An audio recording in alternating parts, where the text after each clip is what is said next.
All right. Welcome to Blades in the Dark, Chapter 13, As the Smoke Clears. It has been 1 week since an explosion rocked the coast of Barrow Cleft, signaling the death knell for the vultures.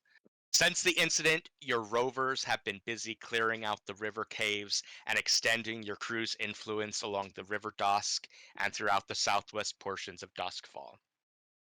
The rest of the crew has been covering small smuggling jobs for the Hive now that the vultures have been eliminated, though little more than cross-city transportation of high-end alcohol, fine tobacco, and exotic spices. Meanwhile, rumors have begun to circulate that the Grey Cloaks have infiltrated the Six Towers precinct, resuming their old duty as the city watch and taking valuable territory away from the Bluecoats. A few more vessels from Lord Strangford's fleet have arrived in port, hauling in more unrefined Leviathan blood, but there has been no sign of his flagship or of the man himself. A couple small earthquakes have rattled the city this past week, nothing on the scale of last month's 6.9 magnitude quake, but enough to remind you that something old and terrible lies sleeping beneath Duskfall's streets. Other than that, these past 6 days have been relatively quiet. There have been a few scraps and street fights between members of your cohorts and Corin's billhooks, but nothing that has caused any lasting damage. Similarly, there has been no reprisal from, and really very little sign of, the remaining Dimmer sister or her cult. It seems likely that after losing their hold on the spirit trafficking trade, Roslyn and her sisters fell even deeper into reclusiveness, but only the gods know for sure what they might be up to in the bowels of that decrepit manor house. Nebra has been gone since early this week, a sudden and suspicious trip back home to Eruvia. A new week brings a new string of disappearances from academics at Duskfall's Academy, Duskfall Academy's College of Immortal Studies and Charterhall University's Department of Unnatural Philosophy. There have been no new Inkrake reports on the Brightstone Horror, as most print space has been going to running stories about the Imperial military and their attempt to subdue or sink the rogue vessel Paragon off the coast of Lockport. The word of mouth and a growing urban legend assures you that something is still out there. With the civil unrest in the city's northern district so violently suppressed by the billhooks a few weeks ago, curfew and martial law has been lifted, making it easier for your crew to conduct their criminal business. And it is to that end that we begin today's story mid-evening at the hour of pearls, what we might know as about 6 o'clock in the PM. Who would like to begin? Where are you at? And what are you doing? The messenger would like to be taking Emmeline to go talk to Sister Thorn about the recovery of gang members. Crew recovery. Let's just call it crew recovery. All right. So, Sister Thorn was kind of upfront about where she'd be at any given time, um, and where to meet her. So you guys head down near Gaddock Rail Station, kind of along Cargo Street. And yeah, let's take it for granted that you've kind of already reached out to Sister Thorn earlier in the week to make sure that she was there and ready to have a conversation. We appreciate you making time for us, Sister Thorn. As I don't know if I've mentioned this before, but our Whisper has an interest in recovering the ghosts of our crew who died in that unfortunate event. Sister Thorn kind of takes in what you're saying. It seems like she has like a quizzical look on her face. Like she's obviously familiar with whispers and what they do, but maybe like um, there's kind of a different perspective on spirits and how they should be treated or handled when it comes to like Emmeline versus Sister Thorn, who has to deal with spirit like ravenous spirits out in the Deathland. She kind of thinks about it and considers it, and is like, okay, um, what can the scavengers offer you? Are you looking for safe transport to their last known location? Are you just giving us a heads up that you'll be out in our turf as we discussed? And Emmeline will kind of speak up and say, well, I think she'll kind of look at you to be the deciding factor in that, but will be like, if it makes dealings any easier, I could look to try to recover any of your crew's members that were lost. And immediately, Sister Thorn's like, no, let the dead stay dead. Well, I mean, they are going to stay dead. Like, we're not undeading anyone. I mean, ghosts are already kind of undead in the colloquial sense, but we're not realiving them. We will want to know what happened to the bodies. If the bodies were left where they lay, then we have about an idea of where they might be. If the bodies were removed from the scene, if you already know that the Ministry of Preservation recovered the bodies, took them out of the wasteland to cremate them, like, that would mean we're already too late. And, it's all very tragic, but we'd appreciate you saving us the trip. What did happen to the bodies? Let's start with that.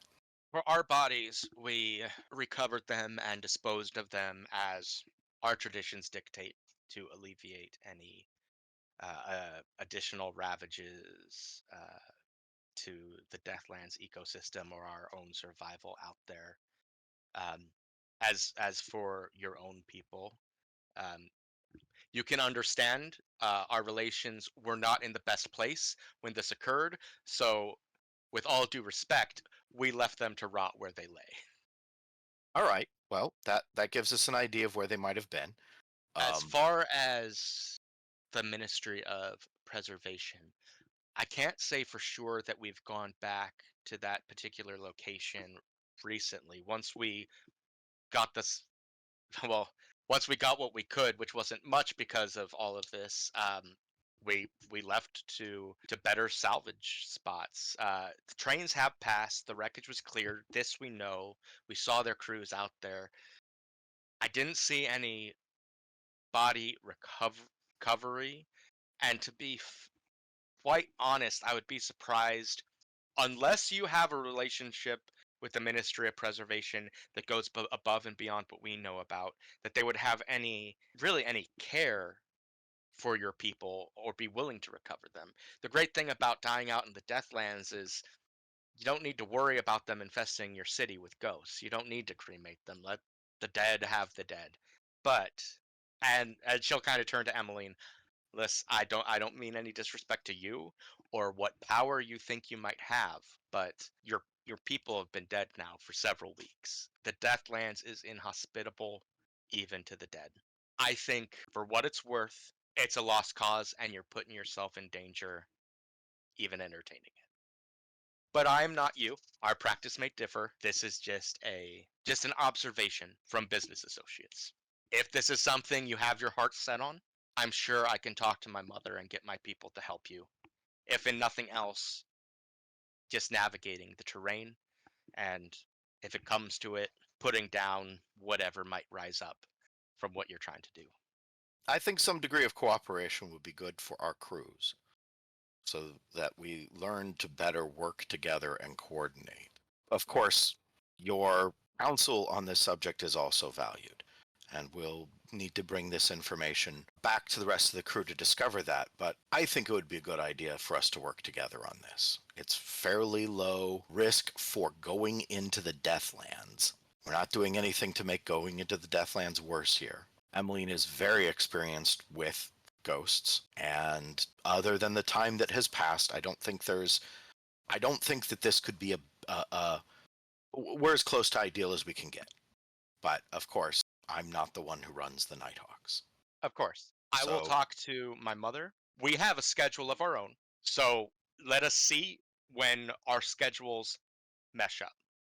And I will make sure that my mother gets back to you on time so we can plan something. We could probably launch within a few days if this is a priority one for you, we just have a few things on our end that we need to get settled before we can spare our people. Just so that we've explored all alternatives. You have whispers? We do. Is there a price for which your whispers would collect these ghosts and bring them to us in spirit bottles? I can always ask, and to be perfectly frank, there very well might be. I've expressed my concern with what you're trying to do, which I don't think is uncommon among the rest of my crew. So there might be some of our whispers who just flat out turn away from it. But I can broke the question if that is something you'd want. And Emmeline will kind of look between both of you and be like, and I'm willing to go out there with you if you need someone to help them or someone facilitate what you want. I am fairly confident in my ability to retrieve them without any of these catastrophic incidents that it seems your crew seems to be worried about. Sister Thorn will kind of shrug. This is information I will pass along.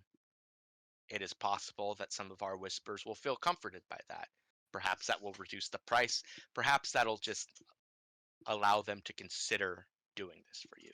As you kind of know how the Deathland Scavengers work now from our previous dealings, this isn't a decision I can make. I can merely pass it along. But I can get back to you within a few days' time. Thank you.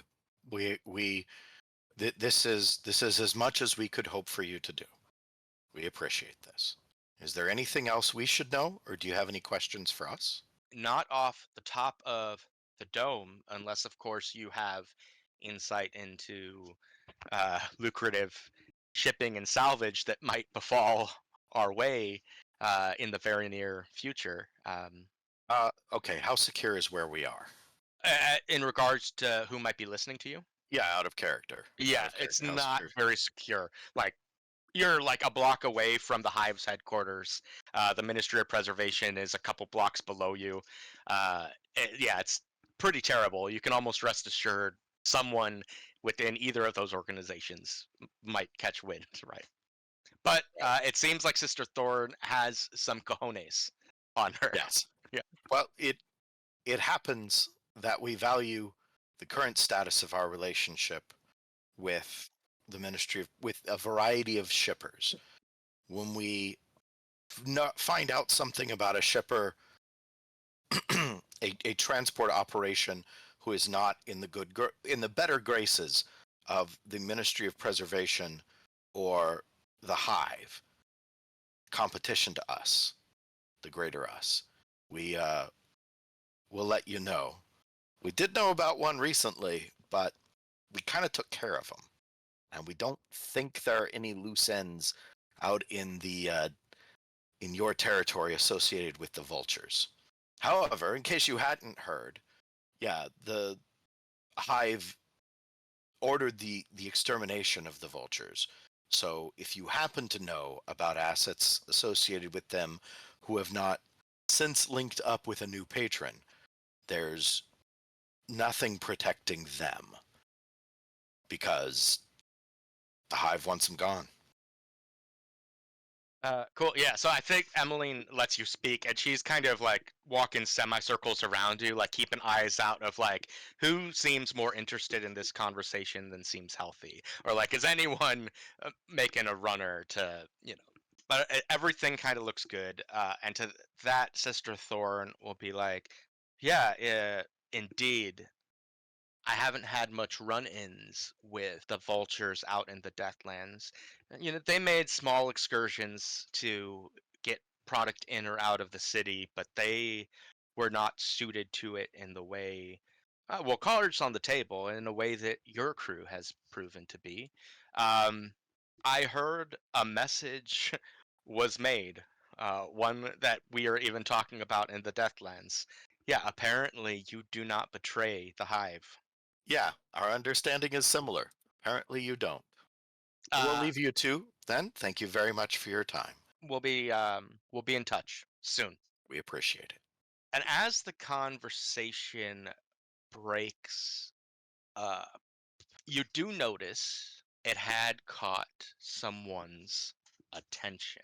And from a dark alleyway up north towards the rest of Night Market's Yellow Ribbon neighborhood, you hear, "Good evening, cousin." Good evening, cousin. How does the night find you? I take it you guys are speaking in Taikarosi at this point, and Emmeline's like, don't know what's happening. That's cool, and is very much acting like that kind of third wheel. But Mortis, and of course, this is our energy being friend, Mortis, goes, "The night finds me well, and this is something I always keep in mind as I move through this city. I felt the need to approach you, cousin, to congratulate you on your recent publishing success." Thank you, cousin. It pleases me greatly to contribute to studies that are already done. Yeah, truly, it was only a matter of finding, collating, and distributing. The greater work is done by the authors, known and unknown. Yes, I must admit to giving in to my own curiosity and procuring a copy for myself, though I will concede I have as yet not read it. I am still not sure I want them to know that I know that I know. So I proceed with caution, though knowing the intricacies of the text that you have provided. I think perhaps you might have interest in speaking to an individual whose name the winds whisper to me even here. Ooh, tell. The names I hear upon the wind is Nelisan. She is a high priestess within the Church of Ecstasy, as it exists today. And if what the winds tell me are true, might be someone you consider adding to your bibliography should the printing receive a third edition. I look forward to converting my marginalia to footnotes in fact, a third edition, and would be pleased indeed in incorporating additional insights. He's still with the church, but has an interest in these things, as opposed to presenter Dunville, who is, well, what have the winds whispered to you of him? The winds, they speak not of Dunville anymore. Around, perhaps, though changed. Dunville no more. No, Nelisan and Dunville are quite different in their belief. One holds true to an ancient way of thinking, an arcane belief. Right? Perhaps. Righteous? Mayhap not. Mm. The other, orthodox to a century of schism and change. What was once raw, uncut stone, now polished down to a gem. Right? Mayhaps not. Righteous? Mayhaps. Such is the way of these things. Thank you for your time, cousin. It is always a pleasure to meet and discuss with like-minded individuals, such as you, cousin. Thank you. I enjoy our talks as well, cousin. And then, dropping the Akarosi, we'll turn to Emmeline and uh, kind of tip his head and be like, "My Lady Pharaohs."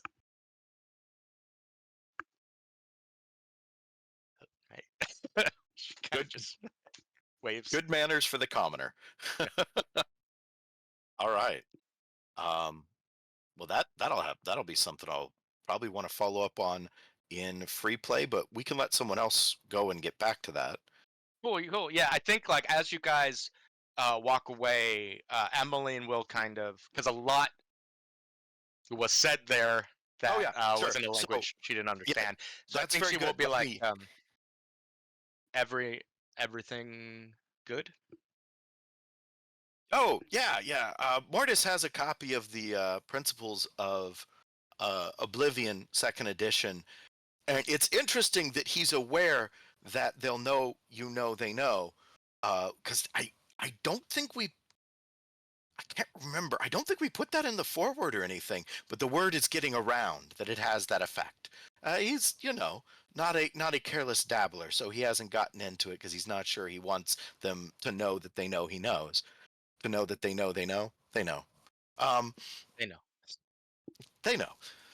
The Makes sense in Takarosi. he also suggested I might want to talk to Presenter Dunvel's erstwhile co-religionist, uh, Nellicine, a high priestess with the Church of Ecstasy, about the book and about possibly adding something to the to future editions. He's going to take out. They're going to take out like their copy of the book and show like all the notes that they've got in the margins. It's like, as I've been making a study of this, I've been I think uncovering Emmeline is. implications. She I'd is like visibly. to. She is visibly uncomfortable with you like opening the book and like showing her, because I think much like Mortis is like, I don't want them to know I know that they know I know. Don't don't up and just show me your info threat. I've got so much marginalia to turn into footnotes, and I think it'll be important to keep it footnotes rather than sidebar, so that you can actually tell what's coming from the editor's own analysis rather than what has come from these other sources. Because obviously, obviously snap. The current sidebars were marginalia on our manuscript version of the first edition, and like it's important to preserve those insights even in cases where I'm not sure they're accurately representing the facts behind the text. There are at least 3 things going on in this book, and I think the book is really only trying to tell you about 2 of them. Yeah, I think you guys are having this conversation as you're walking through Night Market, and like as you're showing the book, I think like Emmeline was like, "Yep, no, 100% agree with you," and like, but eyes never break the horizon line, like never look down at it. Like, "Yep, no, I see what you're showing me. Yeah, it looks right." And yeah, great. So I think you guys kind of walk off in to the evening having that discussion. And as you said, we can always circle back if you decide you want to have an excursion up into Brightstone to meet with the Lady High Priestess. But yeah, who would like to check in with us next? I suppose Reese can go next. That sounds good, Reese. So where are I'll you go at, after and what Reese. are you up to? All right. So in the past, you said it's been about a week, right? Reese is not doing well, right? He experienced some significant trauma during that. Um, well, like literally. So Reese has been spending his time toiling away in his workshop. Um, uh, he is working on his grand design to get his revenge against those corrupt cops. He's essentially working on designs to go after the blue coats, and he has not told anybody about this in the crew. And so essentially, he's building bomb 2.0. So Okay. that's where we will find Reese in the workshop in the basement of the lair, chugging away. Or the imagine as he's working, he's definitely like trying to make sure he's not obvious about what he's building, and he's steering clear of the mooks that are spying on us. Yeah, well, I think you picked a good time to do it for that specific purpose, because at this juncture, the Emerald Nighthawk is currently moored in the waters of your lair, and several members of your thugs are in like in the corridors, or else like kind of on uh leave or something, where obviously you have some members patrolling the streets or working at the roost. Yeah. But you do have a couple there, but the your rovers, including the Ministry of Preservation spies, are actually down at the river caves. Now you're able to kind of to take them over, no problem, and start using them to extend influence, but there has been a level of needing to clear out debris from the explosion, needing to get rid of the vulture's old stuff that didn't suit your crew's purpose. So kind of led by Bear, you got your rovers are down there with the Foghound. I've got lots of alone time here. You do, yeah. I think like not terribly long ago, the messenger and Emmeline left to go talk to Sister Thorn on their own business.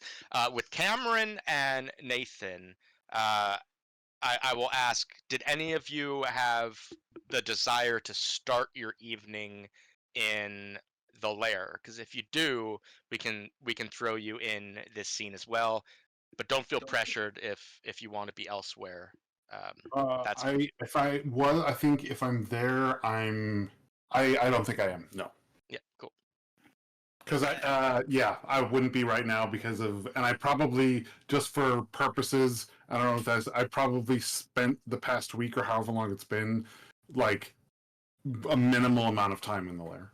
I think I'm probably I think I overindulged last time, so I'm probably nighthawking stuff or. You're not coming through very well, Cameron. Is your boom? Is this better? Much better. Okay. Yeah, you overindulged, but you didn't get lost. It was you got tapped out, right? So you brought your statue of the Forgotten God into the lair, and we're trying to kind of like convert cultists out of our thugs. Then I'm definitely in the lair, and I'm definitely like giving him lessons. All right, cool. So Reese, not only do you have some thugs there, but the Nighthawk is kind of taking away a lot of their attention as he's going on his training them for vengeance. Yeah. So you're just sort of like pontificating, as it were, toward them. I think it's sort of like a combination of like, meditation and also like some combat exercises kind of thing. Like cool. Yeah. Yeah, so I'll tell you what. And then kicks and punches. Yeah. I tell you what, Cameron as Nighthawk. How about you roll me something? Probably like a consort or a sway. Okay. And let's see how this pontification is working among our group of thugs. I'll do a sway. And I'm assuming this is just controlled. Yeah. Standard effect. Control standard effect. Yeah. 5. A success with a complication.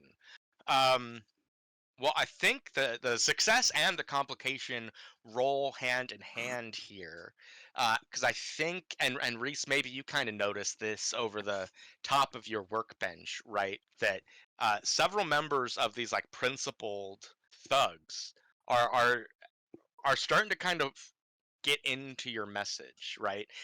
You're starting to win some over, and it's not hard to see why, right? A lot of these people were blue coats who wanted to do right by the world, or soldiers who wanted to defend those they love. So what you're saying is hitting some resonance with them, and this is both good and bad. Good in that you're kind of forming a cult, bad because you're forming a cult. The Nighthawk, the army of the Nighthawks. Cannon fodder is all I'm hearing. So if I find a chance, like maybe he's set them off to a task or something, I want to pull the Nighthawk aside.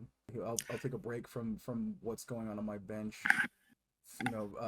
Pack away my my blueprints and whatnot, making it look as innocent as possible, and then make my way over to the Nighthawk if I can steal him away from him. I mean, I think you could probably approach me. Like, there's probably some time there. Like, if you want to talk to me, you can just say something. Do you have a minute or something, right? Sure. Yeah. I'll wave you over. I'll take a minute and finish what I was saying. All right. I want you to keep doing this for the next 20 minutes. And I will set them about to kind of train with each other for a bit when I'll go talk to Reese. Nighthawk, I'm glad you had a moment to speak with me. I'm not rather really well versed in this sort of thing, and well, you rather are. I'd like to know a bit more about vengeance. Of course. See, there are a couple of fellas that I'd like to get vengeance on.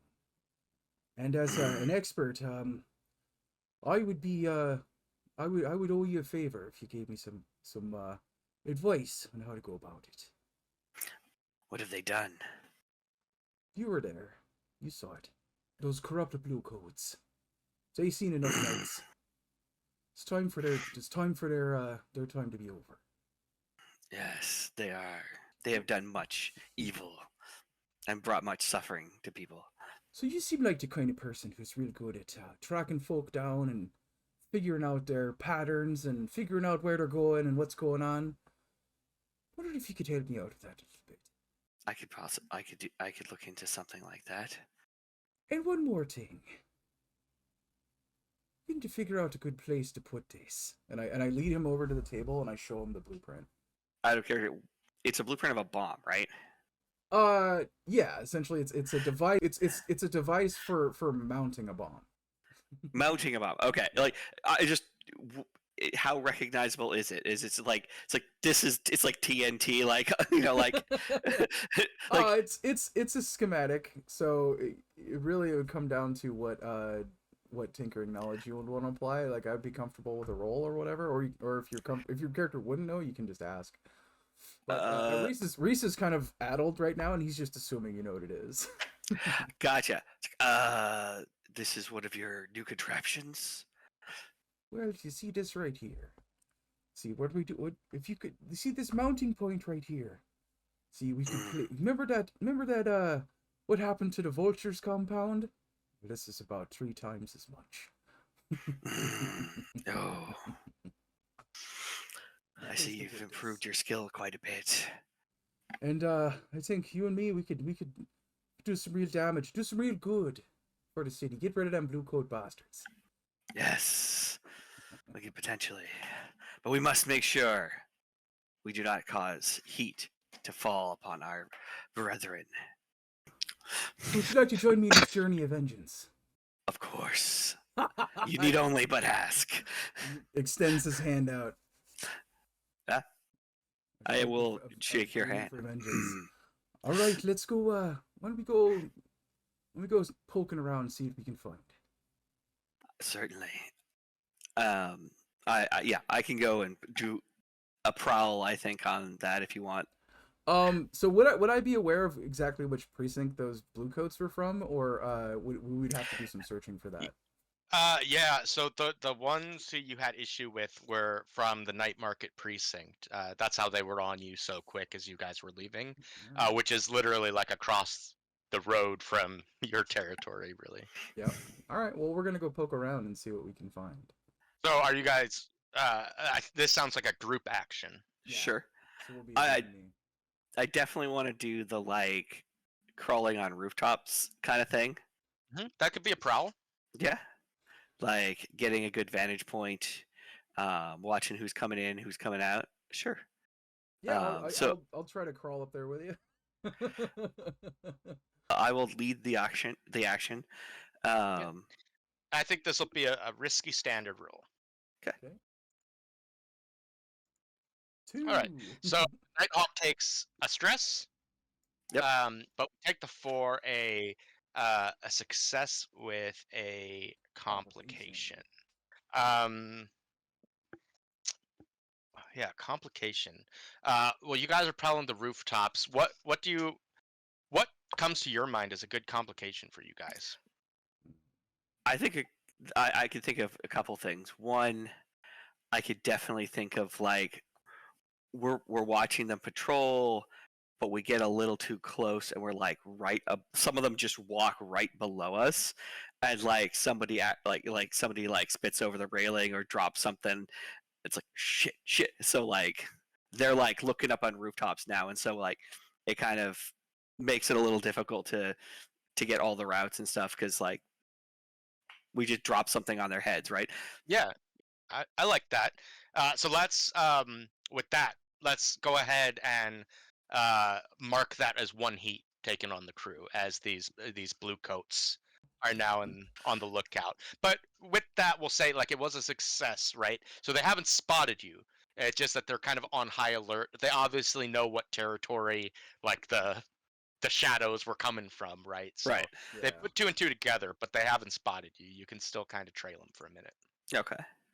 Okay. I did have a question, Reese. Out of character. What are we actually trying to learn? Are we just trying to understand their patterns of movement, or because that's what I was assuming? But is there something else specifically you had in mind? Well, Reese in particular is just looking for a good place to hide the explosive, as well as knowing when they're on shift. So, the folks that he wants to get, he gets. I think we could. I think with the prowl roll, like we could definitely get like openings in their patrols, right? Well, I think that's probably I think that's like a survey to my mind. I was about to suggest that for placement of the bomb, though, we're probably still going to need a survey roll, Yeah. but we can probably get in safely. You just need to succeed on a roll of like where to put it, Oh, because I like see. I don't like structural stuff and things like that. You can't just toss it in like a in the street or something. It has to What probably about- go somewhere. What about a wreck roll? Would I be able to determine a good place to wreck something? Yeah, so to my That'd be mind, more like wreck is when you're reactive. actually going to do it, right? Yeah, I would say. So. Where Okay. if you're just looking to where best to, All right. Well, I can if you're try- gathering information. I Like can unless try you're gonna doing Leroy that. Jenkins this and go in there. All right. Well, I'm gonna push myself in and give myself a dice. Mhm. So would this be risky standard or controlled? So what are we at? You're just kind of looking. I think you're in a controlled position, having at least got that success on the prowl. So we'll do a controlled standard, and Nighthawk can always help with this if he wants to spend the stress. You already spent a stress, dude. Hey, we'll see how we do.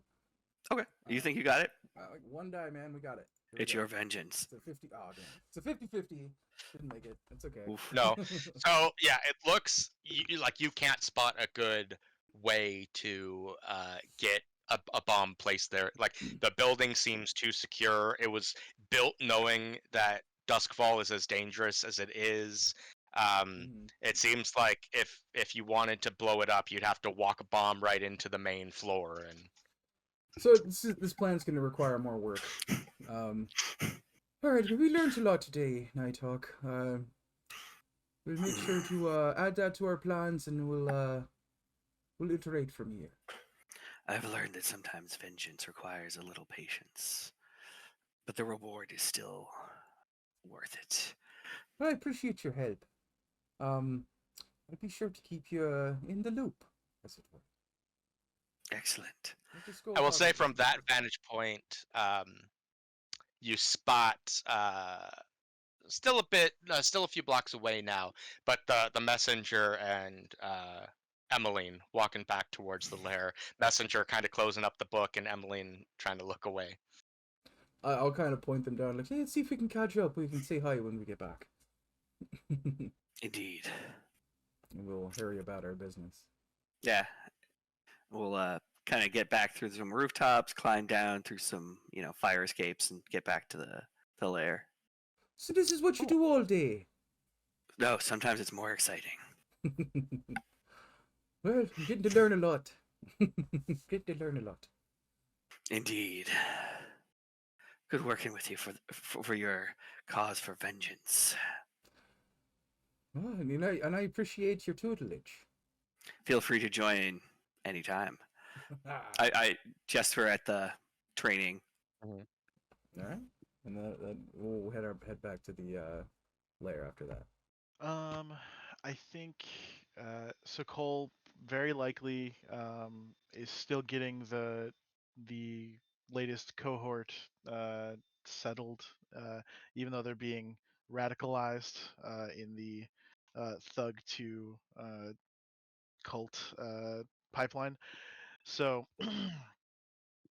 he's probably, I'm guessing, unaware of that, and so not going to be dealing with that. But for the most part, I think we decided that the thugs were going to also help run the bar, right?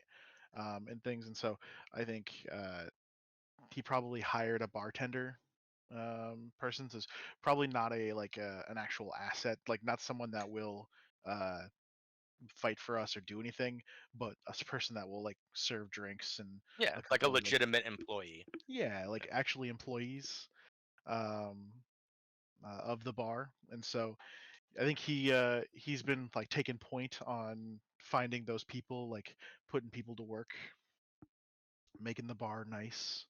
Um, and so he's done a lot of, again, more work around that, because I think we finally actually had our like actual opening now that we had like our family dinner there and everything. Um, I also just watched a lot of the Bears, so like I think he was into that mode. No, so I think he's probably still there. Like he's probably enjoying a drink, not running anything at the bar, kind of like sitting back in a back corner booth, just enjoying a drink.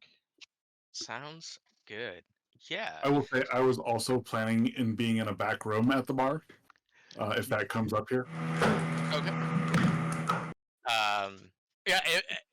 I'll say, Nate, if it does, like, feel free to just jump in. And for my part, like if you want to be in the back room, I'm happy to have Cole like sitting in one of the back booths, essentially, so it's not actually in a private Ideally, space. this is something that he would be having a meeting that he didn't want anyone in the crew to know about. Gotcha. You got a hot mic there, Cameron. Sorry, I missed some of that. So, Charles, are you in the back room, or are you actually in like the front of the bar? I'm in the front of the bar, but I'm Okay. I'm like sitting in one of the backmost booths, basically. Gotcha. Awesome. So you see someone enter the roost. Uh, for the first time in a while, if ever, because you guys haven't been opened all that much. But it is someone you do recognize. It is Hutch, the second of the characters. And he comes in, and you start realizing like maybe has been here for a while, and maybe now it's just the first time you're catching him. Like maybe he had business outside and walked in, because he goes to a place at the bar where he already has a drink ready, and some food for him to eat. Yeah. When I see Hutch and I see him get that place that he goes over to his place that's ready, I go ahead and I grab my drink and I kind of mosey on over to him. Evening, Hutch. He kind of turns, maybe not expecting to get kind of presidential treatment from like the owners of this place, but it's like, good evening. You all seem to have been doing well for yourself. We do what Newest we can. acquisition, or I guess not the newest. Still the nicest. It is nice to have a place to get drinks. so close to our turf. Though with those recent events, we're expanding that up north. Oh yeah.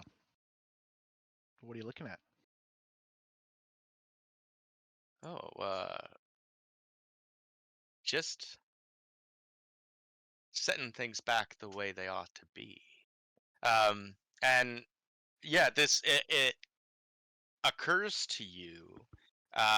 You have heard some rumors, a bit unsubstantiated when you heard them, so you didn't know how much credit to put in them. But there are some people talking that the Grey Cloaks have essentially infiltrated and taken over the Six Towers precinct up in the White Cobble neighborhood of Six Towers, and are kind of setting themselves back up as they used to be, right? Nice. And if this is true, because like most of their turf is just kind of right across the waterway in the kind of the southwestern gloaming, that's a major either they're extending themselves a bit thin, or they're moving up through Old Covenant and the Teeth. So Yeah. I'll you know, Cole will raise his glass a little bit to the legitimate authority of Six Towers there, and he'll you're here. tap it, and drink it. Yeah, and he does the same. He shoots his drink. He kind of looks at the legitimate bartender and kind of pats the table. It's like, another one, please. And he will turn and say, I have liked the relationship that the Nighthawks and the Grey Cloaks have fostered over these past few months. It is nice to have allies to ourselves, one we can trust. Uh, it's a good feeling.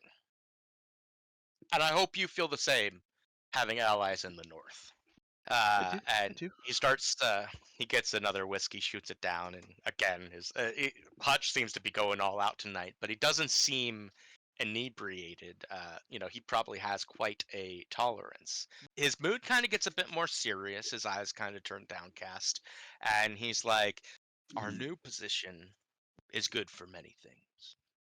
Setting things right in this fractured world. But it also means we start hearing things that the Bluecoats would have heard. This is this is good for a lot of criminals in the city, that the Bluecoats don't know these things, and we instead do. What I've recently heard might benefit passing along to you and your crew. We have greatly benefited, I think, from our mutual relationship. And I was just going to say, if there's anything that you need from us in Night Market, I'm sure that we could be amenable to be helping and making sure that, things are supposed to be the way they are. Oh, I I have no doubt about that. Nessa has no doubt about that. Um, and as we said, uh, we like having you in Northern Night Market. It is nice to have allies who can act as a buffer to some pretty considerable threats. When you think of the Hive, the Ministry, the Wraiths, some other Night Market assets, it's nice having you there. We want to keep good terms. And we want to keep your operation healthy so long as you remember your place in the grand scheme of things. The city doesn't need another Bill Hooks. They don't need another group of Dimmer sisters, if you hear what I'm saying. I do. I get it. What's the information you'd like me to pass along? I'm happy to make sure my crew is made aware. You familiar with the guy goes by the name of Cortland?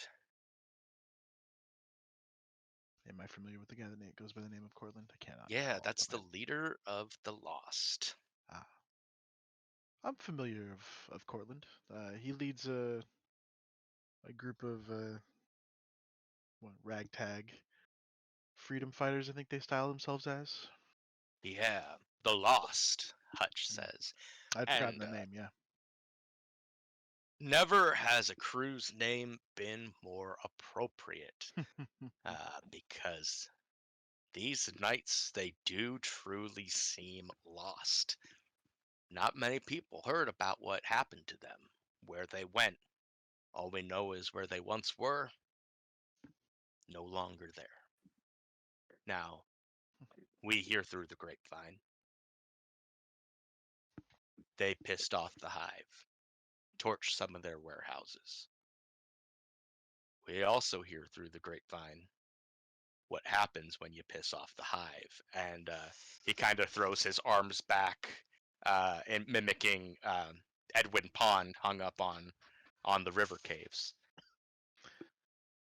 Now, I don't know what went through the mind of this Cortland fellow to make him walk up to Jeremiah, of all people, and try to explain this situation away. What I do know, and what surprises the ever-loving hells out of me, is that it worked. He seems to be off the hook. He seems to be off one hook and on to the other. Uh, he left Tea Leaf unharmed. But I think he might have a new employer, because he has been scratching at an itch, trying to find who it was who really torched that warehouse. He seems to have some vested interest in it, no doubt. I'm not here to say I have my own theories on what happened to that warehouse, but Nessa and I thought it might do you good to know someone was looking into it. I do appreciate that. Especially as it sounds like perhaps uh, Cortland was his name.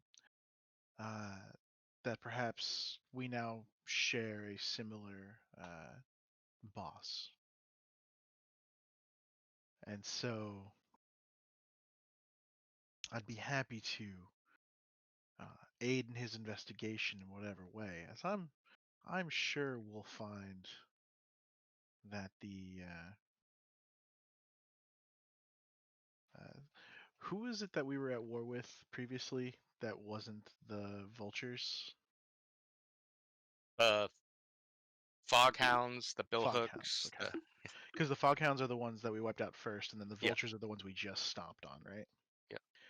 I wouldn't be surprised if we discovered that the vultures, in their last death throes of violence, had decided to torch one of those warehouses to get at us, maybe get us in bad with our bosses in the Hive.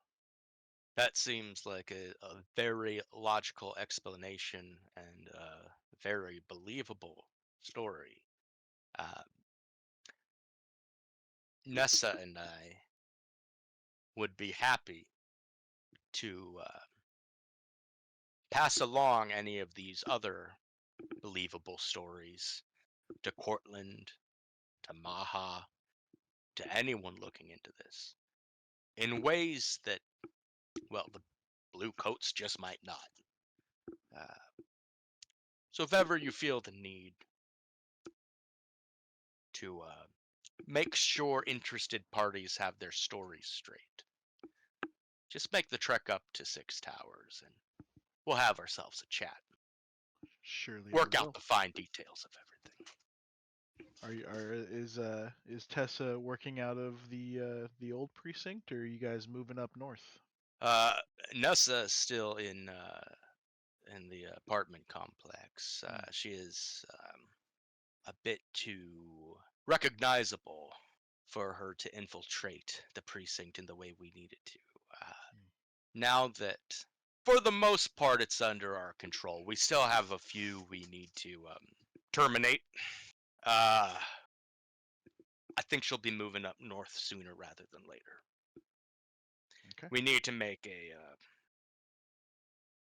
show of force with our new holdings, as the blue coats aren't just going to roll over and let it happen.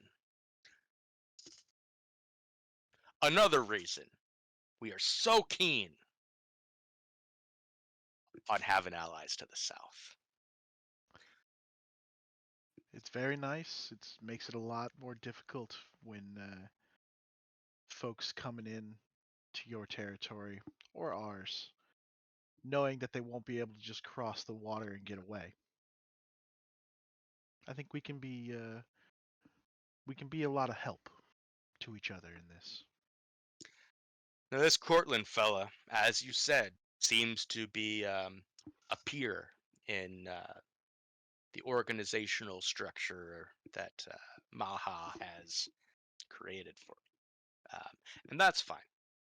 We love it when upstanding citizens can work together for the betterment of our mutual society.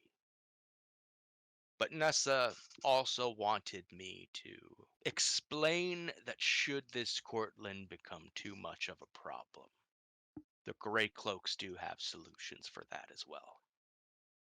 Understood? I think I'd like to see the rising tide raise all boats here. But if we start taking on water and it becomes every man for themselves, I'm fairly certain that I know who amongst the city will be survivors. Some of us have been surviving a long time, and those of us perhaps are a little ambitious, a little brutal, making sure that we'll come out on top. Hutch, let me buy your dinner. I pat his shoulder and I signal over to have someone refill his glass, and I have a drink with him as well again. Yeah. He does so. Yeah, he seems, you know, business being handled. He's kind of gone back into, you know, all right, well, I also came here for dinner and to have a good time. So, Yeah. I will say, Hutch, I do have a question. Uh, if we were to give you some documentation, perhaps that we acquired from the latest Vulture's headquarters, maybe that documentation would demonstrate some of these truths that we have uncovered and we understand can come to light. I know that perhaps that you, of course, uh, and the Grey Cloaks would be happy to spread this around. But would you also be interested in handing that off to your inspectors? uh, yes, it is our civic duty to ensure that the truth of the matter at hand comes to light. We would love nothing more to assist our peers in a lawful investigation.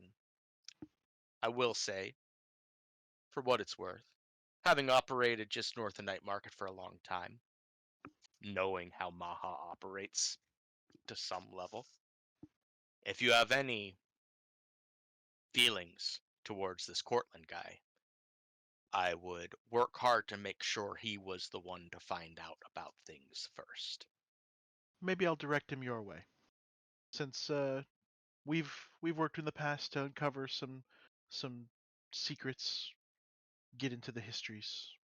He could probably use I could see about setting him up to talk to you about that.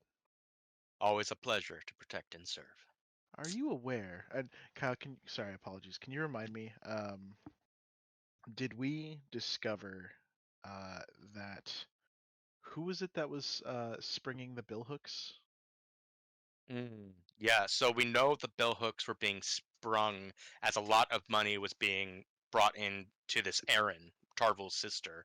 Yeah. We don't know who at this juncture, Okay. because she said she remembers taking the meeting. She remembers like everything that was said. She just Right. can't get a name or a face Okay. to what Yeah. happened. And Emmeline did say, because she was asked like who could do this, what type of sorcery is this, and she did say it was similar to what she knew the spirit wardens use to protect their own identity, and why no one in the city knows any Who spirit they are? warden other than this Baccaros fellow. Yeah. Well, and I could not remember if that was the case or uh, if I think Cole assumes it's like the city council or something is happening, that there's been money being shifted around. But what I will say actually, so I'll talk to Touch and like, I don't know who's behind it yet, but I'm sure you're aware, mentioning the bill hooks as you did. I'm sure you're aware that recently several dozen of their lifers uh, suddenly came up for parole. Mm, And apparently, the parole board, after receiving several generous donations, were able to, uh, resolve that those uh, many dozens of those lifers, very violent criminals, uh, had been reformed and were now eligible to return to the population. mm, mm. So we are still looking into where that money came from. But it does appear as if it came from one very large donation in less than explainable circumstances. Yeah, we could keep an eye out for you, see if there's any strange money transfers going on. I mean, it's something that happens every day in this town, but It does. um, the amount of coin that would probably have to get that amount of people off to that amount of magistrates would be considerable. I mean, we're talking Strangford money being moved around in coin. Um, Yep. as Not to far as mention, these dangerous lifers, last I heard, you wouldn't need to be worrying about them anymore. yes, well, much like yourselves, we have a vested interest in the safety and prosperity of the populace. Uh, we wanted to make sure that the people were safe. I think your Man Mountain, what's his name, Garth, made damn sure of that. Well, thank you for coming in, Hutch. Let me know if there's anything else that I can do for you. Of course, likewise. And hey, thanks for dinner. Your Oh, place got good eats. I like to think so. uh, I'll get up and I'll mingle with other random patrons, and then I think I'll head out and go for a walk around the territory. Mhm. Cool. Anything you're looking to accomplish right now at this juncture before we move on to someone else? As stated, we can always circle back, but I don't think there's anything specific. I think he's just taking a walk. Um, I know that previously, and I think he's still very aware that. Actually, before I leave, I will say, like he'll get up to leave and he'll start to walk away, and then he'll actually stop for a second. He'll say, "Hutch, it goes without saying that if anything happens to come up that has my name on it, I'd be very interested in seeing that." goes without saying. It goes doubly for all of my crew. But yeah, he'll take a walk. He'll note the blue coats Hmm. in the area. Um, like I think he'll tip his hat, tip his cap to them. Yeah, I Um, think as you do it, you notice they seem to be on a bit high alert. Like they're like combing for something at this juncture. So actually, what he'll do is he'll walk over to one of the gas lamp type things, or the not gas lamp, but the oil lamps, and he'll take a home rolled cigarette, and he'll walk up to a couple of the coppers and say like, "Gentlemen, would either of you like a cigarette this evening?" And you see kind of one, like there are a pair of them. One kind of looks at you, considers it, while the other's kind of scanning rooftops. And he's like, "None now, citizen. Active investigation." I'll put it in my mouth and I'll light it and like, "Oh, what seems to be the problem? I owned the uh, what was our bar's name? Sorry." The Roost. The Roost. That's right. I own the Roost over there. I have a vested interest in the safety and security of this neighborhood. Nothing to be alarmed by, citizen. Just thought we saw something on the rooftop. Said like the other one's like, it was just a slick cat or some animal.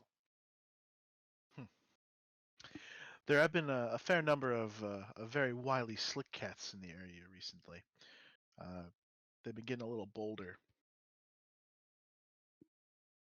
If we can catch one, we could always I'd always pay good money for it. I'd be interested in serving it in my restaurant. Well, I'll keep that in mind. And they tip their caps and kind of continue watching. But obviously, you get the impression they didn't think it was a cat. And who knows, if you're that interested, you might see the Nighthawk and Reese climbing down. Yeah, I think I don't think I'm that interested. I think I'll keep walking, and yeah, for the most part, Cole is just enjoying the air of night market, kind of trying to get a good feel of how people are doing in the because this is like because you said it's like 6 p.m. like our Pearl, and it's a lot of times it's like when factories are shutting down, that's when people are going home, people are like, so the streets are probably kind of busier, but it's not like dead yet, it's not quiet, Yeah, and so it's much more of like a he's glad handing a little bit with like the common citizenry, so I think he does some of that, but not looking to accomplish anything with it necessarily. sounds good. Yeah, like you definitely notice, walking the streets in the underlight, or some seemingly like well-to-do citizens who are going to like restaurants and galleries and stuff like that are in the area. A lot of them are coming with parcels of exotic goods that they have bought from the bazaar. Obviously, looking like bright stone nobles who have spent their day spending Shopping, yeah. money. Yeah. Yeah. And I think yeah, he'll Cole will definitely do like the very montagey thing of like he'll buy an apple from this street vendor and like sit there and cut it using his knife as he's walking along and give a slice to a street urchin and keep on going. With the street Mhm. urchin's definitely like looking out for him kind of thing. Yeah. Awesome. Yeah. Um, all right. So that leaves us with Silas. Now, Silas, I got something a little I special just for wanted you. to point out I really like how the gray cloaks are still cops. They're just different cops. Like they have been taking your food since you first met them. Yep. And now that you have a restaurant, they are going to continue to take your food and your drink now. Yep. They're still bastards, but they're your bastards now. Exactly. It's the goal. Sorry, I just really like that touch, Kyle. No, Yeah. it's They're very all nice. bastards. They are bastards. It's true. I have something a little special for you, Nate. Feel Oh, free to okay. start wherever you want. Do whatever you want to do. But I would like, as I think So that could would be depend on what. appropriate. So it kind of depends on what you were gonna have. Yeah, well, I special for would me. like to either start or end your evening at the Centernalia Club. Okay. Then that's where I'll start then. So I guess I was not at the. And I think recently what I've been trying to do with me at the Centernalia Club is our two Ministry of Preservation thugs. Okay. Who I've recently trying to be like, there's no reason this relationship has to be unpleasant, because I'm trying to get in with them so I can get them to basically call on Lady Slane anytime I want them to. Excellent. Yeah, dude, I love this. So, you have Cassian and Galen with you at the Centernalia Club. Yeah, you know this place. You're in the posh chairs in the main kind of bar sitting room. Um, you've pulled them away from tedious work that your rovers were doing at the river caves, clearing out stuff. So that Making sure they don't interfere with the domestic terrorism yeah. So yeah, unwittingly. what are you telling them to try to win them over? Just I mean, I definitely like, I know it started off with us very tense because of the relationship between me and the Lady Slane and our establishment, but there's no reason that everything we do isn't unpleasant, and we can benefit from both each other's company. The truth is, I do benefit from having you there to cover our assets, ours and your assets, at the our lair. There's no, like, everyone can benefit from this relationship. As you can see, I love the finer things in life, and I'd be happy to bring you all here to enjoy that time again. Yeah, so they're taking part. You know, they're drinking the nice whiskeys, they're smoking the cigars. You get the impression that, like straight off the bat, these aren't necessarily nobles, right? They're not fully accustomed to this lifestyle, but you get the impression with the way they handle themselves, the way they smoke their cigars. This isn't the first time they've done so. Like these folks seem to have been wined and dined before. Um, and uh, Cassian will say, um, "This makes us. We're happy to hear this. We understand your frustration with the situation, your crew's frustration with the situation. You know why we're here. We know why we're here. Uh, you pissed off someone you shouldn't, and now, well, you're on probation, and we're your probation officers, making sure you stay in line for our mutual employer."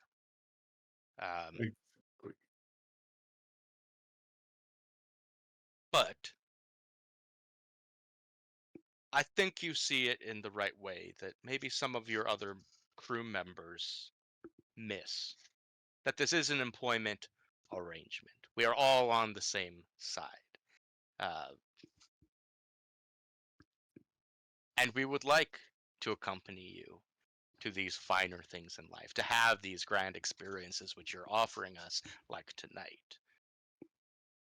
We've even found some pleasure in chipping in and helping some of your crew do the less luxurious activity. Uh, but the feeling in the lair is not present. We feel your eyes on us as much as I'm sure you feel our eyes on you. We know there are times we're being excluded because of who we work for and what we might say. Far be it from me to tell you how to run your organization, boss, but it seems that you or other members in your crew might have something of a problem trusting other people. You don't even. You've been around long enough to definitely. Your suspicions are clearly correct. You've been around long enough to know that you don't get involved in work like we do without trust issues being abound. Doesn't even deny it. Doesn't even try to stand up for his crew. I don't think there's anything. I'm not throwing anyone specifically under the bus. Everyone around here has their secrets, their issues, and we all have trust. We are in a business of people that have trust issues. That's not unknown. We have a guy who won't even show us his fucking face. Like, And as he kind of makes that point, Harville Brogan will show up. Kind of a rotund blonde man, the proprietor of this place, and he obviously knows you well. You frequent his establishment a lot. You are probably paying for his kid to attend Charter Hall University at the very least. So he is like, Lord Eventide, a pleasure as always. Are you finding everything to your satisfaction this evening? Yes, absolutely, as I hope my guests are as well. And they look and they're like, and you also get the sense of, like, for the first time, like, because they have definitely been acting like mooks. There's no way around that. But you do get the sense, here alone with you, there is a level of deference that they are giving you. They are kind of treating you like you're the boss, or at least, like, higher on the payroll than them. So something interesting to note. But it is at that moment that a well-dressed man, though clearly inebriated, approaches you, Silas, and he says, "Excuse me, did I hear your name was Lord Eventide?" Who's asking? Okay, it's okay. The name's Len Gleason. I own several workhouses in the Coleridge area. I'm sure you've heard of me. Sure, of course. Is it true that you lead a group of up and comers that are maybe operate on the other side of the law? I have discretionary operations. How uncouth. He kind of points to his nose like, I see how it is. And he was like, I have a bit of a problem that I think you might be able to help me get rid of permanently. Is that some water? Excuse me? You need a glass of water. No. I was talking about. And he kind of leans in. Murder. Oh.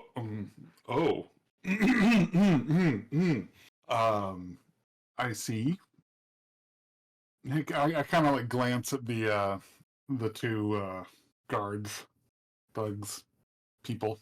Yeah, so Cassian will kind of give you the look of like, do you need to take this alone? Should we leave? Where Galen doesn't give you that look. It kind of more like, oh, these are the type of things we've been told to stick around for. I'm kind of motioning for him to stay, just because this guy, in case this dude gets out of order. Mm-hmm. So piqued your interest, I can tell. Have a seat. Yeah, he does so. What business what business do you want to discuss? Well, recently, 3 of my 6 workhouses, yes, I know, 6, have threatened to strike. This is no good. This cannot be allowed to. Even entertaining the notion is enough to. What I mean to say is, my workers, they're all getting riled up by the vitriolic rants of one of my workers, a young lass by the name of Bell Brogan. And I hear your name, and I thought I'd be willing to part with the sum of 1 coin to get this little problem handled. And at this, you notice, because Harvale's there, still serving you, he kind of turns to this man and is like, excuse me, are you seriously ordering hit on my sister in my own club? And for cheap. Like this. and for cheap. Because he, again, Harvale keeps his relationship with his sister different because Harvale has an image to maintain that he doesn't think his sister is conducive toward. Harvale So this guy is kind Harvale? of quickly trying to put, what was that name? What ethnicity is Harvlander? Harvland? Scovelander. Okay, yeah. But he is kind of like you, where he wants to be perceived a certain way. This guy starts stumbling over his words, and Harvale will turn to you flatly and say, I will pay you double that to shoot this man where he sits. And this guy kind of gives the Philip Seymour Hoffman laugh. You see, Harvale is not laughing.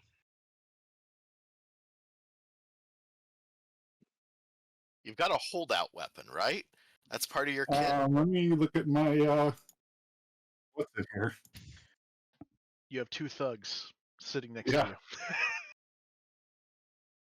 Yeah, actually, yeah, I got 2 thugs next to me, and I kind of look at them, and I'm kind of just say, oh, I give them the okay, essentially. Oh, so you have them do it? Well, let me look at my kit first. It's like, I don't get my hands dirty. Yeah, like I'm not handling the money. Oh, we So I can't see each other's do- character sheets. Okay. So Now, this is neat because, like, A, you've got nothing to lose with this guy dying. He's just trouble to you. He's also an idiot. B, the proprietor of the place that you really like going has asked you to do this, and you know it would be a personal favor and get in good with him. But C, this is exactly what these thugs are here to look out for. Like, these are your probation officers. And, like, yes, your probation officers are now getting high with you, which, like, this happens. But this is a step up. I love it. So I have a little concealed palm pistol, Yes, you do. and yeah, I'm gonna go for it. Awesome. You do as Harville says, shoot the man where he sits. Harville and staff, once the smoke clears, will help dispose of this individual, get him out of the club, clear up any unpleasantness.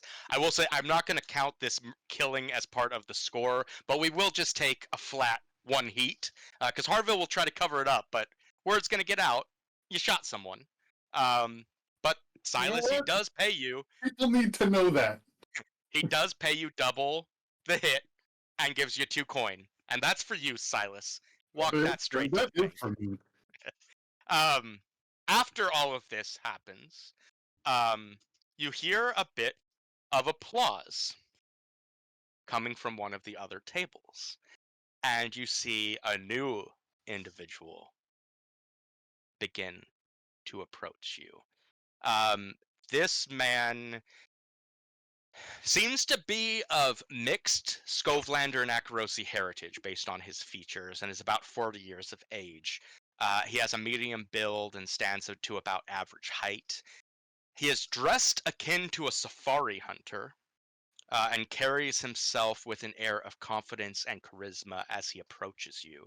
He has a well-defined and expressive face with a strong bone structure, including a prominent jawline and a slightly pointed chin. His striking eyes are a dark, piercing green, and his dark blonde hair is neatly groomed. Like, I'd like you to think of something like a Christoph Waltz dressed as Van Pelt from the OG Jumanji. Okay. All right. And as he approaches, he says, "Capital, my dear boy.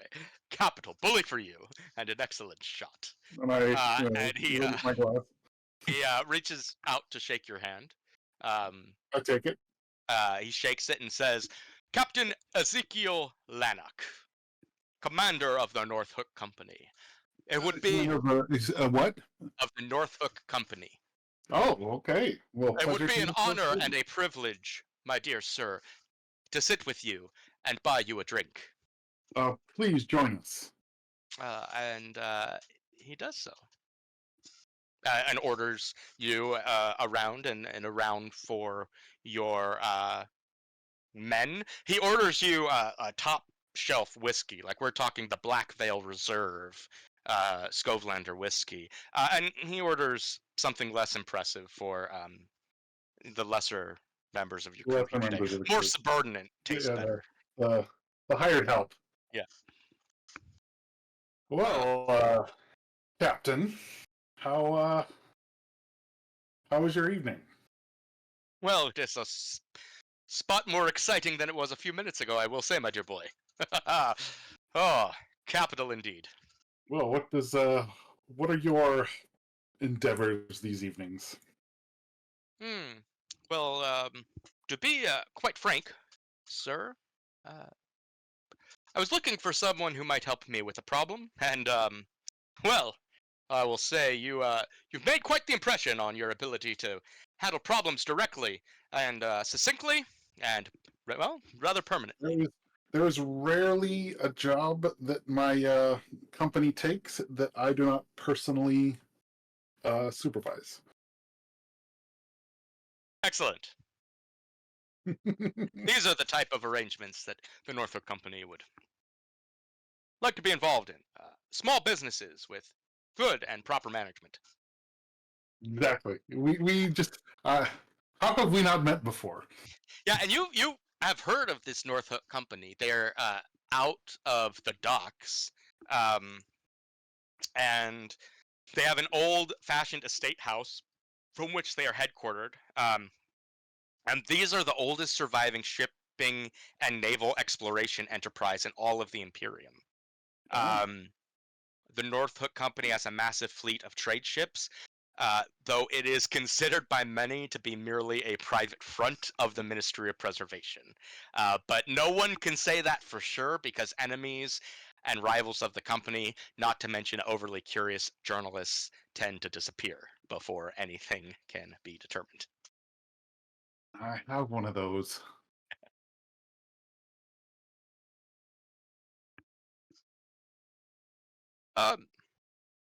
Might I be so bold as to inquire about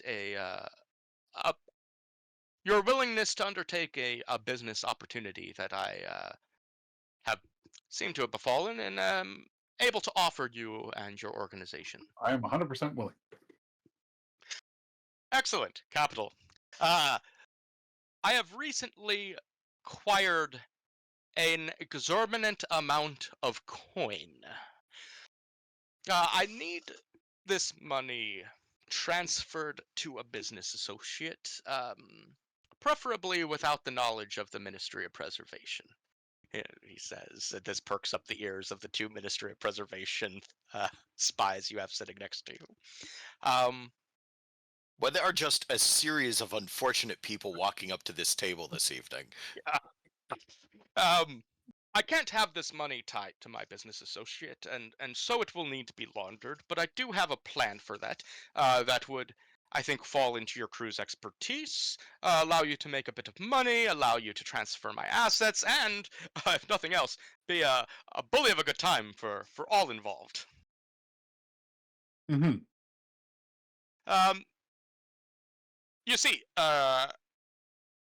there is to be a Baccarat tournament in a few days' time that has caught the attention of several of the city's high rollers, including my business He associate. visibly gets interested, even Yeah, though his Silas, wife and is you not might feel a gambling. bit of sting that you were not invited to this. Yeah, yourself. Fuck. My wife isn't gambling, but it's the environment. Now, my plan is to use this to launder the money. The casino gets my coin. You get chips. You rig the game, as it were, intentionally throw some hands, take out the banker, who knows what you do. But this money then goes to my business associate who cashes out for some new, clean coin. I am willing to part with 4 coin, which is 25% of that which needs to be transferred, plus any winnings that you and your crew make from the tournament are yours to keep, of course, provided, and sir, I cannot stress this enough, that they are not won from my business associate himself. This man would be identified by a brooch in the shape of a jester's cap upon his lapel. Should the transfer proceed without issue, I can guarantee future contracts with the Northrop Company, um, and I can also part with a stipend of silver to ensure that you and your crew are all dressed appropriately. I have no doubt about you, my good sir, but I understand what it is like working with the lowly and needy of the city, and to You also can. enjoy the. I have good friends at Dunridge and Sons, and I can provide my crew with all the appropriate attire. Oh yes, capital. I say, listen. Make it a vacation, a destination. Bring your wives, bring your mistresses. Have fun and do crime. No, a caveat to all of this, of course, is because I know you have close dealings with the Hive, and the Hive themselves have a close relationship with the Ministry of Preservation. I think it suits all parties if the Hive hear nothing about this little endeavor. So I would take it upon myself to pay any taxes or tithes that are required by the Hive. Just some bribes to make sure that they look in the other direction. Oh, well, that is. You just are making this offer better and better for me. Indeed, it should be quite fun. Capital indeed. I have no problem in agreeing to this job. I'll need to propose it to my crew and be in contact with you as soon as possible. Of course, as I said, the tournament is in several days' time. When you accept the job, we can meet again, and I can hand over the coin to be transferred. That is, of course, about 16 coin total. Mhm. Well, I hope I hope to do much business with you this and in the future. And cheers. And cheers to you, my good sir. Barkeep, another round, please. He says this to Harvale, who's like, I own this place. But Yeah, okay. yeah, and as you guys finish the night, Galen and Cassian will just look shell shocked. Are like, thank you, boss, Mhm. for the evening. If you'll I excuse kind of us. look at them and I'm like, so, given what he said, what should I be worried? Well, I think it depends on what you do with that information, sir. Okay. You can be a villain without being a stupid villain. Yeah. I'm mulling over what the not stupid choice here is. Because I have some thoughts about what I want to do. To Want to make some table talk of it? No, well, so I have some coin that I didn't have before that I'm prepared to give to them in exchange for their silence. The messenger, when the messenger investigated them, the messenger's report back to Silas is that the messenger did not think they could be bought. Yeah, that was Okay, legitimately said last Mhm. game. Well, I Whatever hope it's worth. I think we can all rest assured that the correct decisions will be made, gentlemen. Indeed. And boy, I love how, like, in character we all actually do kind of trust Silas makes the correct decisions. Out of character, though, Yeah. Well, and he didn't say he stole it from the ministry. He just said he didn't want the ministry to find out about it. It is weird that he also kind of works for the ministry. Yeah. Right. Like, Who knows? part of me's like, did it even matter that they were there? He also doesn't want the Hive to know, really. Because I feel like it's more that he doesn't want the Hive to know. But we're well known as the Hive's henchmen, so kind of the before Hive's they also bulldog leave, at this point. yeah. Like, someone came to you for a hit. Have one of these meetings again and give my best to the Lady Slain. What did you say to them, Nate? Sorry. I hope to have one of these dinners or such together again and give my best to the Lady Slain. Of course. And I will head to the lair. Awesome. I would like to drop by Nelsan. Yeah. Nelsan? You want to do that before heading back to the lair? Yeah, want to see what's up. Okay. No worries. So, we will come back to that meeting at the lair. Are you taking Emmeline with you, or are you going alone? I'll ask Emmeline if she wants to come along, but I will mention that I am going to be discussing things related to the book, which, you know, I don't know whether they know she knows they know, but like I understand you don't Everyone want to knows. know they know you know. Yeah, no, I think so. Emmeline is kind of not pleased with it, and more so than dealing with the book. I think there's a level, and you probably already knew this about her, that she just really doesn't like the church and what they have to preach, and really wants nothing to do with it. I think she will go with you though, because I think she feels she doesn't want to have to read this book, but it might come to a point where she needs to, because she's going to be needing to stop whatever you and Nebra summon forth from the ether. So, yeah, let's get some new info. That's great. Oh, I don't want to get mixed up in your shit, but like, let's face it, I'm mixed up in your shit. Yeah. Your shit is mixing up in me. Yeah, so you head to the Sanctorium in northeastern Brightstone. Brightstone is different than you've seen it in the past months, because they don't have the protesters, they don't have the riots. It's kind of back to its quiet and peaceful nature that you had come to know it from your time before. You enter the Sanctorium to to locate Nellison, and she is this high priestess, which kind of functions as we might understand like a mother superior uh, would would act in our world. Like there are kind of these groups of priestesses or nuns that she kind of oversees. Um, she presents as an Akarosi woman of relatively young, though indeterminate age. Her build is lean, and her proportions seem slightly lankier than one might be accustomed to. She has long, straight black hair that falls to the middle of her back, and she stands ever so slightly taller than seems normal. The upper portion of, oh, sorry, she wears an elaborately brocaded white gown and a tall, ornate halo-esque headdress that is similar, though a bit more embellished than the other kind of nuns that operate within the church. The upper portion of her face is veiled behind opaque white fabric, but she doesn't seem to need her eyes to see, and as she walks, she moves with an ethereal lightness. Great, she's creepy. Thank you for taking.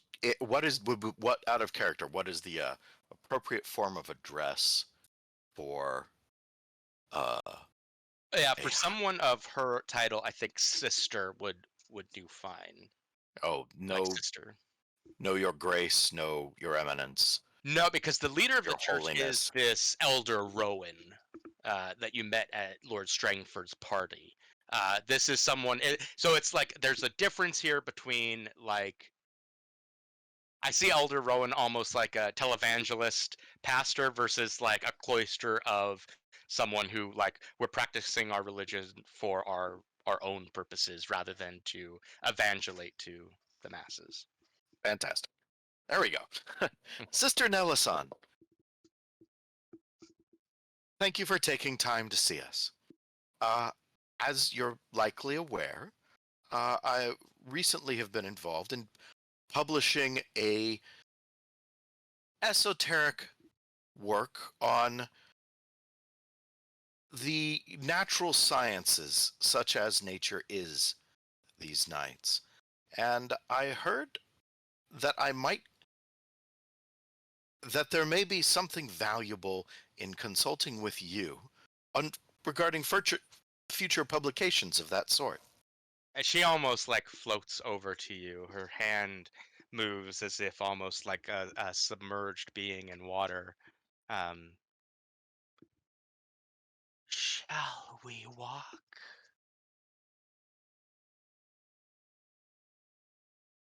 Love to.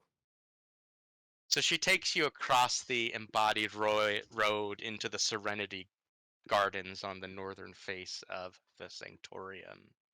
Um, and as she walks, she uh, says,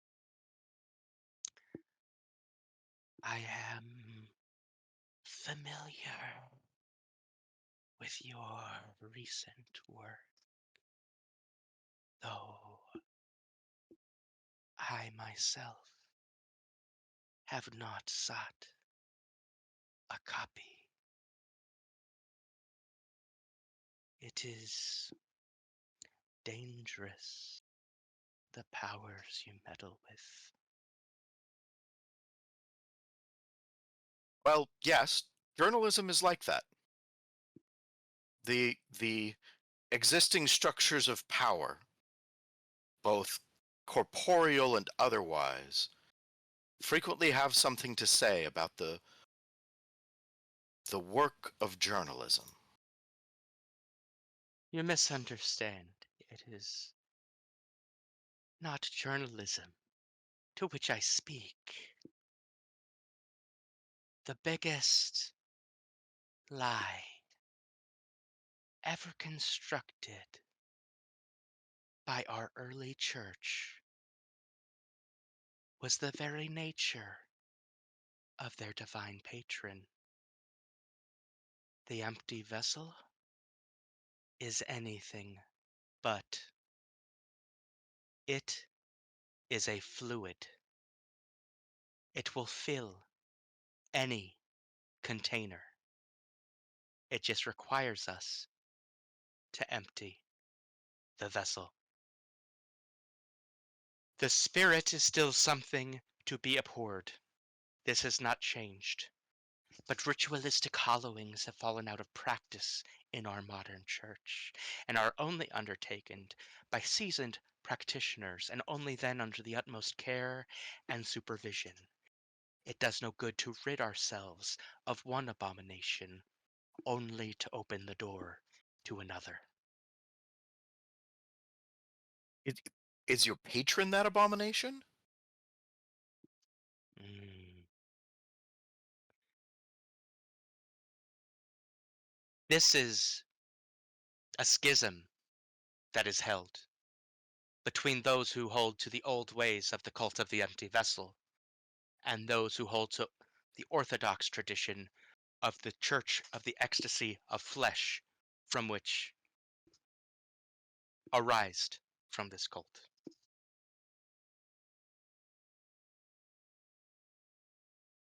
I see. So the danger here is the ritual hollowing, because if it is done wrong, then something else will fill that hollow. Is that correct? Mm. That is the most elementary way of understanding things, yes. Your book. Well, presenter, it's yes, sure, my book. Mm. You were going to say something that Well, many have suspected, though few have put word to, until your publication. yes, well, the original manuscript is in his hand and the hand of his fellow writer and several other hands as well. We've tried to credit those contributors who we could, but there is And it at is this least other two. writer that concerns us here. For it was not solely by Dunville's hand that this book was written. You're not talking about Casta, are you? No.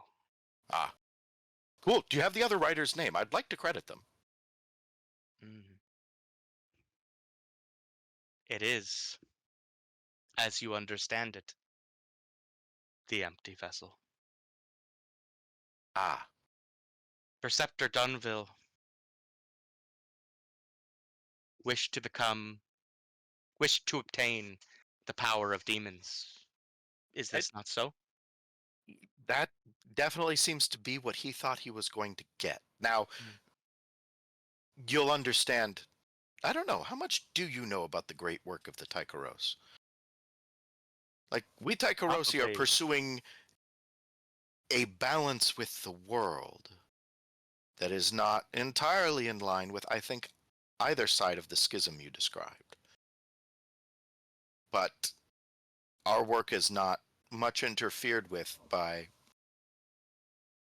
failures in, well, places far from our work, for the Hmm. most part. These failures. It's interesting that Preceptor Dunville had failed in this task of his up until the point he succeeded, up until the point he received help. He is not becoming a demon, I fear. He is simply being refilled. What do you think happened to his spirit? Was it prevented from re-entering the altered flesh and wandered off? Do you think the ritual consumed his spirit as well? I have found indiscrepancies in here, and, well, I had my own theories. I try not to This isn't dwell one of them. on the fate of the abominable. Such would only upset my sisters and I. Yeah, it's important to, you know, choose your own degree of participation in things like this, sure. The people who are attempting to duplicate Preceptor Dunville's work, they are now extensions of the empty vessel. Is this what you're telling me? This is my belief. What does that do for the empty vessel? Does he just want to go to parties? Did Being not from the Shattered Isles yourself, do you have much knowledge as to even the other Forgotten Gods? out of character? Probably some, but like Powell doesn't. Right, yeah, fair enough. Because like academia and all that. Mhm. I have an academic approach to them. Well, I've spoken with some of their followers, but none have ever approached me for conversion. I'm uninitiated. Let's put it that way. I'm uninitiated. You happen to have a coin on you that I might illustrate my point. We are not allowed to carry such things on our person. Absolutely hand her silver. So she kind of flips it over uh, in her hand, showing you each side. And she was like, "You might consider the world where Duskfall exists and the world where these entities dwell like this coin. Both are the same, and yet both are different. And where one is, the other can't be. This is the natural way of things. This is how creation has been constructed. But some on this side," and she holds like the tail end of the coin that she was kind of referencing as these forgotten gods, "find ways onto the other," and she flips it around. "I don't think it will be parties that this entity will be attending. I think,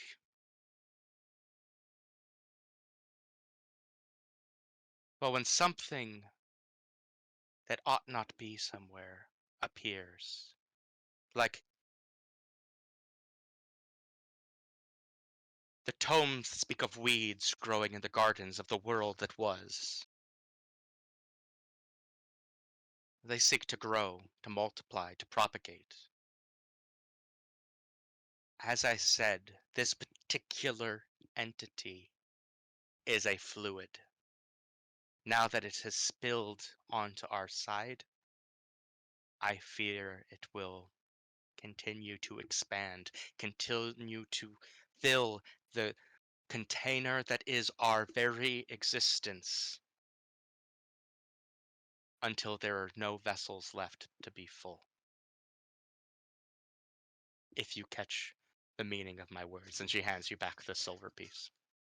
If you encountered a large number of out of character. Could I tell the horde were corpses, Uh, or did yeah. I just think they were people? Well, they seem. They definitely seemed like hollowed in individuals. So some probably started to have decomp. Some were probably very fresh. So there probably were some corpses involved in If that you encountered a large number of naked people, and a whisper told you that they had no spirits, that they were been hollowed, and they were all marked up with Hadrathi runes, and they moved and acted in unison, and you met them underground, and they tore their way out of earthen walls, and they meant violence on the living, what would you assume those were? What would you know those to be? Are those the extensions of your empty vessel? Or is the extension of your empty vessel the Dunville horror, the thing that the ink rakes tried to cover up? Things that have been popping up here and there. Could they not be one of the same? This is my question. Uh, So follow me for a moment, would you?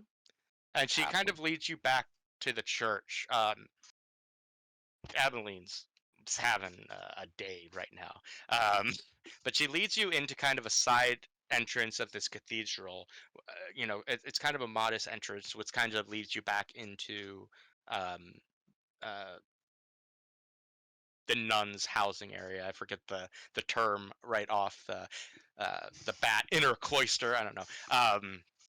But she leads you back, and you see some of the other sisters around, dressed similarly to Nelasan, and she takes you back to a woman who um, is kind of dressed like her, um, seemingly alive.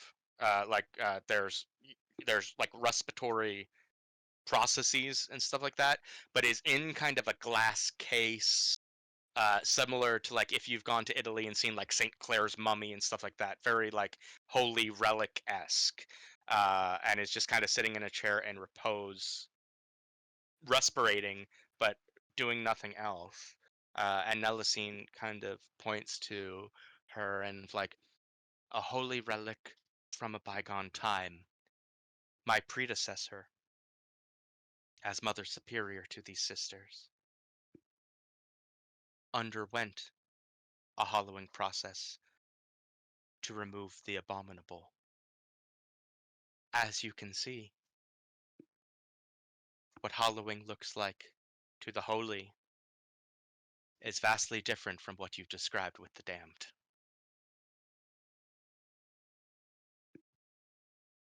it may interest you to know that the gondoliers have reported encountering large numbers of these damned.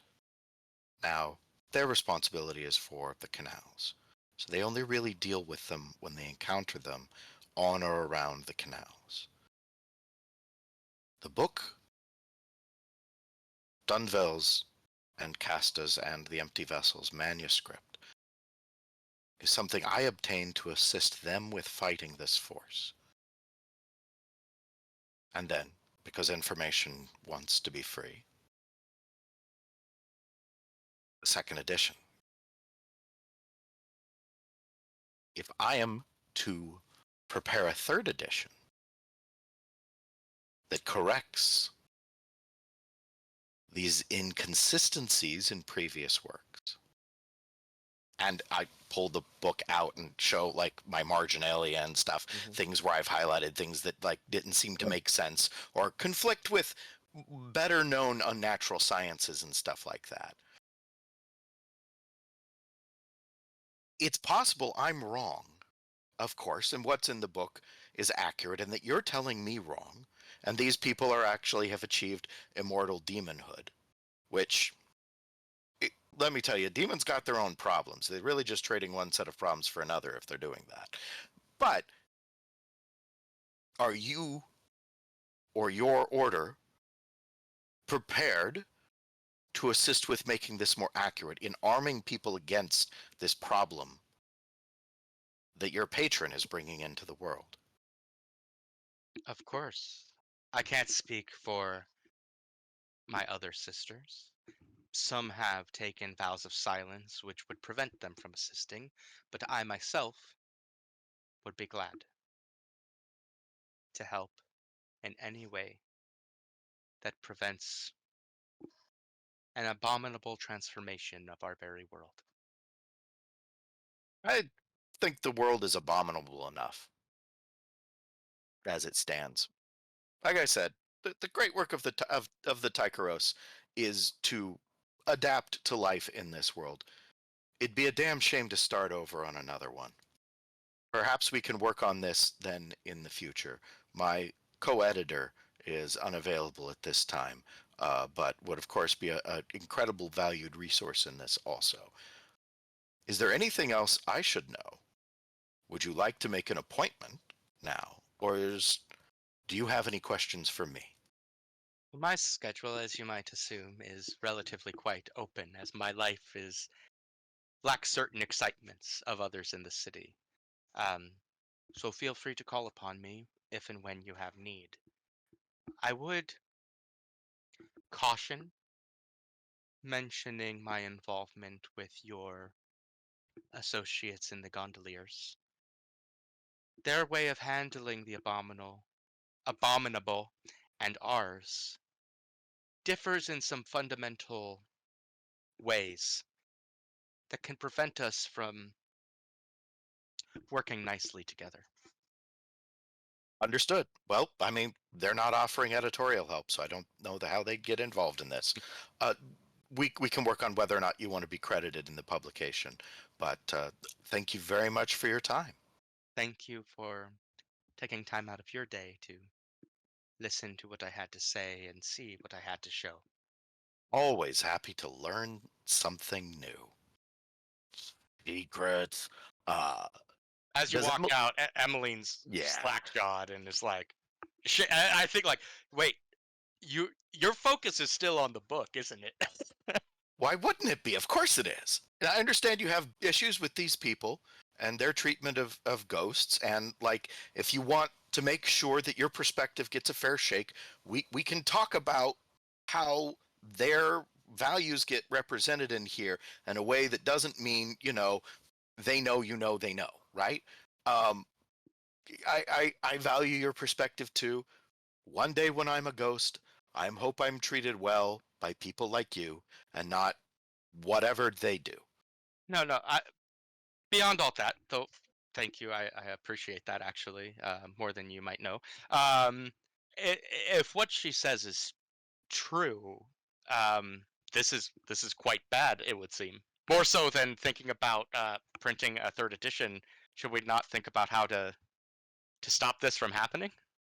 I mean, the third Is this a edition will Nighthawk problem? Do we need to get him involved? He's the one who has uh, a direct messenger to the Forgotten Gods, it seems.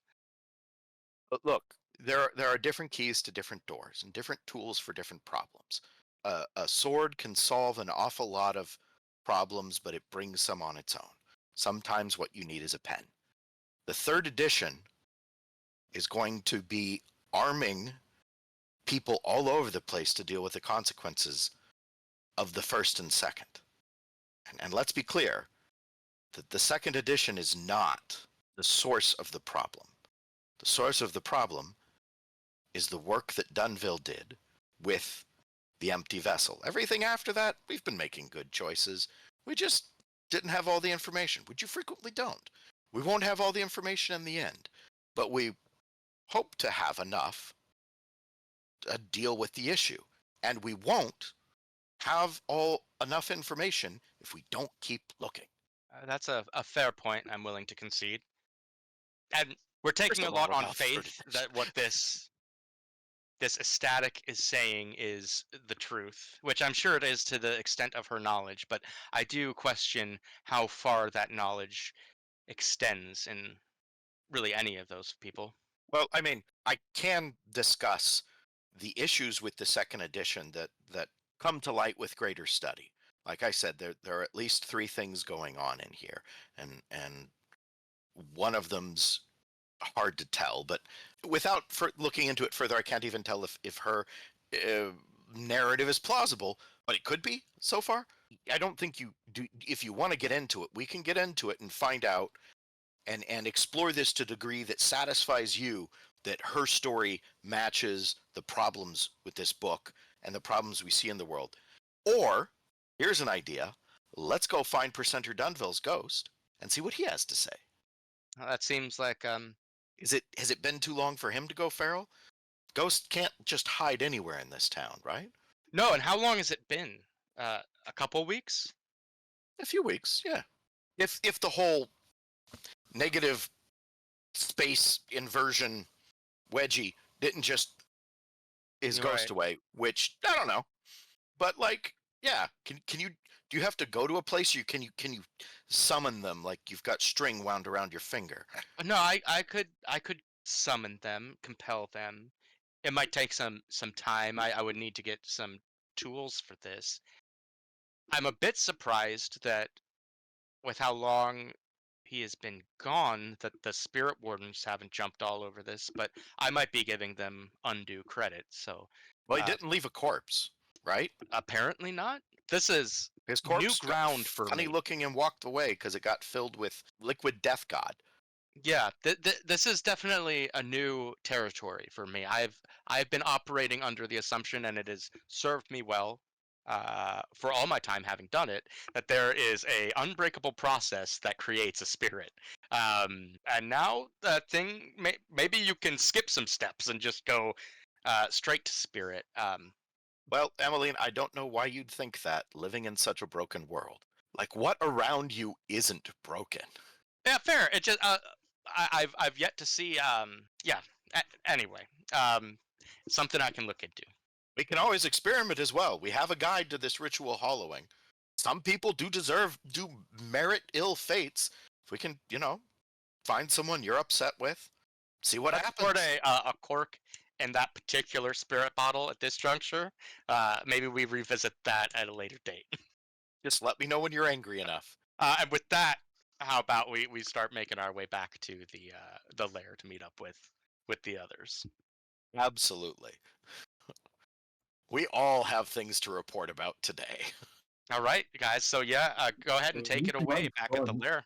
I killed a guy. I think I killed a guy for the first time. Is that what Silas says when he just walks in?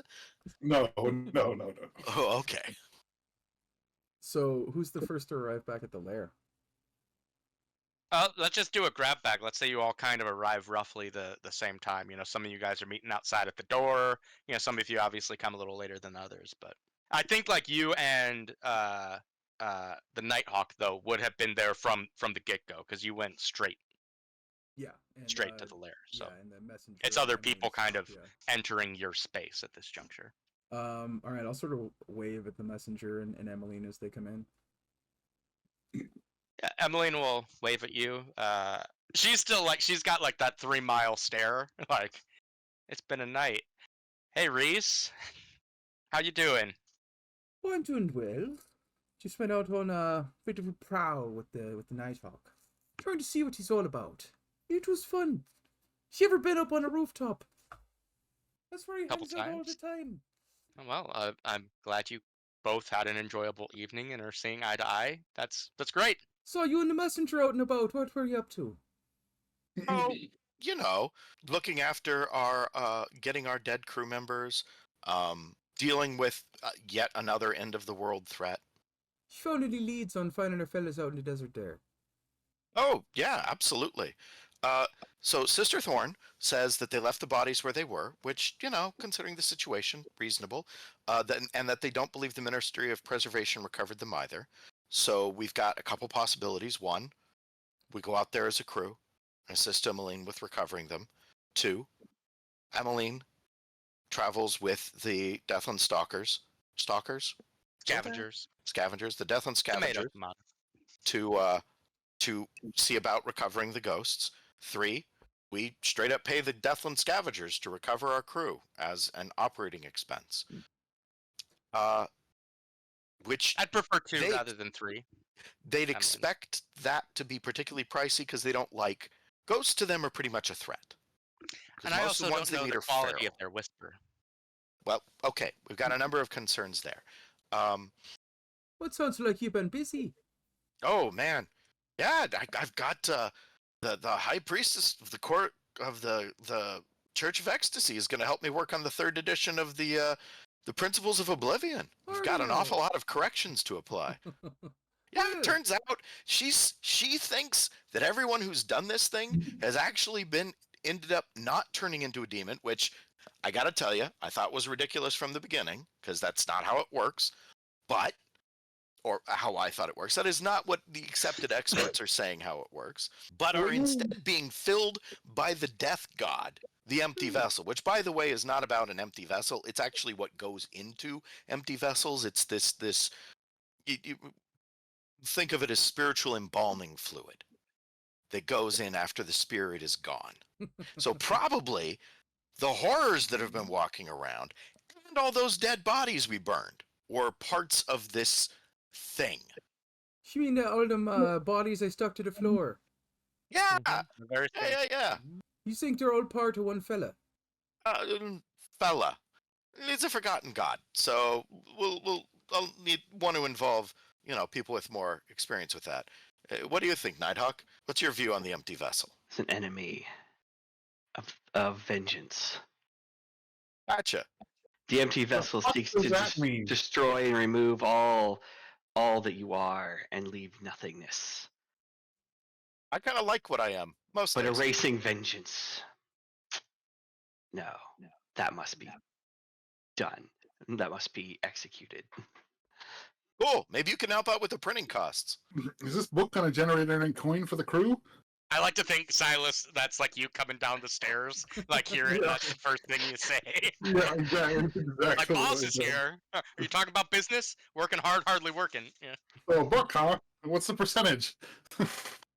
It's not that kind of book. Same book, Silas. then Same one we've why? always been talking about. Well, 2 reasons. 1, to correct the record, and 2, apparently there's this is some sort of world-ending threat.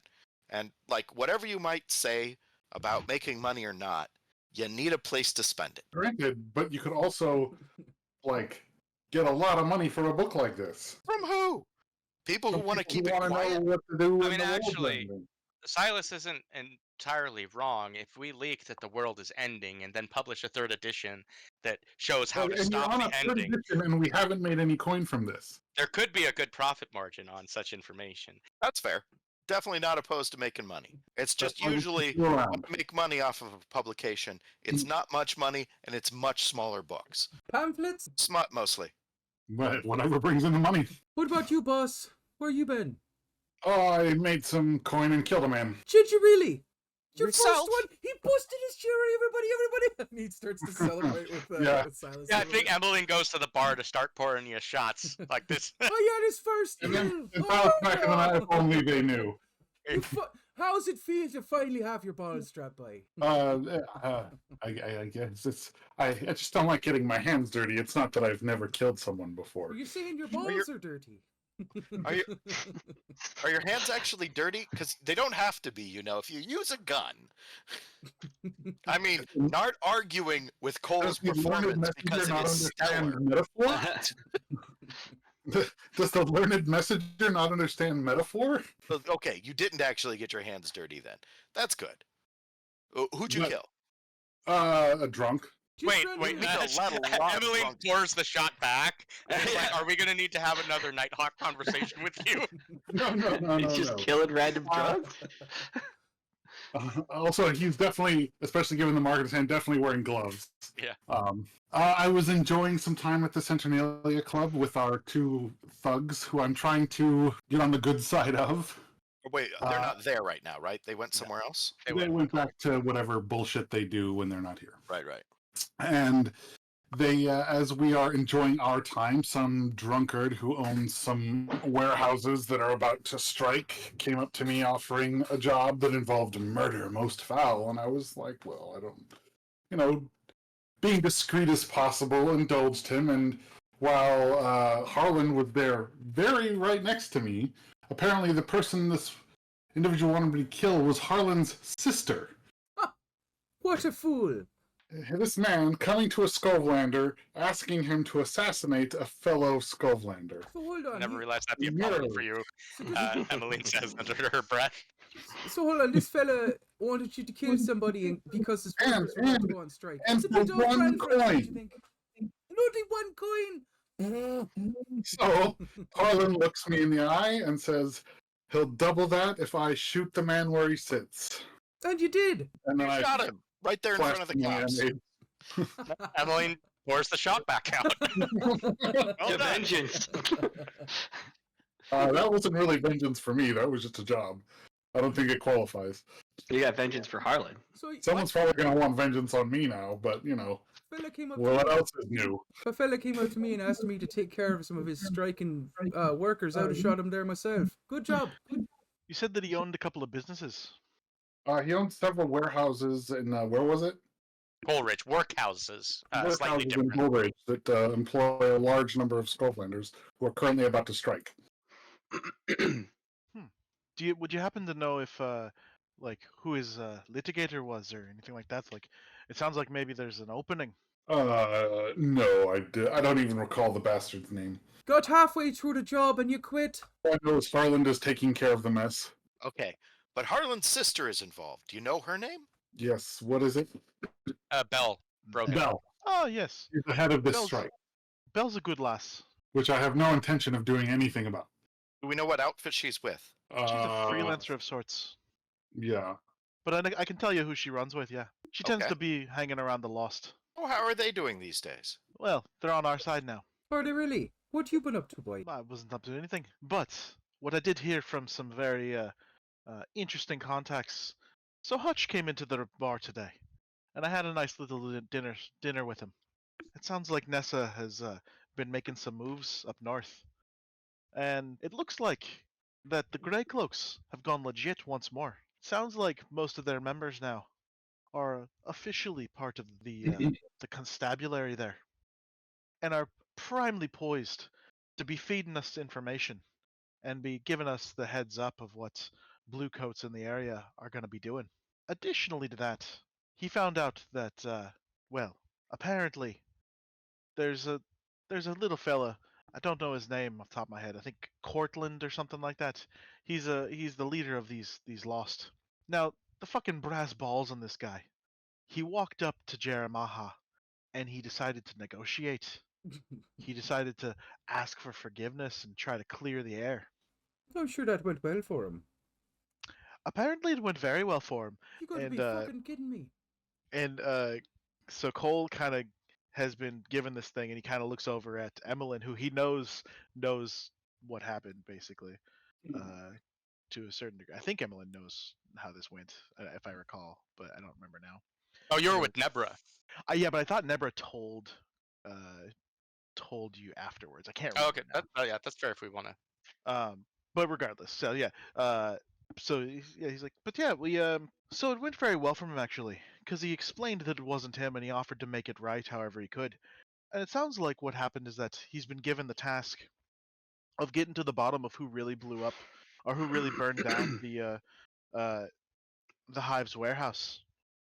You know, that whole Hive warehouse thing that we had to deal with. Thankfully, though, when I was talking to Hutch, we were saying that it sounds like maybe the inspectors have discovered that the vultures, in a preemptive strike upon us, or upon the Hive, really, in their whole betrayal and working with the billhooks, perhaps were the ones that burned down that that whole thing. And so it's lucky that the Lost weren't around or whatever when the big fucker with the axe went to go to town on him, because it turns out that the billhooks and the vultures were the ones, really is the vultures, decided to take a swipe at us. That sure solves a lot of problems, Emily. That it does. It's very convenient for us that our now vanquished enemies were the ones turned out to have been doing the vile deeds all along. Does that convenience cost us anything? Only the continued goodwill of our neighbors to the north. They want friends in the south here. They like knowing that if if and when they have issues in their area, that if they're handling it, people can't just cross over the water and get away from them. They can't blend into the crowds of night market.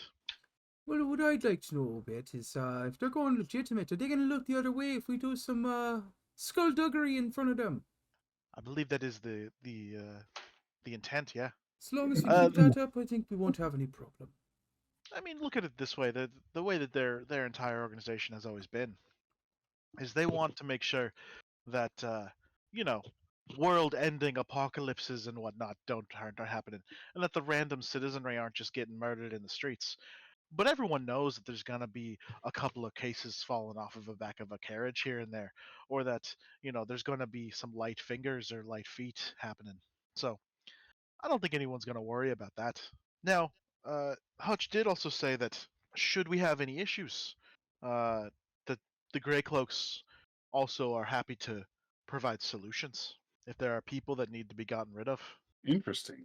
I did think it was pretty interesting. Hmm. And on behalf of that, to your point, Messenger, I did share with them that what we discovered in the prison, that the billhooks have been spreading quite a bit of coin around, trying to free their people, and successfully so. But also that they don't know where that coin came from.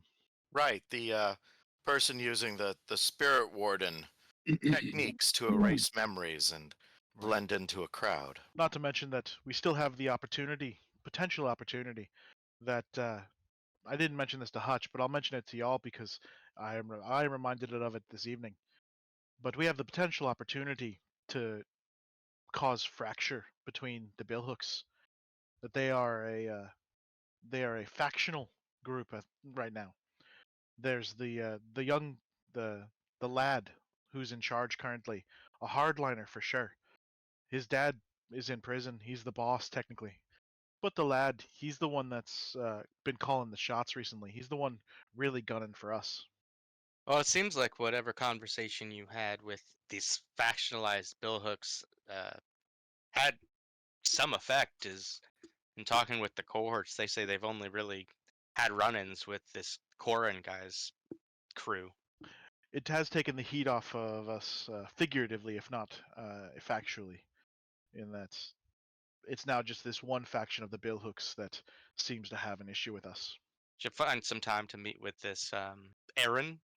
Was her name? That's his sister, right? Well, Belle Brogan is the Erin is the sister of the billhook. Yeah, that's the thing is so as I see it, we need to meet with Cortland, make sure he gets the right information that he can pass along to the Hive so he can complete his tasks. And then we also need to meet with Aaron so that way we can make sure that the billhooks continue down the path that we need them to continue down. Well, it's old business, but just so it doesn't get forgotten. We also need to destroy the Dimmer Sisters. Ideally. It's unfinished business. It is. It'll also be expensive business. Well, They haven't probably seemed to have be a lot doing of much nice about their things. grievances. Small victories, I guess. But I am I've sensitive. also given a job offer this evening. Have you really? Lead Yes. with that, boss. Don't Why are you bury the holding lead. back? Lead with Oh, that. you had the information. I didn't want to interrupt you, and Sure, you it's are okay. all You'd like to save important the best for members of last, the don't you? crew who all have a voice. Is Oh, this well, something- you like to go to a casino. I can think of better ways to throw away money. Same. Well, we'll be throwing away someone else's money. I can think of better ways to throw away someone else's money. I think of better Even though things they're to do with paying us someone to do else's it. money. What's the job? Well, it was a Captain Landlock? Captain Lannick, yeah. Lannick, yeah. Of the, what was the company name? North Hook Company. Of the Northhook Company also decided to come meet with me after I performed the little act of courage at the Centenalia Club. Colin's in and is like the said Northwood he'd, Company. some assistance in laundering money. Sorry, boss. You said North Hook, Yeah, like the fucking channel. yeah.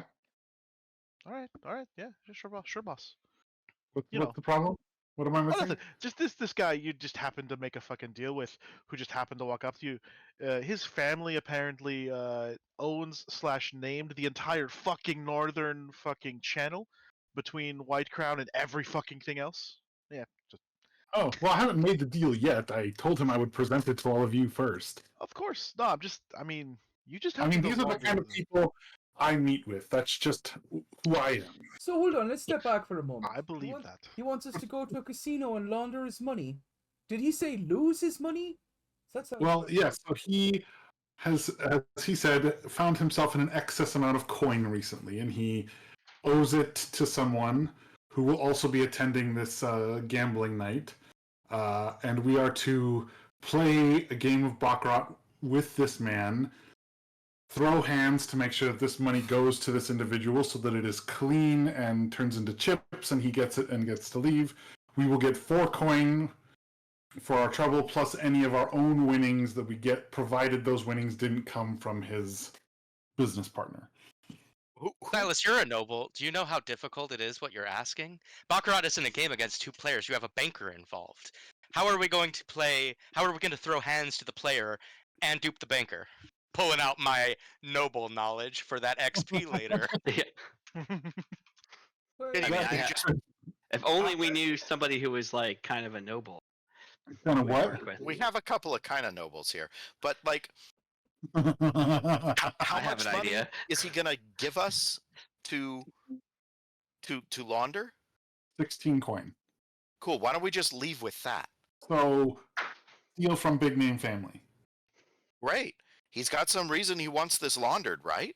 Yes, and he wants to make sure powers that be don't know. What's it dirty with in the first place? Where'd he get it? I know better than to ask. For our sake and his. You didn't do any homework, did you? It's like No. it's your first job. If I ask, that means we know. Good. We need to know all the things. We don't need to know all the things. We don't need to know all the things. If we know all the things and get caught, Well, then we here's can the be deal. forced to tell all the things. If he stole this money from the Hive, then we might be in trouble. Where'd he get the damn money? He's also agreed to pay our cut to the Hive on our behalf. On 4 coin. That's a bit more suspicious. And whatever we scrape out of winning at Baccarat. Mm-hmm. So we're going to go into someone else's turf, the casino. We're going to try and foul up a game for someone whose interests we don't know for 4 coin. Who owns the casino? Who's running it? I believe it's more of a So it's private. it's a private. It's owned by a woman named Helene, a Severosi. And it is the Silver Stag is well known in Silkshore. It's kind of like the casino of Duskfall, right? It's kind of a big name deal. So like not only would the people coming to this tournament like not only could you pull this job for 4 coin, not only could you get some winnings, but I mean, who knows? The people who might attend this are probably some big names that. Turns out you guys have met a lot of the Witch and Relthy having gone to Strangford's party, so probably some people you've already met. So who knows what the night could hold. And I have a night. We might need you someone would who can all be pass. required to dress appropriately, and he kind of looks really eyes daggering at the Nighthawk. Maybe we need someone who can look the part of a noble or is a noble as We well. have a couple of those. We Like, yeah, Emmeline's on outs with her family doesn't mean she's on outs with her place in society. And like Silas dresses up well. I don't want to get into this without knowing more about what's going on. We already have dead weight on any job we do because of surprises in the past. So what about this? I don't want to make this overly complex, but I am very interested. This kind of tournament's not one you get invited to a lot. If you're I know. us. Right. But what I'm saying, You're being invited to lose money. That's how gambling works. Let me I'm show you into something. That's how gambling works. Well, But as what Emmeline- we're sure of is there's going to be a lot of coin You on can hand. snooze with eye rollers. correct. So the I don't question care about is- the schmoozing. Why do we care What I'm about? Why saying- do we care about the individuals, and why don't we just rob the damn casino? Right. But you were saying, Cole? I mean, that's essentially what I was going to get to. I was just building Oh. up to it for dramatic intent, but Fuck you, Silas. Cue Ocean's 13 music. what I was going to say is that we should go there. We should definitely lose this. 12 coin is it? 16. 16. Well, but 4 of it's our cut, so 12 is how much we lose. Paying us for cut separate from it. We need to make sure that this individual gets 16. All right, Wait. You should double check that for sure, because like Okay. Yeah, I'm because pretty sure if he's going I to get pay a us bag for of 16 coin, afterwards, I need to give 16 coin via this method to the man wearing the jester brooch. The man wearing the jester brooch. Mm-hmm. And then we will get paid 4 coins and then get to keep anything that we make at the casino. exactly. Provided it wasn't stealing from the mark. And so my thought was that Mhm. we go ahead and we lose our coin. We go ahead and give that coin over 16, 12, whatever it ends up being. You'll figure that out. And then he leaves. Right. He gets the fuck out. He gets his coin, he cashes out. And then it's free game. Right? We could go and try to, I don't know, onesie twosie try to win individually, or we could potentially come up with some scheme to cheat. We could pass cards around. I mean, if Nebra was here, I'm sure she could just fucking do all kinds of shit. But what my boy here was saying, is that we could just pull a heist and rob the entire casino.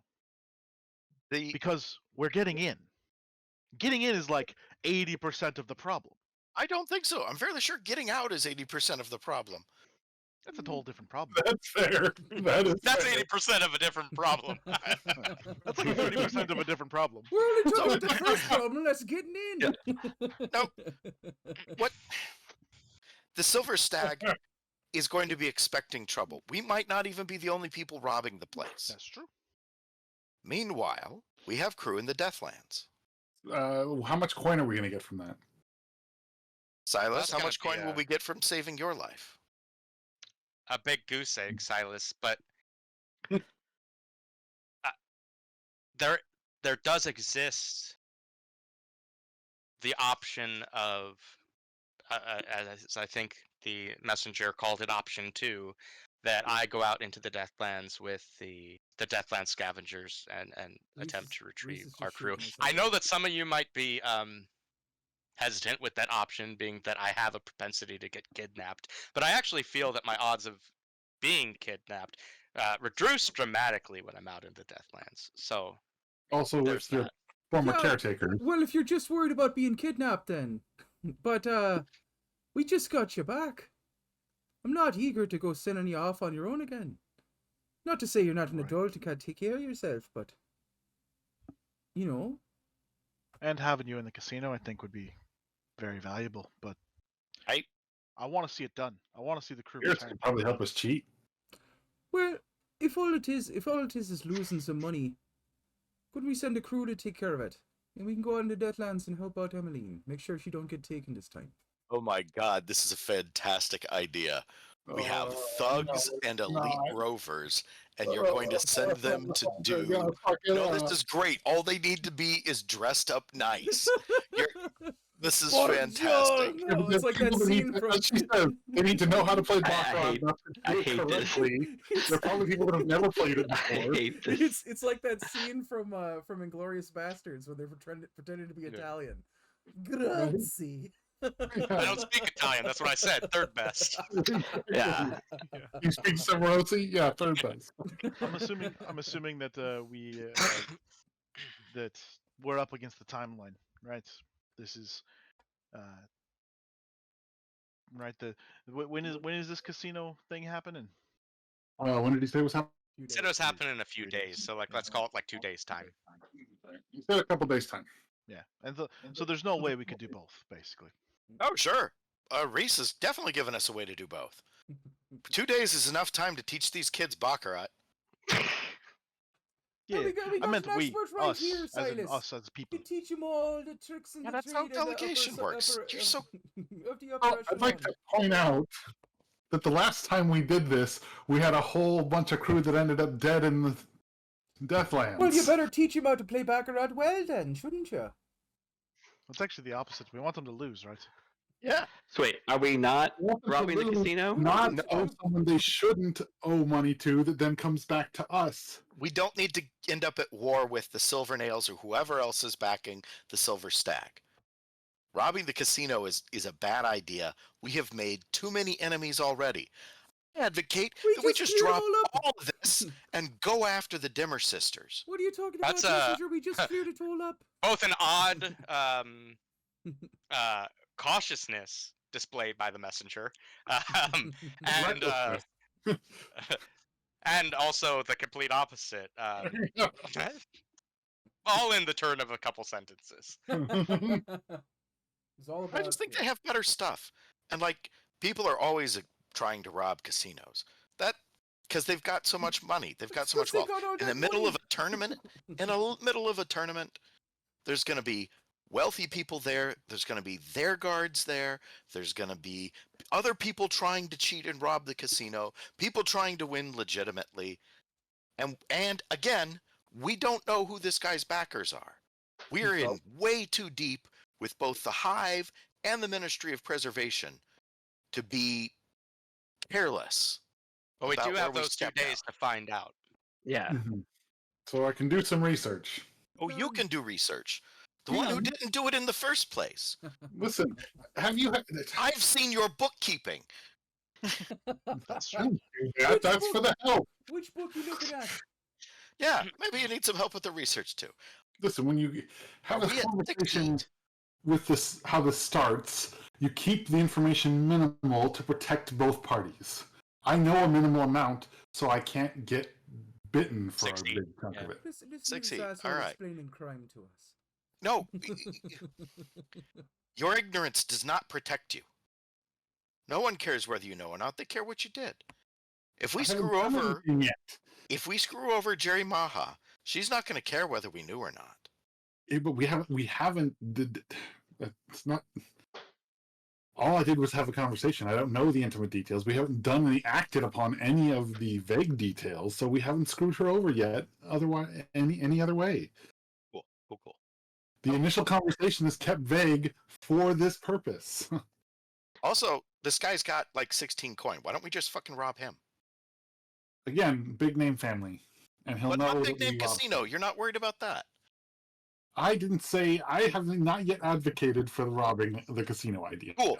Team rob casino. How do you feel about robbing big name family instead? I think Casino it's business seems as usual. cleaner. Yeah, believe Casino. will say. Casino seems better. I know some of these big name Yeah. families. I'd rather be in it with the Silver Nails or whoever's back in the casino. 'Cause Personally. At the end of the day, remember, we're not going to be robbing a family. We're robbing another organization. Mhm. How is that different from a family? Families get all personal with it. Yep. It's weird. It just gets weird. Keep it business. Keep it professional. It's just Yes. business. As you said, Messenger, Families get weird. at a big casino like that, there's going to be people trying to pull one over, and they're going to be trying to stop it. And Man, so it's a professional risk. I love the casino heist thing. I love all of this. This sounds like a Virgil Caesarian mission. But Virgil Caesarian isn't part I of the love the crew. Is idea the of going problem? in, laundering the money, and then enjoying ourselves for the rest of the evening. For table talk, Cameron, you can easily play Virgil Caesarian. We can get to there. Like, I think that if you decide that the Nighthawk is like, I gotta go do something else, and then Or Virgil I know a Caesarian guy. shows Yeah. up, Well, you already said. I think you've already set it up of like you got to dress up. It's like, I'm not Yeah, going yeah. without a mask. I think Yeah, that's fine. that hurdle's easy to get over. Yeah, it's Yeah. not. That's Yeah. very very easy. What we want to do hurdle Yeah. is the first one. But yeah, how about we just do the thing? So, and then but just I enjoy want to preface that with, you know, and if have a I good say, time. I think we should just Enjoy go the to wine Dead and Lands, dine and play know a what I little really game. want to do. All right. Have Let's do some this fun. research. Let's find out what so we're getting let's- into. Yeah, let's montage a little bit of, Okay, so I have some these roles next few here. days. So who wants to be involved in this research project? It's going to come down to I'm roles. employee for it. All right, so it sounds like Silas is rolling it. Nighthawk, did you want to offer help, or did you want to perform a group action with Silas? What do you think, Silas? Silas, what are you rolling to research? So I'll Consort. show link you it. what I'm doing. Yeah, consort. Okay. Yeah. I'll help you, or I'll So, be part of the group action, I suppose.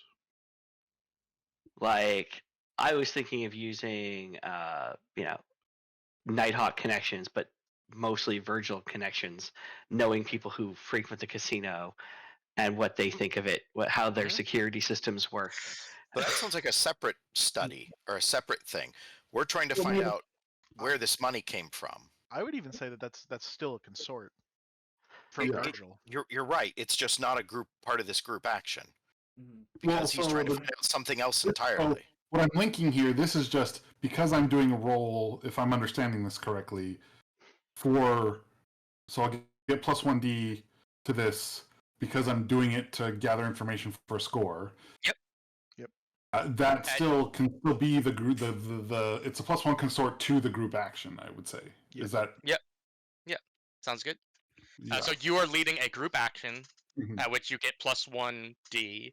I guess to Pal's point, like, what are you trying to get out of that, Nate? So I think. Well, I think for my benefit, having to parlay this information or relay this information, let's have Cameron, if you want to take part in this, roll it up, and I'll let each of you ask some questions that may be kind of different, but kind of fall into this survey role, right? Or consort role rather, and from there we will go. So if you push yourself, that's like you can do. It's like 2 stress. 2 stress to add 1 die. Yeah. I would like to instead do a Rook's Gambit where I roll Sway instead, which is also 2 stress. Okay. Yeah. In this case, and I'll explain how I'm doing it. I'm getting in close with somebody who frequents the casino, a fellow, wealthy family individual as Virgil, and just basically like making him like really trying to get some information about what goes on here, who this person, this clientele is, right, that we're trying to trade with, right, and understand how some of the security works, what goes on at this casino, right. Mhm. Kind of get the lay of the land and things like that. But I'm doing it as sort of a like wine and dine this guy. For sure. Yeah. I have a perfect Alright. explanation for why I will get stress from this role when I inevitably do. And this position is I think all of you guys are going to be controlled. Okay. Standard effect? And standard effect. Okay. Actually, let's drop that from control to risky. Okay, then I'll That's fine. redo that. Cancel that. Well, it's a good You roll. can keep the roll. You can keep the roll. Okay. Just because if If you certain fuck up. people find out about it, it might. Yeah. right. That's not a failure. Anyone else joining? Yeah, I am. And we're not doing this. Am I like for this consort? I'm trying to think of. Am I doing this in the bar? I don't think I am. That's up to you. Just depends if you want to be tied to it. If you know what I mean. Right. I'm gonna go with no.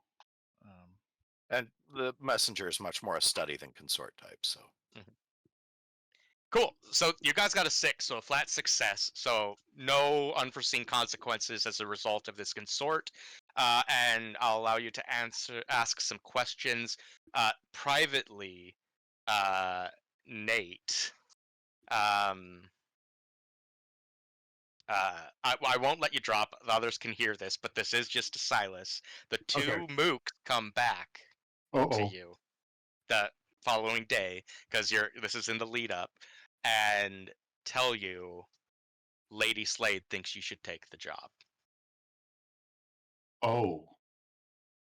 because Okay. obviously they heard everything. Obviously Yeah, they told her. I mean, You're being very clearly they said upfront. everything. And am I? I think I will give the courtesy ask of them why, if they'll say. I don't know that they will. Not for us to know.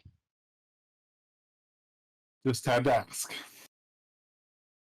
And then I sort of thank you, gentlemen, and move on. Cool. So go ahead. You 3 can ask me some questions about the guy, the money, the score, and I will answer to the best of my ability.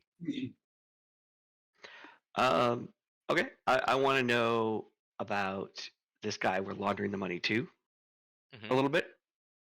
Like, why is he like? What's his involvement here? What's his take? What's So that there's like no information on, right? Because he didn't give a name. He didn't give anything of like you're gonna see a guy with a brooch, and when okay? asked about like, well, who's this guy wearing a brooch? People, it's Okay. not like a common thing. There's not like Right.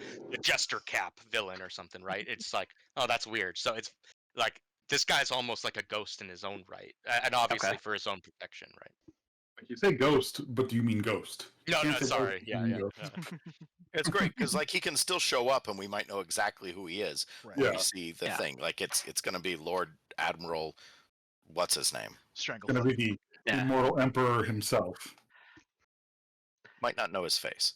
Right. I think the I other thing. would like to know Oh, yeah. where the money came from. Yeah, you discover that indeed the money was stolen from the Hive. And it was stolen from funds specifically earmarked to go to the Ministry of Preservation.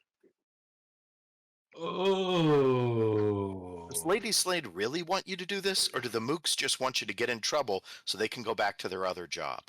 No, Lady Slade wants this to happen. Absolutely wants this to happen. For a potential variety of reasons. Cole hates being a pawn, and because he's been a pawn his whole life, and Yeah. Welcome definitely to Dust dislike- Ball, baby. Yeah, exactly. So Oh, Lady this Slade one's doesn't gonna like the jump Hive. She's not. She's against the Hive. You Or know, is the it like Hive, so we're all on the same team, but someone in Yeah. the Hive did something to piss her off, or she doesn't. We don't know the details yet. We have asked three a lot of people reasons. all working for one another that are in Right. like this weird Mexican standoff now. Yeah. Right. And And Cole, so of what course, she's is having, what's essentially happening here, if Silas is interpreting all this, is they are, she's in this weird web weaving of the web. She is doing her own version of that, where a subordinate of hers on some level stole money from the Hive that they wanted stolen from the Hive, is filtering it back through to the Ministry in a way that the Hive shouldn't find out about it. They're paying off the Hive for us, but on the same token, having us do all of this puts the target on us for stealing from the Hive. and that's the issue. That's Cole's issue for sure. Is that Yeah. yeah, Like that's one of those where there is that part of Silas that wants to think of the benevolence here, that he's going to do a good job and they're going to reward him, but even he can't ignore like it could also be an internal police action of that or internal affairs action that they've set. Now this guy has betrayed them, and they're going to set up to take it out. And even though we have the go ahead, like we are now the target. But in their case, the whole operation could be So- a multi to find So out wait, who. this money, which was earmarked for the Ministry by the Hive, was stolen from the Hive, and then we are laundering it still back to the Ministry. well, we don't know. No, we're laundering it to question mark. Yep. But Okay. we are laundering it for Van Pelt. Van Pelt stole the money from the Hive. That money was the money the Hive was going to pay to the Ministry. So Isn't then Lady Slade part of the Ministry? Lady Slade, yes. Yeah. He's chief of operations. Yeah. Lady Sorry, that's the Slade is part the where I one. thought. That's the part where I Lady think I Slade thought it was knows going to go where back to the we Ministry live. somehow. Yeah, Might Lady still. You just don't know. But yeah, okay. And Ooh. but the reason I say filtering it back to the Ministry is she wants us to do this job. That gives the Ministry some pressure they can No, put no, on the no. Hive too, No, because they didn't get their even- cut. Nathan, that's not the case. The Mook told you she wants us to do this job. But we have every reason to believe, as you found out, the Mooks are super loyal. No, we have every reason to believe the Mooks can't be bought by us. No, They still might want their assignment to be over. The thing about cops make crime happen. They need to Yes. do that so they can get promotions. I also think, or Cole also thinks, and so do I, that very likely too. It could just be that maybe the Hive is getting a little too powerful, and the Ministry wants to knock them down a peg, and they can't be seen to do that publicly / officially, and so Like they can bitch slap us, right? But they can't necessarily make an enemy of Jeremiah. And so if this thing happens, And don't get me wrong, they might not even be trying to set us up, but they So, certainly will have something on us for later.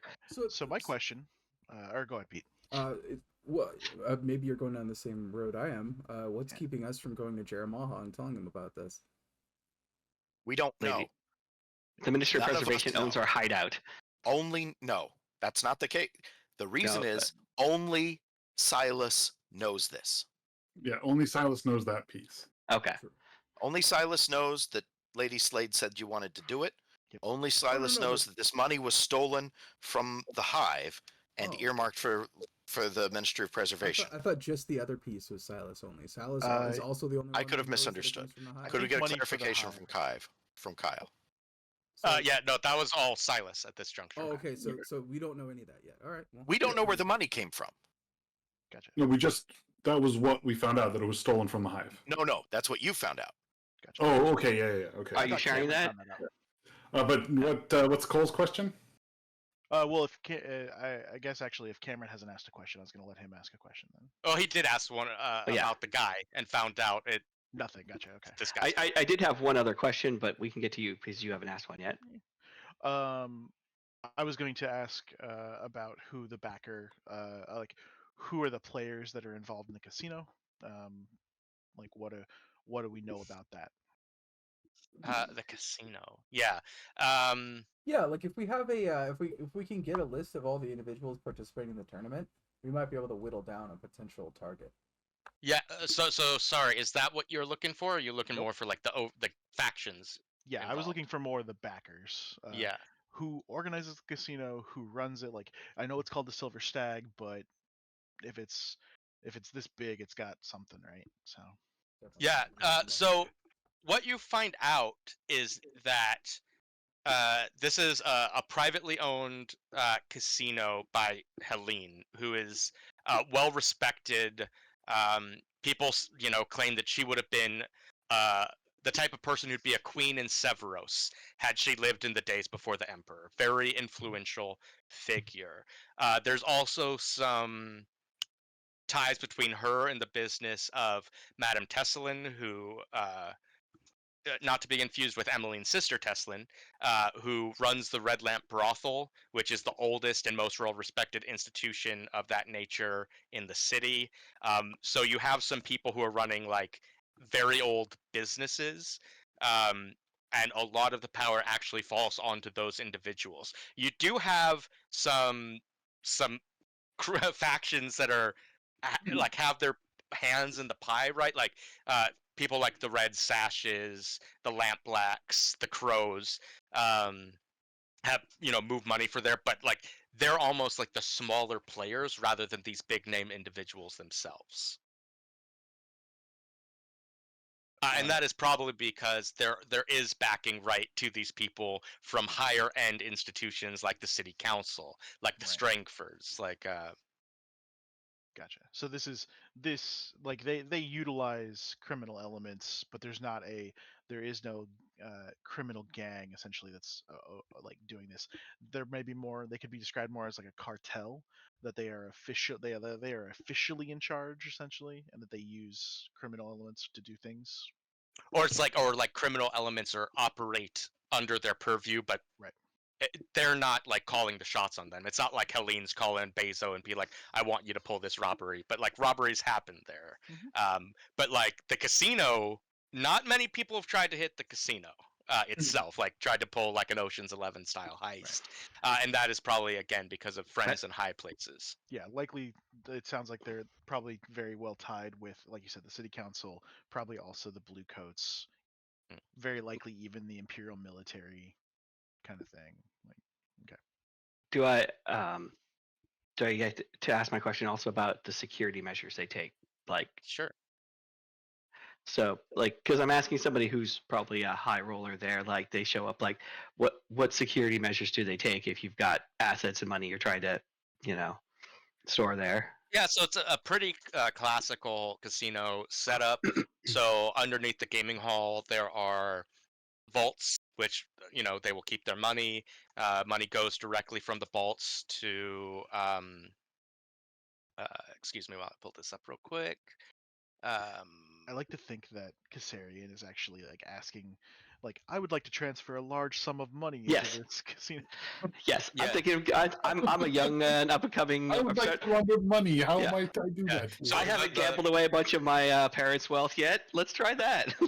the money in the vaults gets transferred directly to Saltford's in the docks, which is a private bank that notoriously likes to hang up corpses from their lamppost to discourage anyone from thinking they're going to steal from there. The casino has its own kind of guards, militia, to enforce, Militia. Well, thinking like like you've seen like Vegas casinos, right? Like they have like a paramilitary force on Yeah, yeah, staff yeah. almost, That- right? The rival's most That is nuclear legit. missile I'm silo. not. That's a level of security that I was curious about, actually. Yeah. Yeah. All of their dealers are vetted.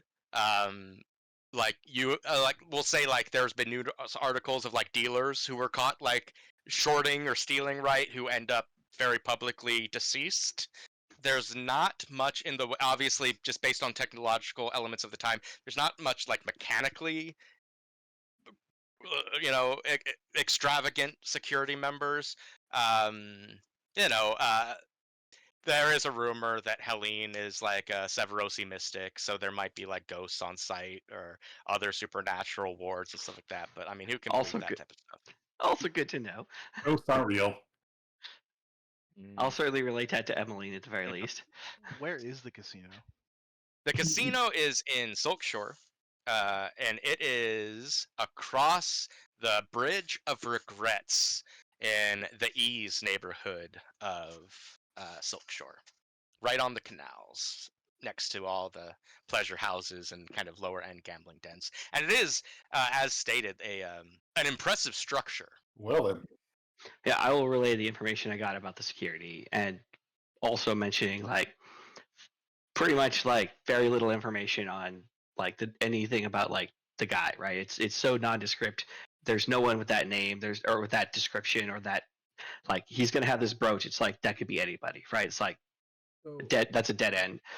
they don't keep the money on site. They move it to the bank. They do. They have a vault underneath the main gaming hall. Okay. And What- then that is like at the end of business day, that's cycled out and sent directly to the bank. Makes me We wonder find if out where the they're money. This is the messenger will ask in character. Do we find out whose money this is? yes. the casinos. No, not the casino. What's in my hot voice? The casinos. Uh, At the end of the night.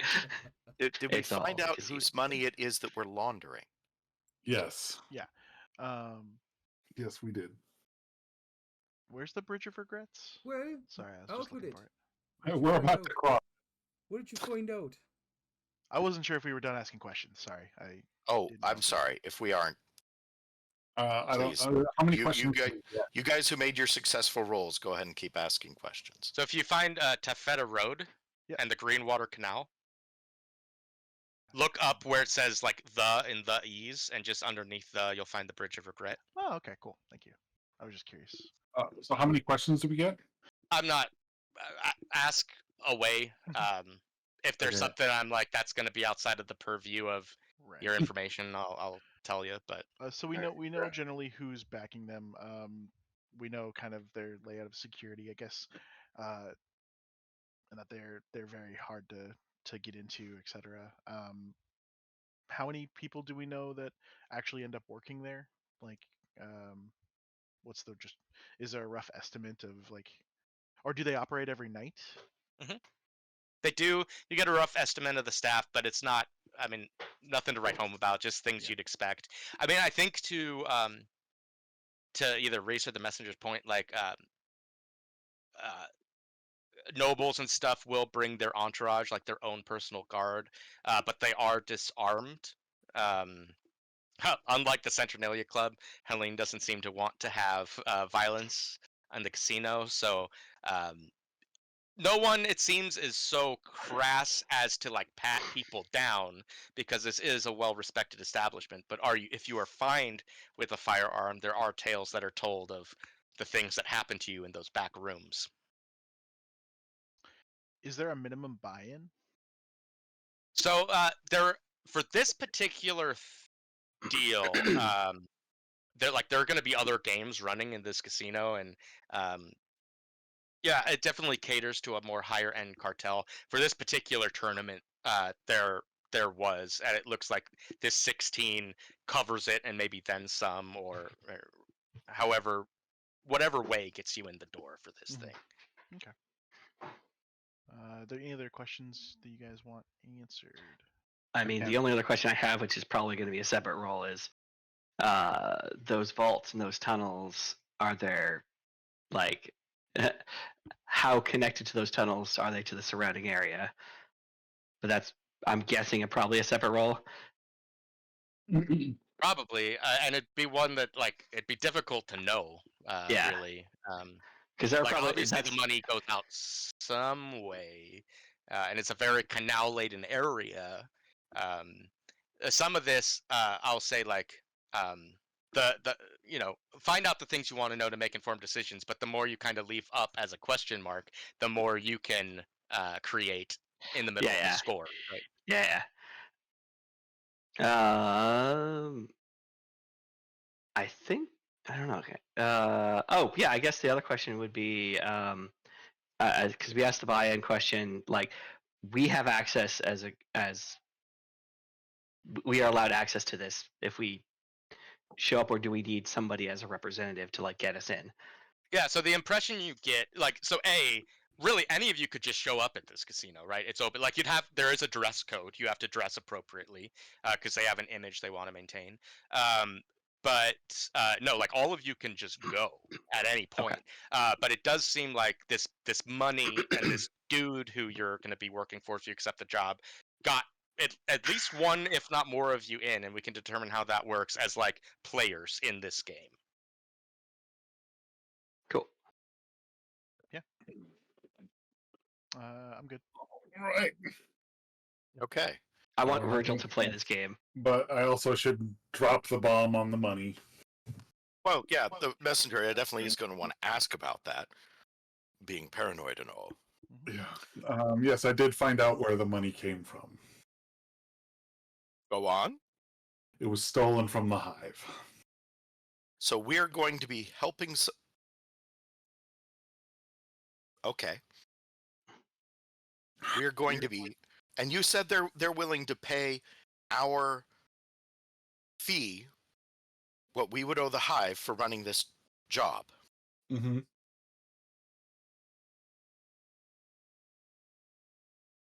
For helping someone steal from the Hive. I have also been told that Lady Slane thinks we should do the job. Why would Lady Slane have an opinion on this? I asked, they did not tell. No. Ooh, hold on. Hold on. Why did she Why know about would the Lady dolls? Slane? What? Yeah. Why would she know? I told you the mooks were at the thing. Okay, so someone They stole heard the from whole conversation. the Ministry of Preservation's subordinate, and someone asked you to He help also works them. for the Ministry of Preservation. Do we know that?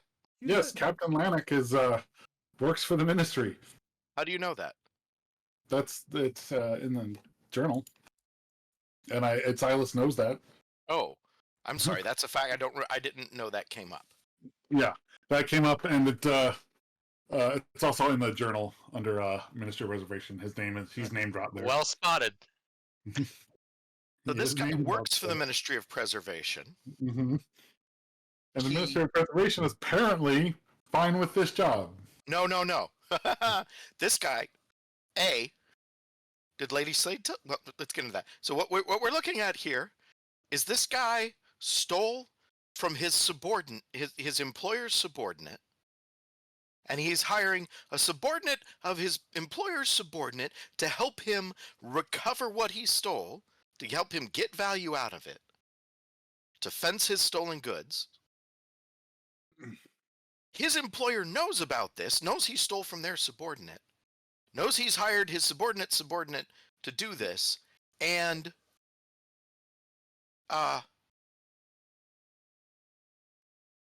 someone with his employer is telling you that we should do this thing. I think this is how you get crucified on the side of a cliff. Like, we know what we do to people who fuck over the Hive. I think when I want to fuck over the Hive, I don't want to go for it for 4 fucking coin and a good time at a casino and a nice suit. I mean, that's where you and I differ. I think you're selling yourself cheap there. What if we brought this information to Jeremiah? Maybe she would give us the money just as or some of the money as a prize for recovering it. I don't know that that's a good idea. Oh, no. Silas, none of this is a good idea.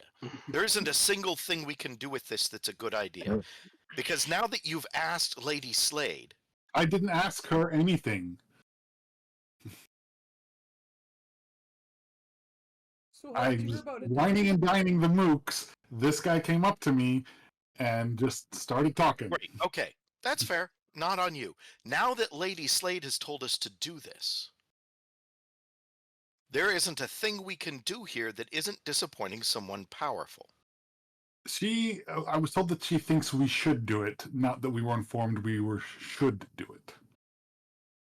Or that we're not being commanded. I don't know, sometimes people say should and they mean it's a command. I certainly do that when I'm pointing a gun at someone. But You should listen. Yeah. Put her weapon down. Yeah.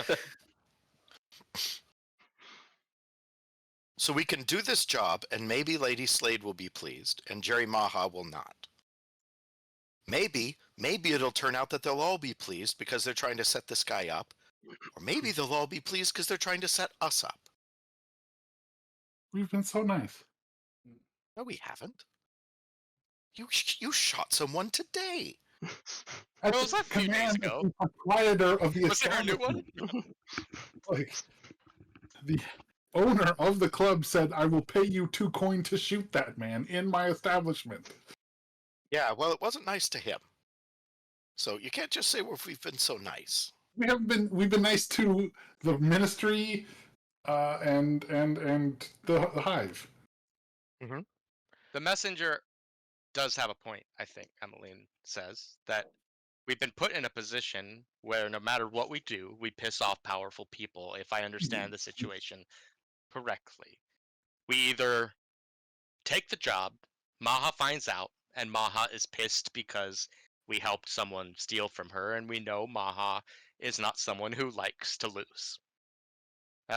We don't do the job, and in this instance, I'm taking that Lady Slade uses should as a commandment rather than a suggestion, and we piss off her and the Ministry of Preservation.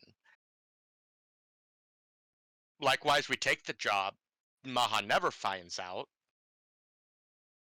the Ministry seems to be pleased, and the Hive is none the wiser. And we rob a casino. That's a whole nother thing. Well, I think it's part of it, maybe. I'm very curious why we are being used in this battle between the Ministry and the Hive, and what happened there. You know, maybe it is as Cole has said that, you know, the Hive has been gaining power, and a lot of that has been due to our own actions, and maybe the Ministry just needs to step them down a notch without it looking like they're doing so, of course. And in that regard, using us would definitely be a message. Yeah. I just don't like being a pun. Nope. Welcome to Duskfall, baby! Okay. So, how about we just tell Jerry Maha? We say, look, this guy, North Hook, we think he stole 16 coin from you. We think he's asking us to assist him with moving this coin to someone, ? And we believe that Lady Slade wants us to assist with moving this coin.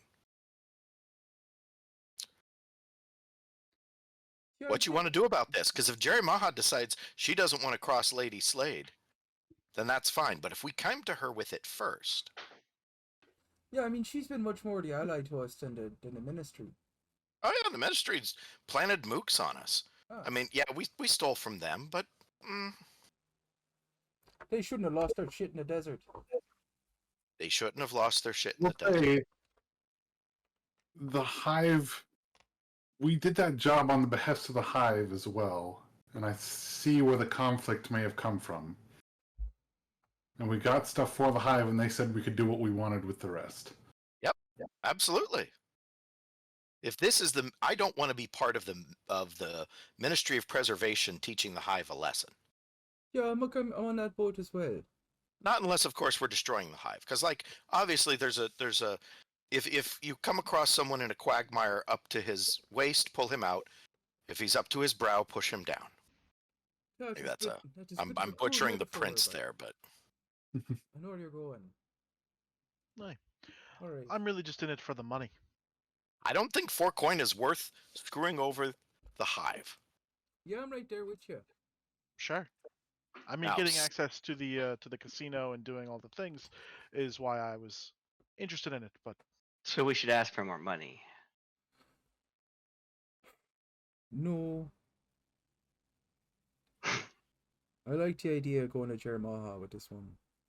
sure. I mean, we want to rob a casino. That's a whole other thing. We don't really need this guy to do that. That's true. I mean, he's our ticket in. Is he? Well, If we This is get a casino. Anyone can go to the Silver Stag. And The if we- game. And if we get Typically. enough coin out of there, we could always just pay back Jeremiah if she finds out. I'm pretty sure Jeremiah likes her recompense in blood. Or sometimes spirits. Does anyone... Let's hear the objections to going to Jeremiah. Anyone's got veto on that? I don't What think going would- to Jerry Maha is going to benefit us in the way that we think it will. What would Yeah, Emmeline is in the don't tell Jerry Maha camp, and her reasoning for that, she will explain, is that it is a very finial decision. Once we tell Maha about what is happening, it means we are essentially turning our back on the ministry. And both of them have us in their jaws. the fact that we have been recruited to even be part of this might be enough to get Jeremiah mad. Oh, I don't think that's the problem. I think the problem is that we would be upsetting the ministry. Yes. But we do have to choose. You can't go around playing both sides forever. The bigger fish is the Jeremiah, ministry. Jeremiah finds out about this. She's going to send someone after us to do what we did to the vultures. There is the option, Emmeline will say, and I think where my preference lies, if we don't want to touch this, then we don't touch this, and this is none of our business. We act like we never heard it, which will be difficult because Slay knows we heard it. But I think telling Maha that Slade or others in the ministry is out to get her. I think it So starts it's a a war t- with us at the center. I do have an alternative where we don't run the job the way Northhook says, but we don't do nothing about it, and we make a fair amount of coin. Let's just rob Northhook. Let's just kill him and solve this problem and take whatever he has. And this is what will this will be, is this will communicate what happens when you try to play the Nighthawks, because we're getting played. See, I like that idea. I thought you might. The messenger. Yeah, I thought but you might. It's mayhem. Is this guy on the council? This guy part of guy's the in the ministry? ministry. He's in the ministry, so we would be attacking the ministry. You'd be starting We- the same war. It's the same. as telling Maha. Yeah. No, not as telling Maha. Maha is still on our side. Yeah, I think Because that we're was the doing point. this because he robbed Maha. We're betraying the ministry. The ministry, we don't pay up to the ministry. We never make deals with the ministry. They just push us around. It's not a betrayal when someone you knock over gets back up and hits you. Okay. Yeah. If you think that we can go to war with the ministry. I don't think we will go to the war with the ministry. I think they have an internal problem. I still think we should. I think the best call is to play this out and see if there are opportunities that arise.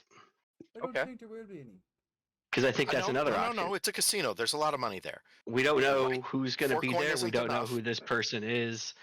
You know, we might learn something as we go in that might be of use. Maybe we could that's find a good way. point.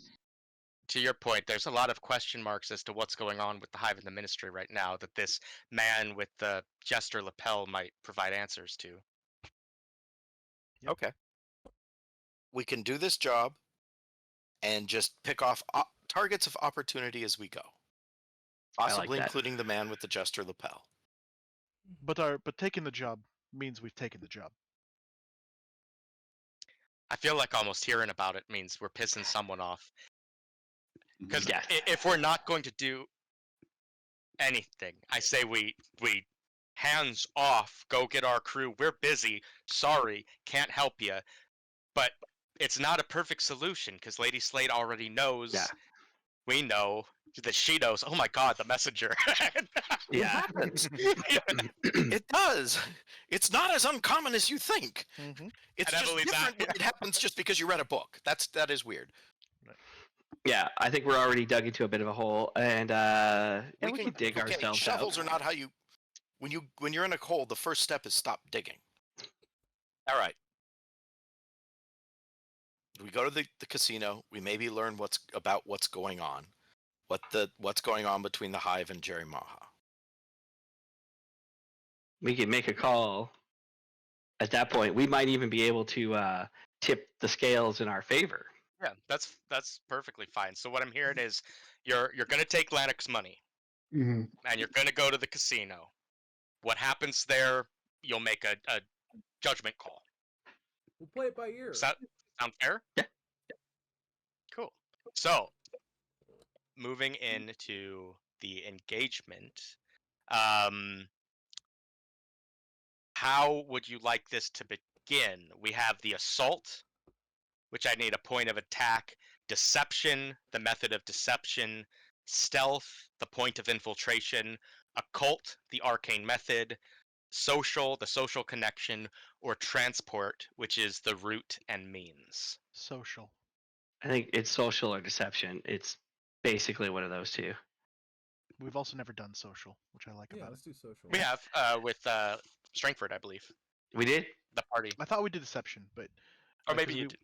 I know some of us went in as like people. Okay, or, like- what's the I know you've done connection? social before for something. Okay. It may have been the party. Maybe it was to get Emmeline back. Maybe. Was it the party that I missed? I don't know. Regardless, okay, social and the social connection is being a player in this game. Like one of you guys is going to participate. Yes. Is the plan? Yes. I wanted to also ask if Ver could have gotten himself involved in the game as a separate thing, not for the Nighthawks, but in his own. Well, there's a buy-in is the problem. Yeah. It's Yeah. 16 coin. So do you want to pull that out of your stash? Oh, do I even have that? You should. Well, actually, 16 was more than enough. What was the buy-in, Kyle? Well, say just a flat 10 coin. That's going to empty your stash because you probably only have 21 in there right now. Yeah. And stash is a 2-to-1 to remove it. I don't think, yeah. That would empty my stash. Now you can still be there as Virgil. You just Yeah. won't be in the tournament. Though I will say, like, it could potentially be that. I mean, they might take you on your name, right? It might be a credit situation Yeah. where if you then lost that money, that might be a problem Right. for you. Well, they will take the money prior to cards being dealt, because that's Lannick's whole plan, right? The money gets put into the casino, and you cash out with different money Mhm. or different coin. So, I think it's badass though if you want to do it. It could Well, be kind of fun. the house always wins, man. Be careful. Plus, you'll if you win, you only put it back. You don't double it when you put it back into your stash. So like that's lowering your quality of life for a while, which is, maybe not that big a deal. Are we sending Emmeline though? Are we letting Emmeline go get the crew? I think Emmeline's coming, right? I don't think so. No, she got a dress, right? Yeah, she said she got her dress. Yeah. Yeah, Can she you was get- planning on coming, but if people want her to go I into the death match, I prefer Emmeline to come. I would prefer Emily to come as well. Because what if there are ghosts? We don't believe. I will in also them, mention what to if Emily they're the security and the rumors of ghost security as well. Right. But we have the social connection, which is that Silas apparently will be in the tournament. there? The Nighthawk is saying that he can't show up there because he wouldn't be able to I will. wear a I'll be your mask. backup. I can bring the crew around just in case shit goes down. Or you could show up there as Virgil the way you want to. Well, no, I will show up as Virgil, but I will tell you that I'm your backup, Nighthawk needs to give us an explanation why he's not going to be there with or us. why he and- suddenly shows up at some point. Yeah. Okay. Cool. What load are people going? Emmeline's obviously going light. Not many pockets in her I'm dress. obviously going light. Why would I do more than that? Light. I mean, I guess I'm gonna go medium, but I'm bringing a Nighthawk costume. That's probably just one box, and it's light, normal, heavy. You'll see it at the top of your Oh, character sheet normal. there, Eric. Okay. Yeah, I think Right under normal. where it says slide. And you're going as Virgil Yeah. with the normal load. What? I mean, I guess the question is, what does that look like? So it's like, the way it's at light, you can pass off as like a bystander. Normal looks like you're doing Some work. something untoward, right? Like you stand Okay. out, you have bags or whatnot. Then and I'm going heavy light. is, Yeah. You're definitely doing something. Okay. Then I will go light. Yeah, yeah. I thought normal was like you could still pass, but yeah. Cool. Depends I on will the go light. situation, right? Like if you're running around the docks, you probably could have some bags and stuff. Right. But in the middle of a casino, it would be kind of a question mark. Yeah, yeah. I'll go light. Yeah. I guess am I what is my role in this for Silas? What do you want?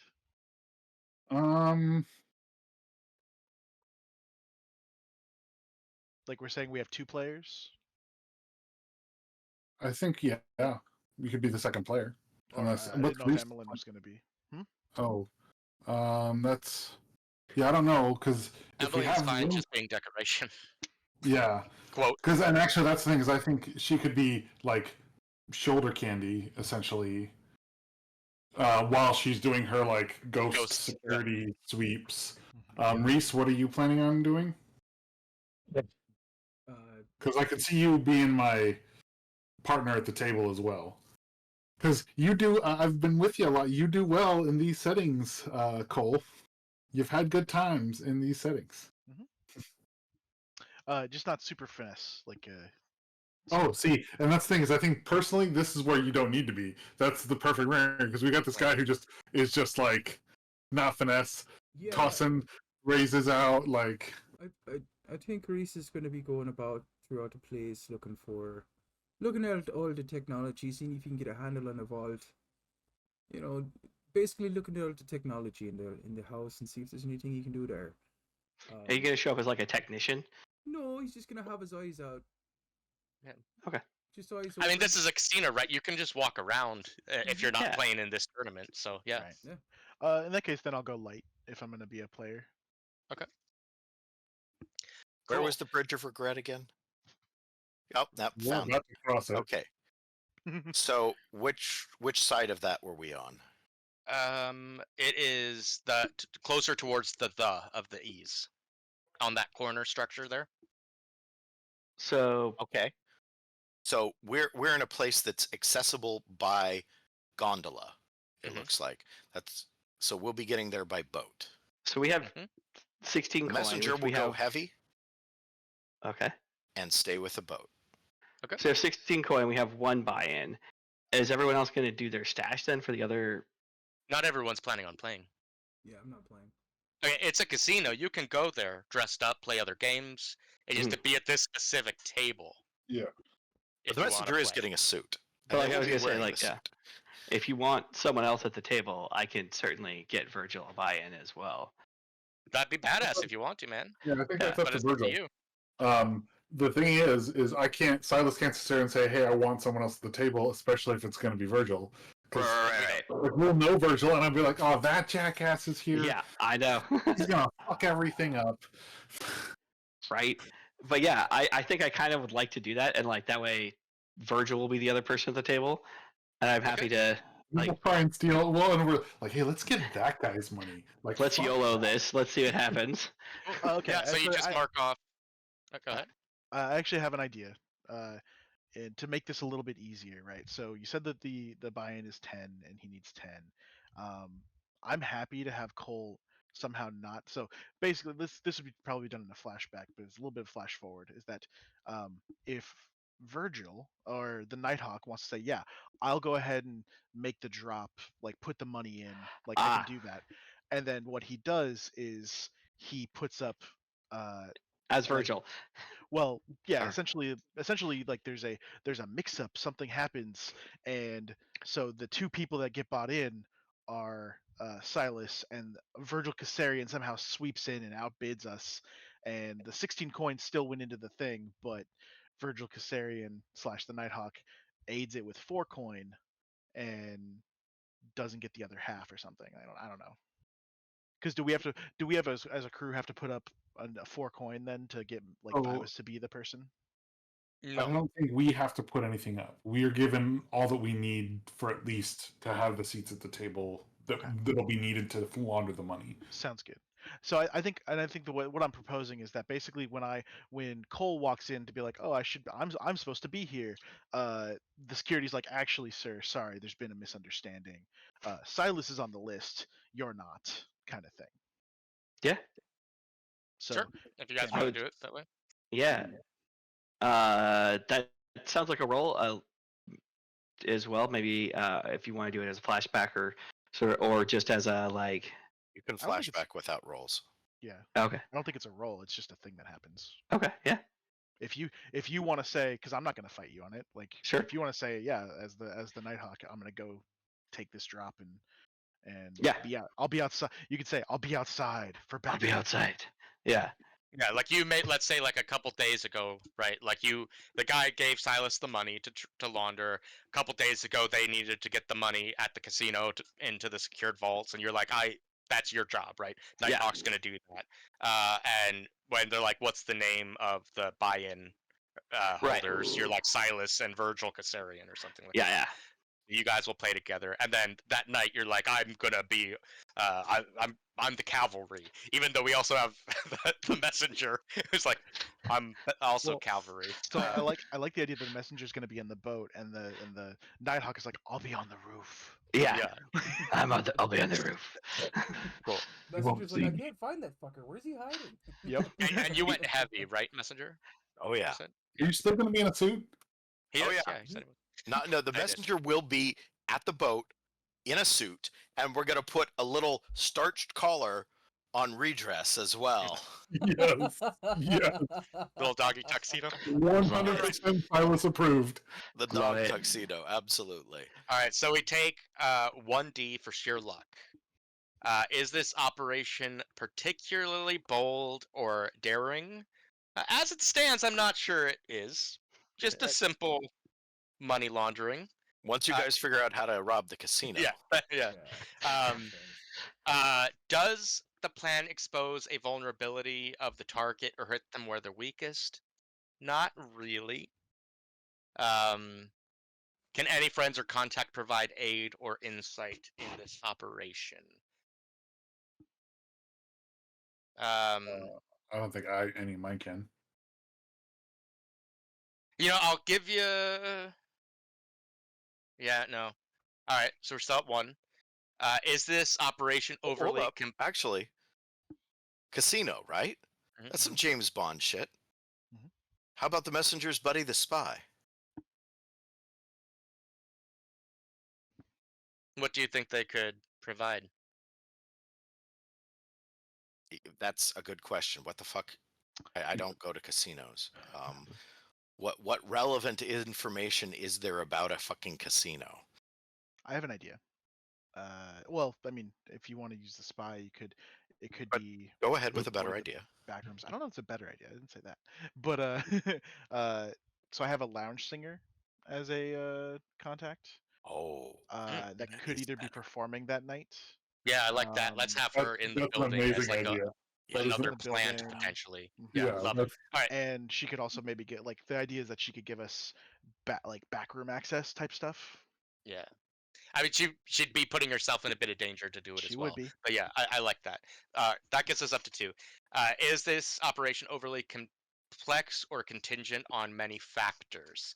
I don't really think it is. You're just lose some hands at tournament.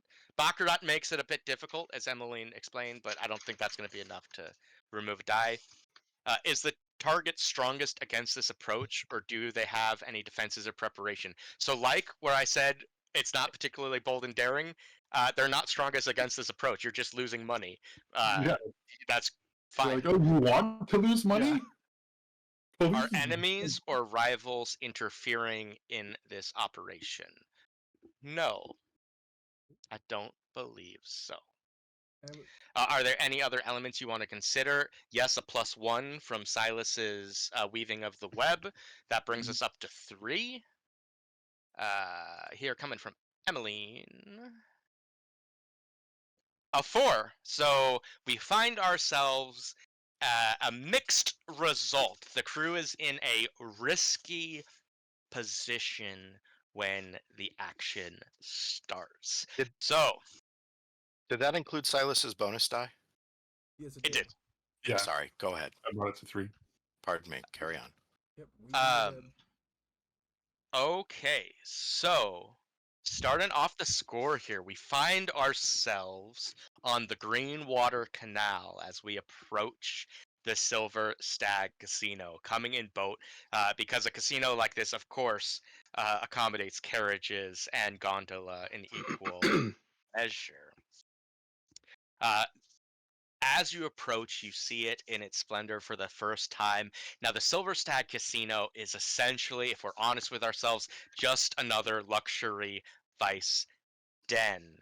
The building is large and constructed with the same white stone as many of the manor houses in Brightstone, giving it a bright and elegant appearance. Its architecture is characterized by its use of classical forms, symmetry, and elaborate ornamentation.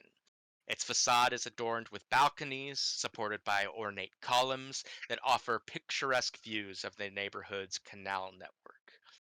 Its roof features a central dome with intricately decorated cupolas, and the main entrance is marked by a grand staircase, 2 sets of which actually go down into the canals, so you can just walk straight up from your boat.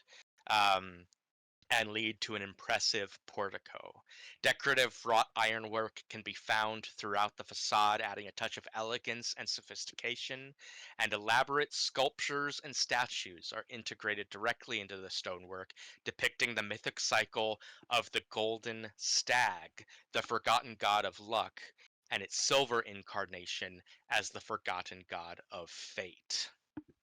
As your boat approaches, a well-dressed footman comes up to the boat, lends a hand towards you, Silas, to help you get out, and says, "Good evening, sir. May I assist you?" Yes. Good evening. And I take his hand. Yeah, and we'll start off this kind of risky engagement roll with the clock, because as he's there, he's going to kind of do a perusal of your boat. You know, this is not the gondola or the personal steamboat he might have expected. Um, Maybe there's even some word about what our boat looks like in certain circles. So we're just going to start an 8-segment clock I won't fill any up at this point. That just the casino smells something fishy. Yeah, Is it the fish? in the fucking river. The eels? But yes, the footman and Silas, you spot that he's obviously kind of, he's peering in through windows and stuff like that of our little steamer. But he does help you out to the cobblestone pavement in front of the casino, and likewise, he helps Emmeline, milady, and anyone else who is coming as well. Yeah, I'll be there. I like to think that I scouted ahead. I'm already supposed to be on the rooftop, but I'm actually coming as Virgil. Then I see him and I'm like, All right, I think that's probably a flashback. So it's a 1 stress, You're 2 not taking stress. the boat. I think just one. Okay. A fairly low stress flashback. Just lying to us, you big old liar. Mind if I slide into your table? Well, I haven't gone inside just yet. We're still outside. But, yeah, you tell them that you have no need of boats. You're taken to the roofs. Yeah.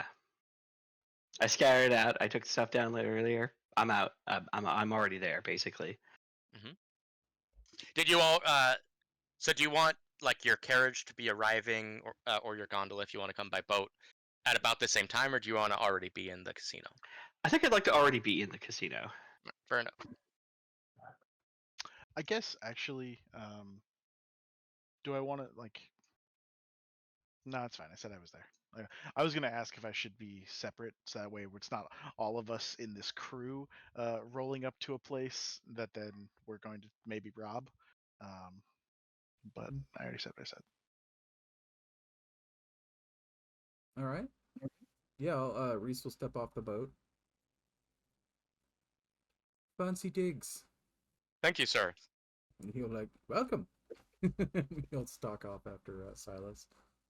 Yeah, Silas, you definitely have like the New York bellhop. He's kind of holding his hand out. yeah, oh, yeah, I'll, Just give him some silver. yeah. He gives you a very resigned impression of they're letting the poor folk in, and maunders on to another well-appointed boat. I push him in the canal. Fuck that guy. No, I'm just kidding. Don't do that. I'm just kidding. This is yeah, so it's on you guys. What's up So next? I'll head on in and make my way to direct towards the game and keep my eye out for Jester Lapel. Yeah, so cool. Emmeline will follow you. So will I. You enter through the portico and find the main gaming hall to really be an epitome of elegance, luxury, and sophistication. It features ornate embellishments like gilded moldings, elaborate frescoes, and these magnificent crystal chandeliers that hang from the high ceilings and cast a warm and luxurious glow over the gaming tables below. The color palette of the interior is rich and sumptuous with deep reds, golds, and other jewel-like tones that evoke a sense of wealth and grandeur. Looking out, you can see like from the balconies up top they don't look like police or military, but I think Cole in particular, you can tell by the way they move, they definitely are. These are like well-dressed staff of the casino that are like a security force for them. In the middle of this gaming hall, you see what looks to be the table that you have bought into, and you see several people kind of setting up around there. You see Helene, who is a large, curvaceous woman, somewhere in her mid-30s. She wears an elegant dress of colorful, finely embroidered fabric. Her braided hairs worn up high and adorned with exquisite glass beads. And she wears a fine complement of jewelry, including emerald earrings, tight-fitting gold necklaces, bracelets, and anklets. Her arms and upper chest and face are decorated with henna and ochre. She speaks and moves with a regal bearing, grace, and dignity. This is the proprietor of the Silver Stag. She's in conversation with Madame Tesselin, an Akarosi woman in her mid-60s. Her worn and wrinkled face is painted heavily in makeup, and her silver locks are worn up in an elegant style. She wears a black corset dress and a skirt of ruffled fabric. This is, of course, the Madam of the Red Lamp Brothel, and she stands there with a selection of her employees who are on offer for tonight for the enjoyment of Helene's guests. About 6 of them in total.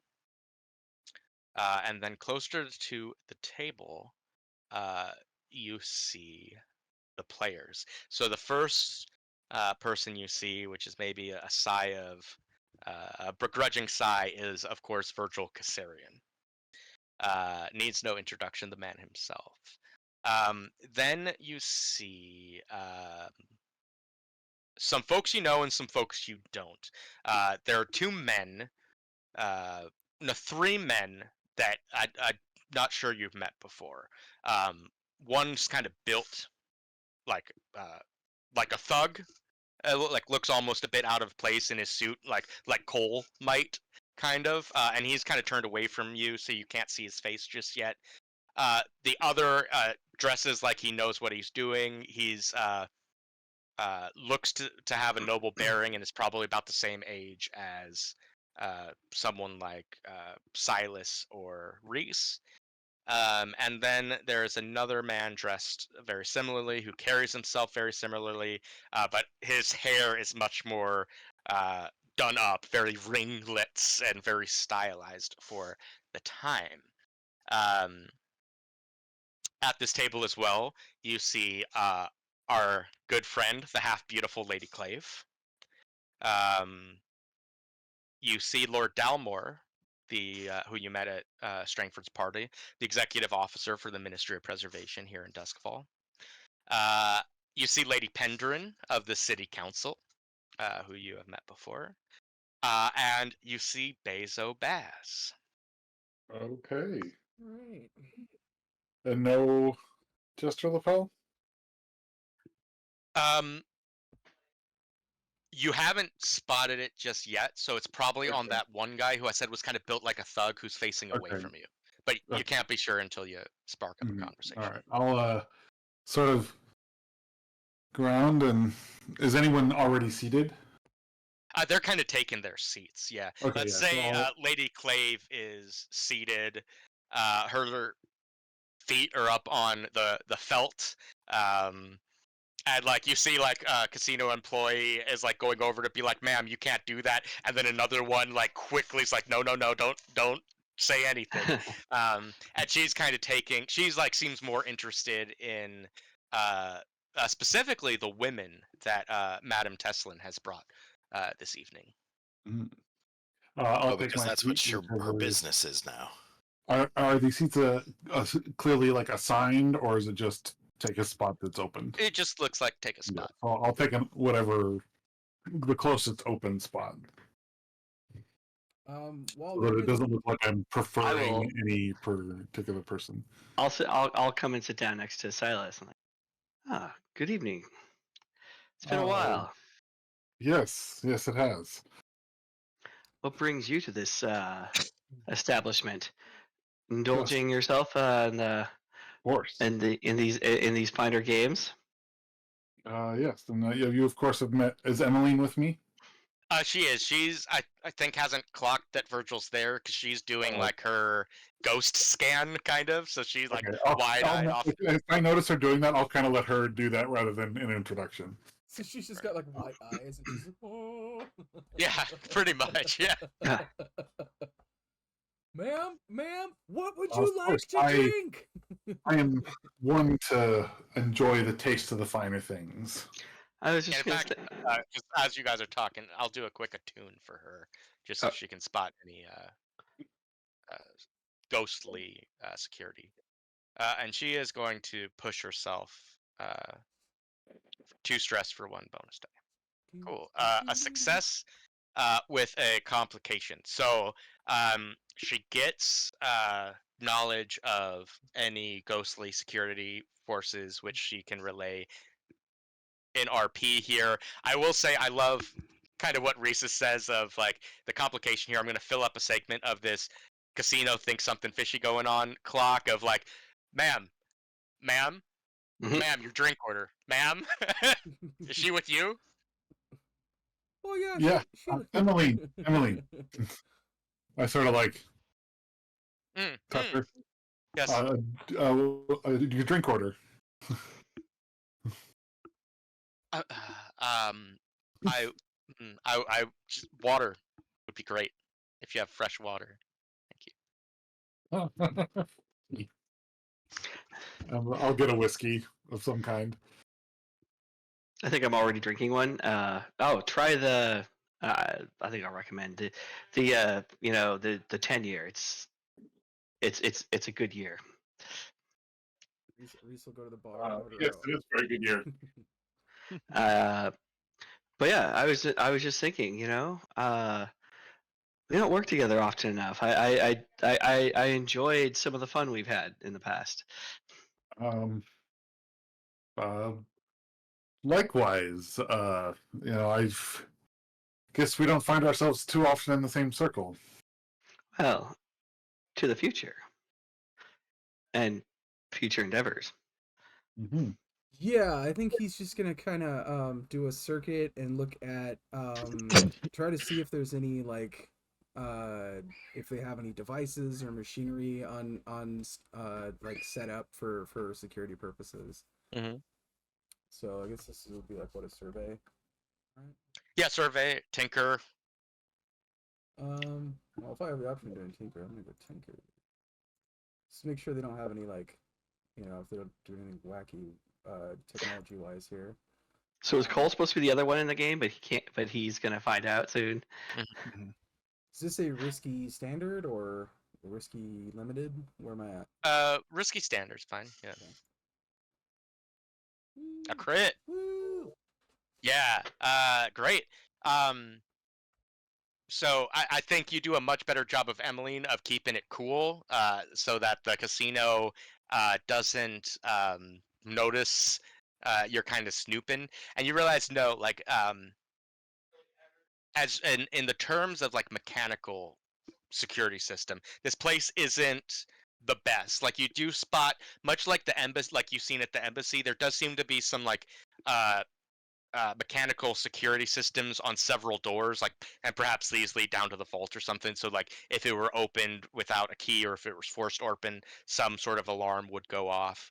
um but you find like some like around that area, like some pressure plates, so it's possible that there are some mechanical device to maybe set things in lockdown from out here on the casino floor.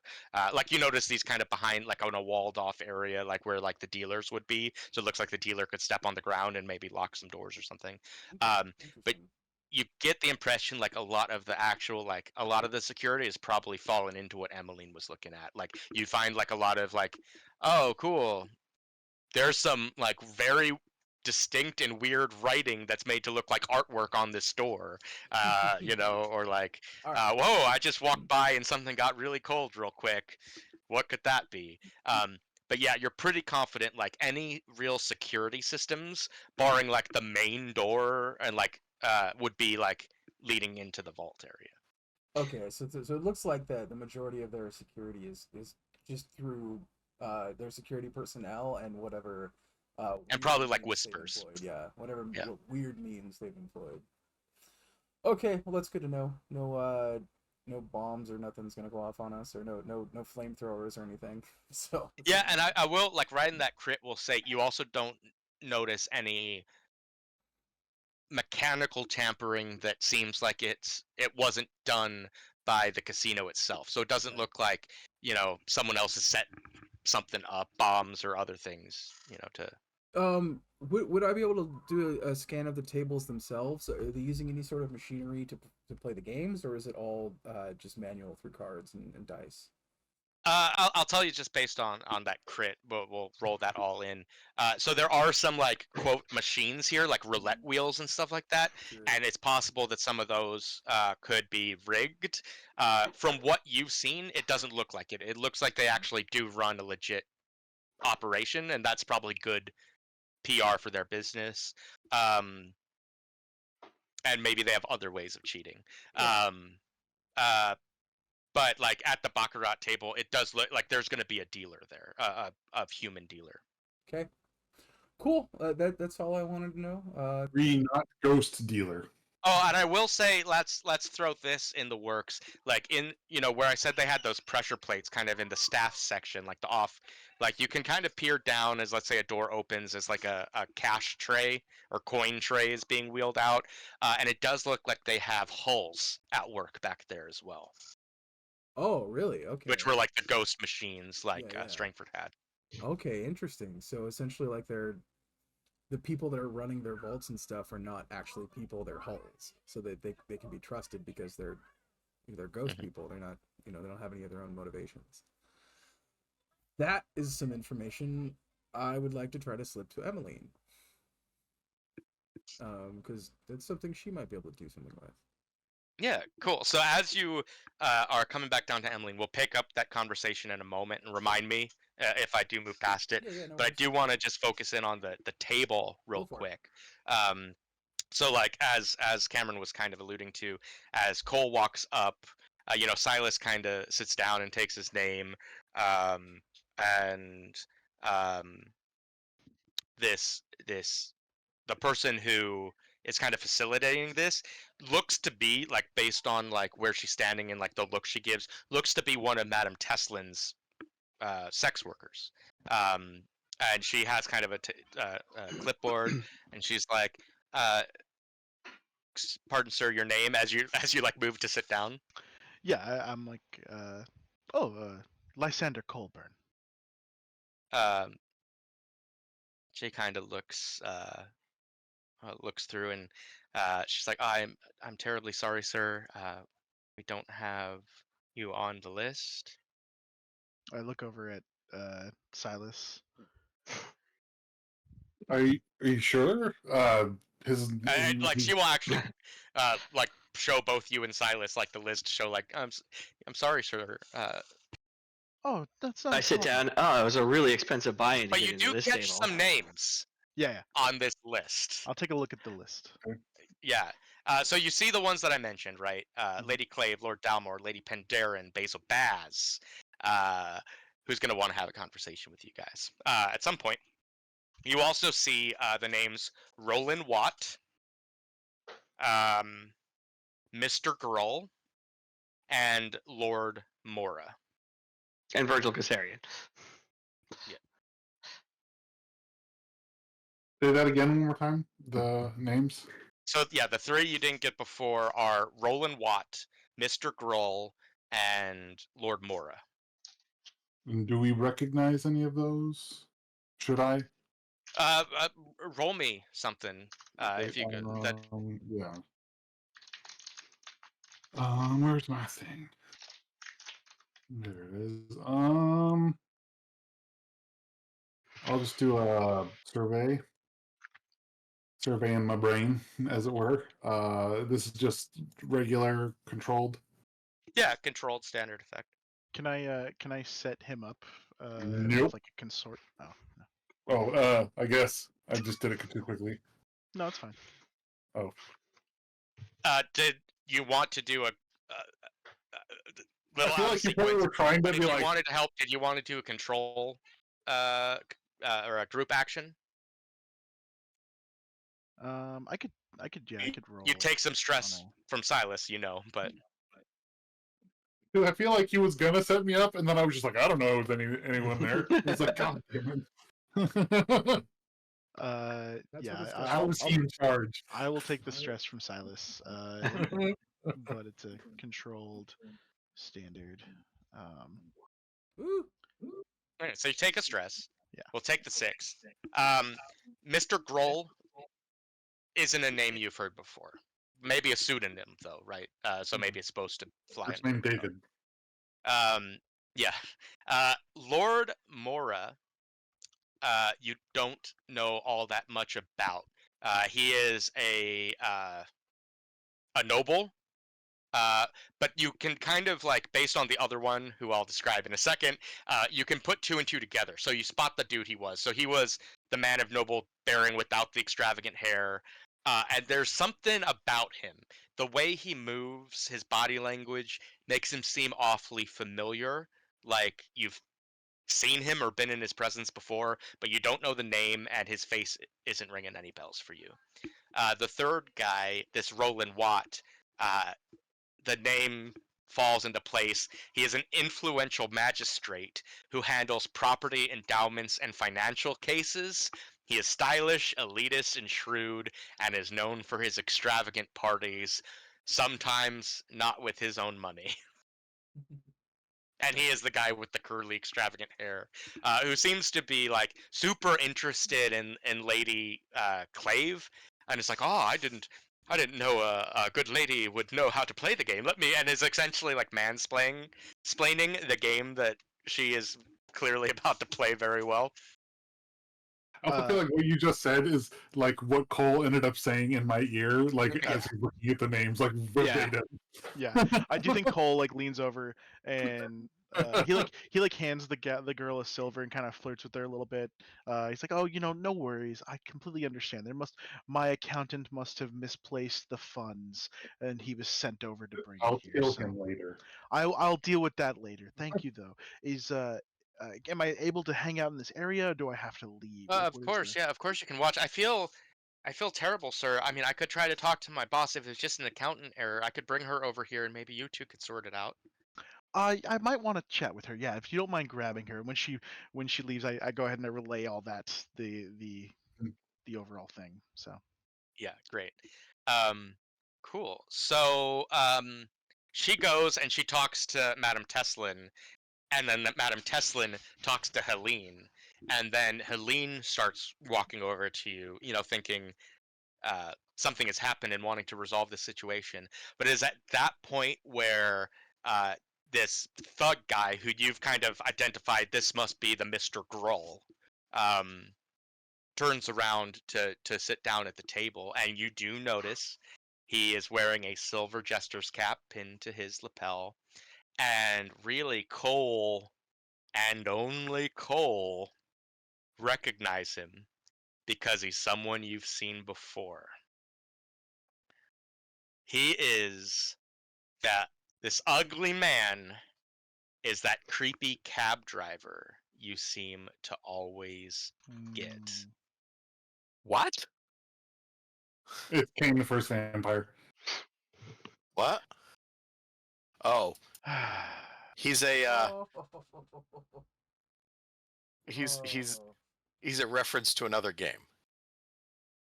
No, I just pulled it out of my ass. That comment was bullshit. yeah, I basically elbow Silas in the ribs. I nudge him in the ribs a little bit to get his attention as I'm Yeah. as I'm talking about something else completely, but I kind of get his attention to point out to who the jester's cap is, and I'm like, that's that cab driver I keep running into. Like every time I take a cab, it's always him. How? How? Don't know. Oh, we can't leave. It's too late. I'm beginning to think it's more of a police sting operation now. Cool, and that as people I don't have say those that. I'm thoughts, not gonna say. Yeah. Helene walks up and she moves with just these beautiful, Oh, Virgil, big, you ever had elegant. your soul promised to someone?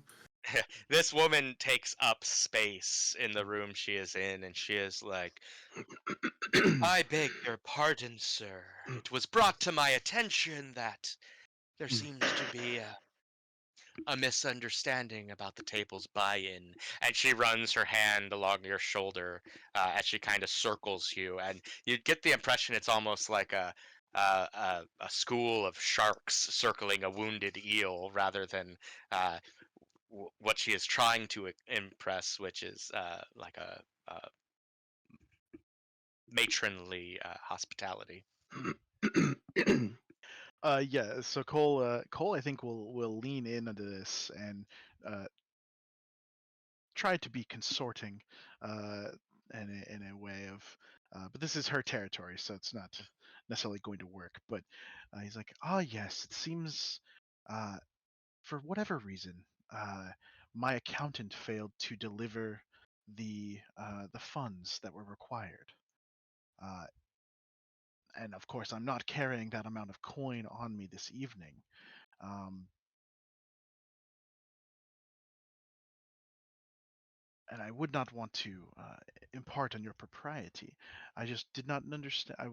Your lady thought that perhaps that I should speak with you, as it is just an accounting error that I will deal with as soon as I am able. Well, I think like there's no risk of like her turning hostile towards you. No, no. I think there does exist a world where she lets you play on credit. I think the that world is very, very I agree. difficult to get into. But I Yeah. think go ahead and roll me something for this. I think just the start, you're in a controlled position. Nothing bad's gonna happen if this Yeah. fails, but the effect is gonna be none. Yeah. I agree. And you could choose not to roll. You could be like, no, that But if you want the opportunity, Well, and uh, remind me who Lady Clave is again. I didn't she's look the it up. pirate. She used to be a Yeah. Leviathan hunter, but We hit now in the runs a face with pleasure steam. business. A lot of her crew have come from her. She might have words on that this evening. We Right. also melted half her face with a bunch of steam. No, I remember that part. Certainly. I don't think she caught who was the one who did it. No. It was me. Yeah, but she was blind at the time. She was hit with steam. Yeah. That was the benefit. Condition steamed. Right. I believe, yeah. She's so steamy, guys. You know what? I will. I'll step aside with her. I'm like, yes. Can we have some time before this begins? I'm happy to work out some sort of arrangement here. And ideally, I'll look around for the drink that was being brought, and I'll take a drink and I'll sit with her. Uh, several of my friends are playing here this evening. Obviously, uh, you know, I'm acquainted with Mr. Baz and Lady Clave, but really I think the person that would speak for me the most is probably Virgil Caesarian. And Cole is trying to use a sucker that he thinks is a sucker, and he's going to try to play on Virgil's name. Yeah, Uh, sure. and he's like, and if you'd like, I'm happy to have him come over, and perhaps he could speak on my behalf. And I, as you're aware, the Caesarian family is quite wealthy. I'm sure that they would, uh, you know, provide credit in this instance. Uh, she's like, of course, my dear sir, of course. And rather than actually like call Virgil over or walk over there herself, she kind of gives a look to Madame Tesselin, who then looks at the woman who was helping you initially, who Yep. had the paperwork, and she kind of goes over um, to Virgil and is like, "Excuse me, sir, you are needed over at the bar." Well, this game is about to start, but all right. Yeah, and she kind of points to Helene. She's like, "Yep, just right over there." Hmm. Okay. Is there something the matter over here? Virgil, it's been too long. Oh, it has been a while. Yes. It seems that something has been run amiss with my accountant, and I will need to handle that. But I didn't want to miss out on the game with all of our friends, and I was wondering if there was any way that we could, I don't know, clear this up. There is some matter of the buy, and of course, I'm not carrying that amount of coin. I had it sent over uh, by courier earlier this week, and it seems to have not made it. Uh, would you allow me to? Sadly, of course, my name is not a well-known public name that is worth anything in this town, but your name is. Well, I mean, it's been a while since we've interacted. I would love to have you our table. I mean, it's a pretty expensive buy-in. It was not easy for me to get in myself, but of course, you know, maybe this is a start of a new kind of relationship between us. Certainly. And of course, I would be happy to put in a good word with my friend Nebra if you were able to do this for me. Certainly, Thank sounds you. excellent. I think I've met her a few times. We tend to. Your friends are, my friends. At least That- I'd like to think. That's awesome. So are Yes. you forking over the 20 stash? Is this a credit thing, or I thought this was a credit thing? So I'm trying to get her. What I would like to do is I would like to. And I'm happy to keep role playing this, but my goal here is, and I can push myself to do this, but I'm trying to consort and use his name, and Yeah, he will gotcha. back me. Okay, that's fine. Yeah, that is a roll. That baseline, no effect. Control, no effect. So Cameron, would you mind helping me since you're helping me? Yeah, I would gladly throw a sway in there and just mention, you can bill me later, kind of thing, and get So that would be a stress to you to give me sure. the die, right? Okay, and then I You're roll involved in the sway. trouble that comes. Sure. Well, for this one, you wouldn't necessarily roll the sway if you're helping Okay. me, right? It's if you're setting me up, you'd roll, and you. That's what I was wouldn't thinking roll of the setting trouble. you up. But So the setup doesn't actually. The setup would change the effect, right? oh, Versus. well, I mean, I guess the thing is like I'm trying to do this where it's like it's supposed to be on credit. I'm not actually pulling it out of my stash to do this. You guys are both trying to do the same thing. Yep. Okay, then I'll just take a stress and give you the die. Yeah. And then I will push myself to change the effect from no effect to limited. And roll consort. So I will roll consort with an extra die, controlled, limited.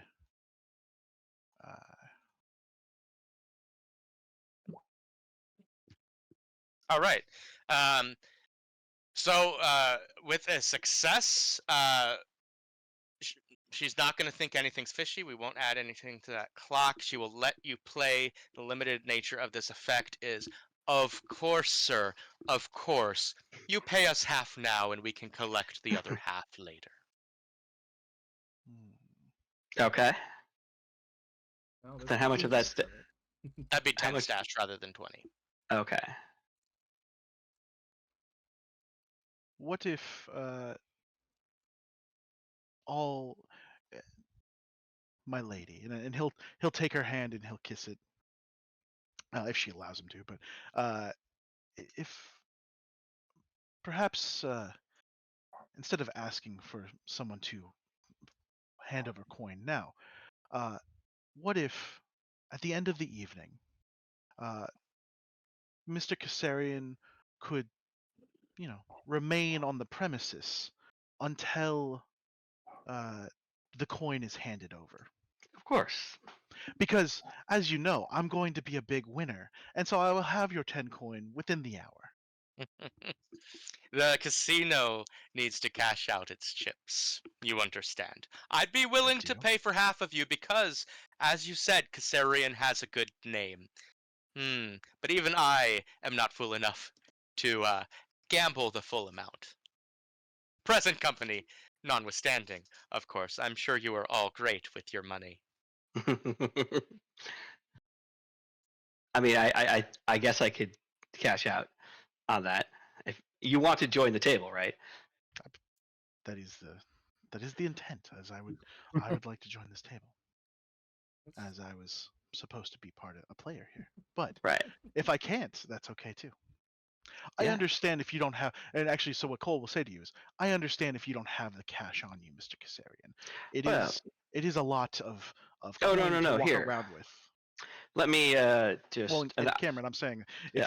if you don't want to do it, if you don't want to cash it out, I don't want you to do it. So No. I'm fine with this actually. Because this does build a cool relationship, right? I actually that's what I think that actually is worth the money. The potential relationship here and future endeavors I think is actually worth the money to me. Like economically in my head, that was my Yeah. logic here, and I'm like, I mean, yeah.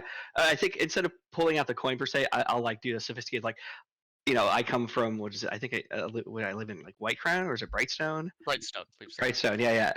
And I think I will pull out like a checkbook, and this is like I can write not many people can write checks, but I can Yeah, write it's like a check. pulling directly from your savings.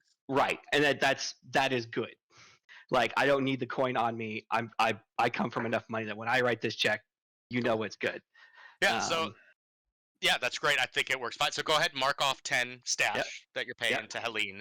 But she was like, I am so glad that we could have sorted all of this out. Mr. Lysander, I am terribly sorry for this inconvenience. Lord Kassarian, sorry to pull you away from your game. Oh, no. I will see you to collect the rest at the end of the evening. Well, Good luck. While they're doing all that, can I do I- a little conversation with Emily? I want to grab a drink from the bar, and I'll toast cheers to Cole to a good game. Well, thank you very much, sir. I'll be sure to put in that word with Miss Cinnamon. Excellent. As you guys come back to the table, Peter wants to meet up with Emmeline. Reese will kind of he's not trying to be sneaky about it. He's just gonna walk up to Emmeline, and he's just gonna whisper in her ear. And he's just gonna say, the fellas that are running the vault, they don't seem like they're all the way there. They're kind of empty, if you catch my drift. Oh, I'm gonna need you to elaborate. It has been these last few days, that terminology has come to mean something completely different for me. They're hulls. Oh, okay. Okay.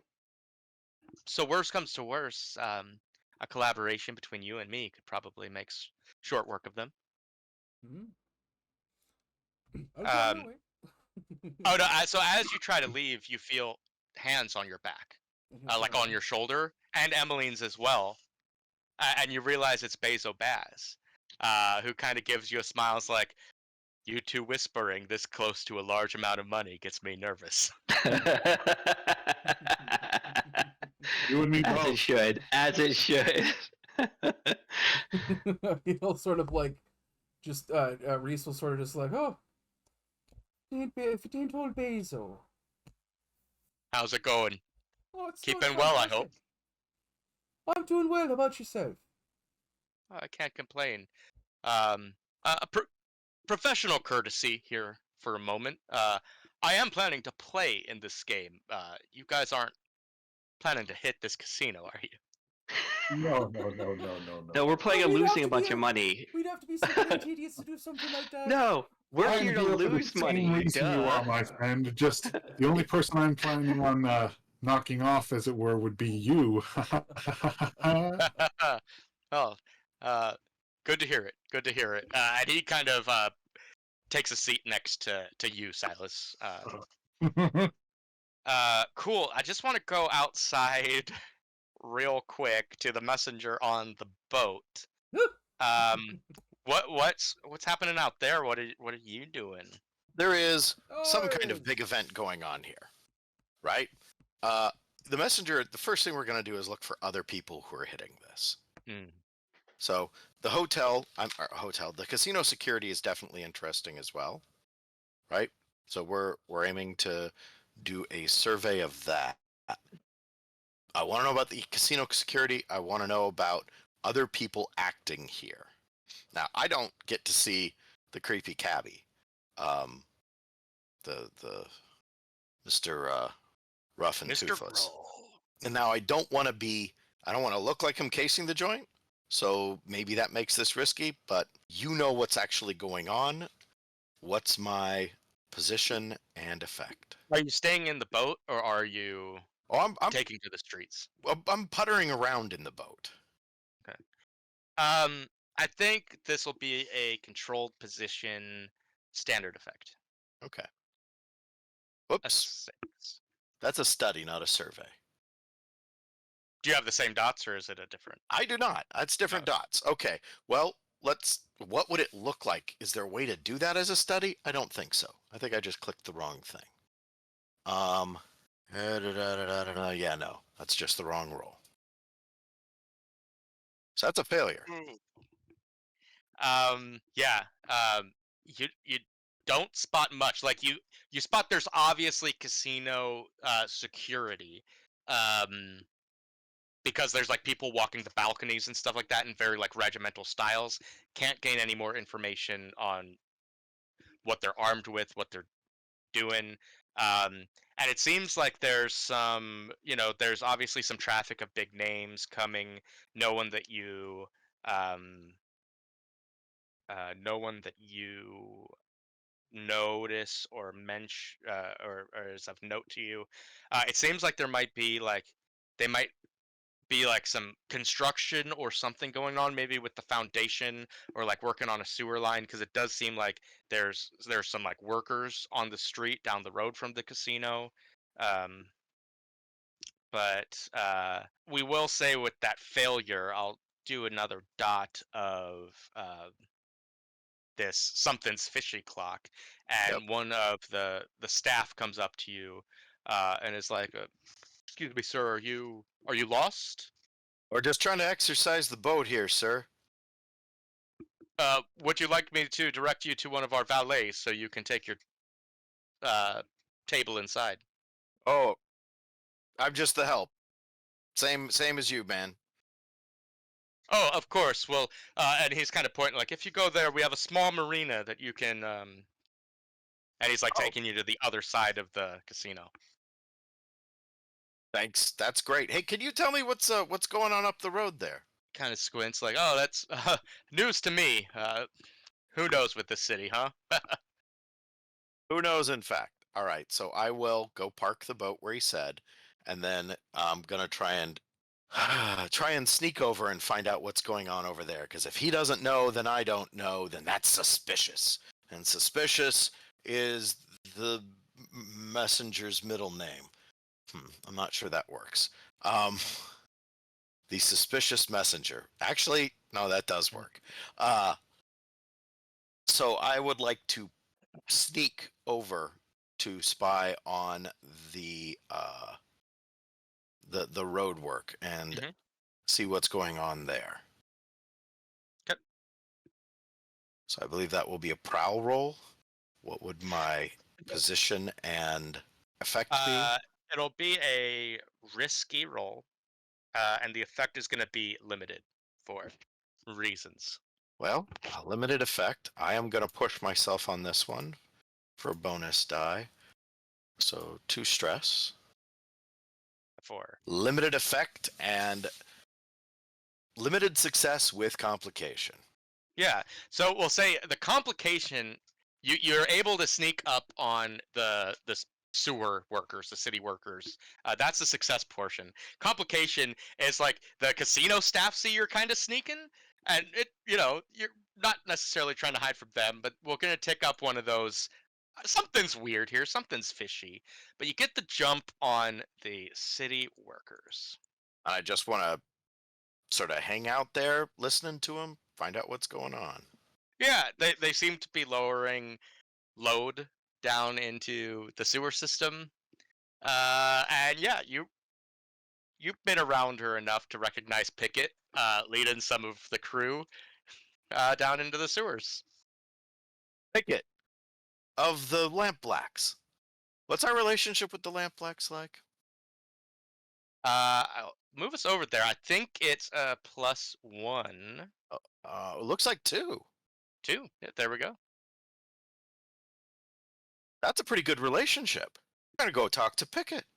Yeah, you kind of catch her mid conversation, and she's like, facilitating one of the younger thug members. And when I say young, I mean like maybe barely out of 18 or like barely 18, like older newsy looking guy. And he's lowering down something, and she's like, be careful with that. If you drop that, that's going to be the end of the whole thing for the lot of us. It's so great. So we're walking up in the tuxedo. Yeah, and they're dressed like city workers, like foundation members and such. Right. So, hey, Pickett, bit of do you have a moment for a bit of professional courtesy here?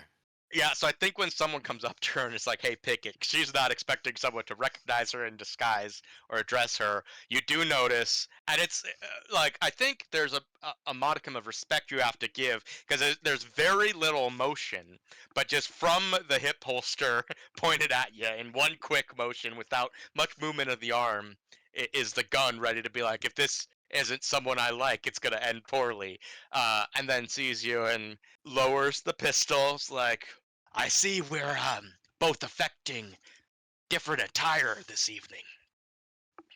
Yeah, yeah. I think yours wears better. Um, and mine is attracting attention. So I imagine our attire reflects something of our plans, which I'm going to gesture towards the casino, but in a way that isn't facing the casino, Mhm. s- which I'd like to avoid conflict on. Of course. Uh, I take it you and your organization are somehow involved in the big game. Yes. Oh, yes. Yes, Foreman. You would be correct about that. Good. Uh, I wouldn't stick around long after, especially not if Bezo Baz loses. Basil Baz is here. Oh yeah, he's playing. You can Basil Ba- call this insurance. if okay, so the situation is Basil Baz is playing. If he loses, then there will be an awful lot of activity. Is that correct? After the conclusion of the game, there will be an awful lot of activity regardless. If he loses, we just push up the timetable of said activity. Gotcha. Okay. That's interesting. Fortunately, we're not here to win, if you know what I mean. Uh, don't suppose you can think of a way that we might help each other out. Depends on what it is you're doing. I feel like you know a lot about what the situation is. We're at a bit of a disadvantage. Yeah, so we're I mean, you know what we do. We move things around. This time we're moving money from one person to another. As you might understand happens at tables. What I'd like here is to do the best I can to take advantage of chaos. And if there's something I can do to improve our relationship, because as long as that money that we're moving into someone else's hands ends up in someone else's hands, I'm satisfied. Happens to him after that, he's not the one paying me. That's fair enough. We're anticipating getting word from Baz. He has a runner on the inside who tells us when it's go time. If you get in there, can talk to him, talk to your crew, arrange that window you're looking for, that will get to us. If you catch my drift. Yep. All right. You know what? It has always been a pleasure working with you, and I look forward to continuing to work with you in the future. Our values of not fucking around do seem to align quite well. Indeed. And you. Oh, before I forget, she reaches into her bag and pulls out like one of those old pressed style like political pins. And it's just Bezo Baz for Crow's Foot Ward Boss and hands it to you.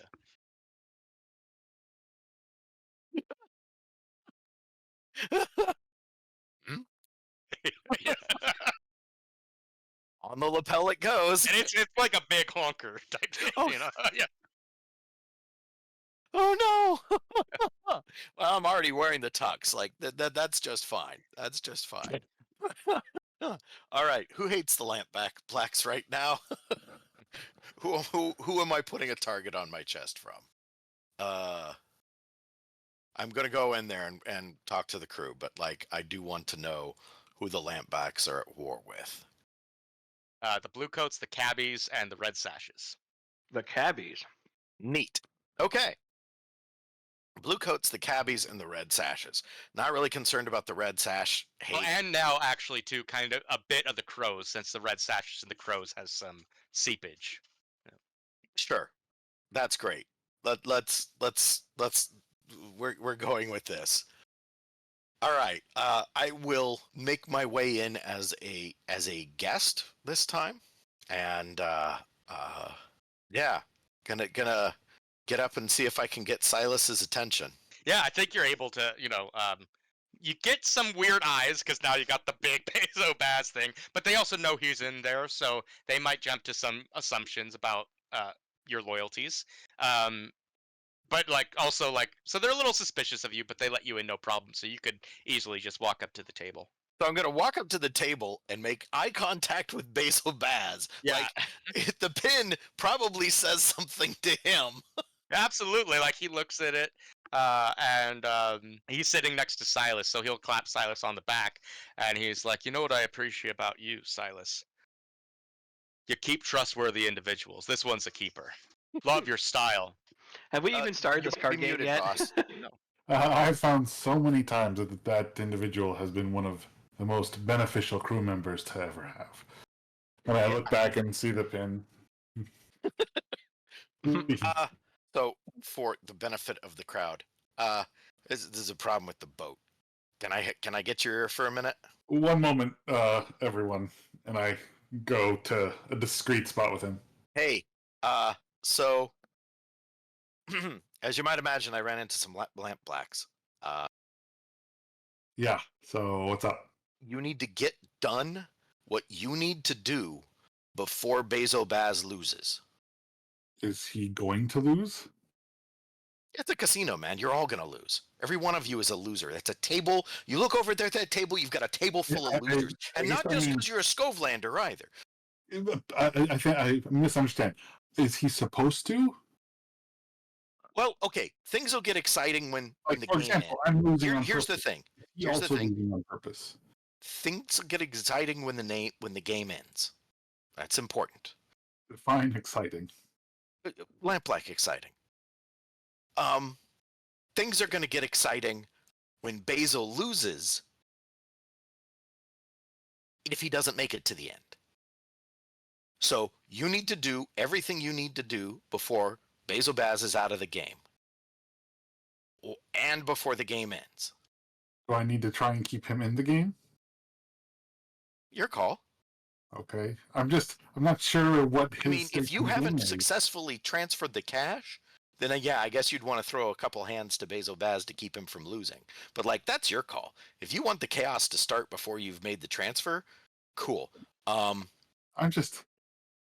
So by chaos, are we talking crows? Lamp blacks. I mean the crows. Oh, yeah, probably. He says that so casually. Nah. Things are going to get exciting, and we'll want to be done with our work before then. Okay. All right, I'll do my best. Thank you. He also seemed intrigued by the fact that you wore the... So does he know that I know now, or that you know, or that someone knows? It's happening to everyone. They know you know they know. They know you know they know. This episode. They know you know they know that they don't know that you know. I assume so. Pickett gave me the pin, and I assume that this is semaphore from Pickett to Bezo. Because he seems to think you're trustworthy as a result of wearing that pin. That is what he said. That is what he said. It's true. Could you get Cole to meet me? If I go back to the table and talk to Cole, it looks weird. But can you signal Cole to come meet me? Yes. Cool. I can get Emmeline. She'll walk away at some point. It's fine. Mm-hmm. But so as you two end your conversation, Emmeline's going to approach you, Silas, having just broken away from Reese, intercept you before you get back to the table, and kind of hang on you and kind of whisper in your ear in a way that kind of would to outlookers would seem like romantic or whatever, but is actually gonna like tell you the lowdown of security here and be like, this place is incredibly haunted, but these ghosts are under control. Almost all of these security professionals are whispers. According to Reese, security in the back is hulls, so ghosts and machines. Several wards, according to Reese, on doors. Ancient Hedrathi. Very, very secure. This just keeps getting better. The messenger will try and speak to you later. All right. And I head back to the table. And when I get there, I go up to Cole and get him on the shoulder and kind of, get down like I'm, hey, what's up? Glad you can make the game. And then kind of do the messenger needs to talk to you. And I'll shake his hand like, yes, we got it I cleared just sat down. up. Well, I like to think that he hadn't actually sat down yet. I think he's like Okay. he just came back over to the table. He's standing there like saying hello to everyone, like introduces himself to everyone he doesn't know necessarily, etc. And then he's like, "Oh, yes, well, but if you'll excuse me, I think my drink is empty." He kind of shakes the empty glass and he walks off. And he'll walk over to where the messenger is, and then also kind of indicate that he wants to walk. That he's like, let's join me at the bar. Right. So And I sit there's back down. the messenger is now standing on a bar stool so Mhm. that they Like, have some of the kind same height. of roughly the same height.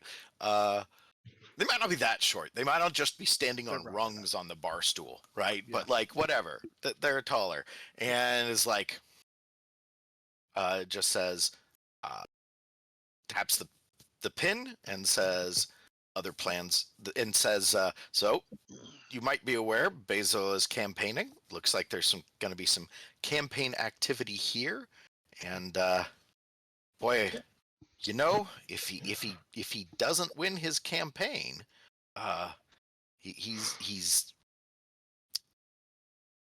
not known for being a sporting loser. Perhaps. Trying to use innuendo since we're at the bar. Yeah. It's like, well, I don't want to see that. I would be happy to have him win his campaign and be elected. I'd have to say if he even if he's elected, or yeah, I have to say if he's elected, that'll be an awfully exciting party as well. Yeah. I hear he throws a real banger. Yeah, it tends to get out of hands. And Cole picked up on the banger, so he's like, yeah, it tends to get out of hand. Oh, Gets best of luck to you.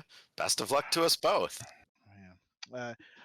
See if we can lend him a hand to make sure it doesn't pop off too early, or because he has a temper. He can get a little rowdy, especially if he's been drinking. So, Oh yeah. Well, you know how it goes. man, I wish we had known about this ahead of time. We could have offered to co-host. Yeah. Well, it's good to know now. It's always good to keep abreast of political movements. Yeah, definitely. Would you like a drink? I absolutely pour me a single. So he does that. He has the bottle. He takes the bottle with him back to the table. Well, so as you guys are as you're pouring out or getting the messenger a drink, one of the players from the table walks up to the bar for his own purpose. And Cole, this is the guy that you will have recognized or like put two and two together of Yeah. being Lord Mora. Mhm. And messenger as well. There's something oddly familiar about the way this man moves. Like you can almost guarantee you've been in his presence before, but you just couldn't place where. Face doesn't do anything, but his legs, you were at about waist height. You get a lot of his legs move a certain way. I will. Lord Mora, I don't think we've had the pleasure. I'm sorry, and step you back. are? Lysander Colburn, at your service. At a disadvantage, my good sir. The name escapes me. It is not a name worth knowing for most people in this town. And yet But you can buy yourself into a game like this. That I would say is something to speak on. turns out that several friends of mine needed a player. They wanted someone to play this game. Oh, I see. A plant is what we call those. I have to keep my eye on you then. I'm not in the business of losing exorbitant amount of money. I have perhaps given away too much, revealing my hand, as it were. Yeah. When you mentioned the hand, actually, there's a pause with him. Like, do they know? They know I know. Like something about talking about the hand really strikes a chord with him. But he lets it pass with that moment of strangeness and heads back to the table. I mean, the next thing to do would be you dip your finger in the glass and draw a quick circle on the because yeah, we're suggesting this guy is with a circle of flame. Yes, one of the I masked believe people. so. I believe That's so. definitely a possibility. Mhm. I don't remember all the people we've met without seeing their faces. Mhm. Either that, Ah. or it's whoever was wearing Pandaren as just as a Well, you know, Pandaren is there right now. his wife is there. So, similar conversations with Reese or Emmeline. Either of you want to play those out? Sure. All right. Reese is at the other end of the bar, kind of trying to look nonchalant. So, messenger will sidle up. So, are you watching the game at the big table? Oh, it hadn't quite started yet, but I'm sure it's going to be exciting. It might be more exciting than anybody knows, because our man, or my man for the Crow's Foot is the name of the area. Of the district, yeah. My man for the Crow's Foot ward boss is in the game. You have never seen this pin before, of course. Reese. Also, ward it's boss hilarious. is like a crime term too. Like Crow's Foot is just so lost to the criminal underworld that they're like, we're not even gonna hide it. We're just gonna come out and tell you. Yeah, so lost the criminal underworld that they elect their capos. I like the idea that it says alderman on it or something like that, but actually it's just ward boss. Yeah, I ran into him a little bit earlier. He seemed a bit concerned. Well, he should be. The man is in a high stakes game in more ways than one, tapping the pin again. But yeah, just look lively for if the currents turn against him, and look lively for when the game ends. You're always straight with me, messenger, and I appreciate that. It works. And anything I should know? Oh well, this place is full of ghosts. Why? Why do you think? Bodies? Security.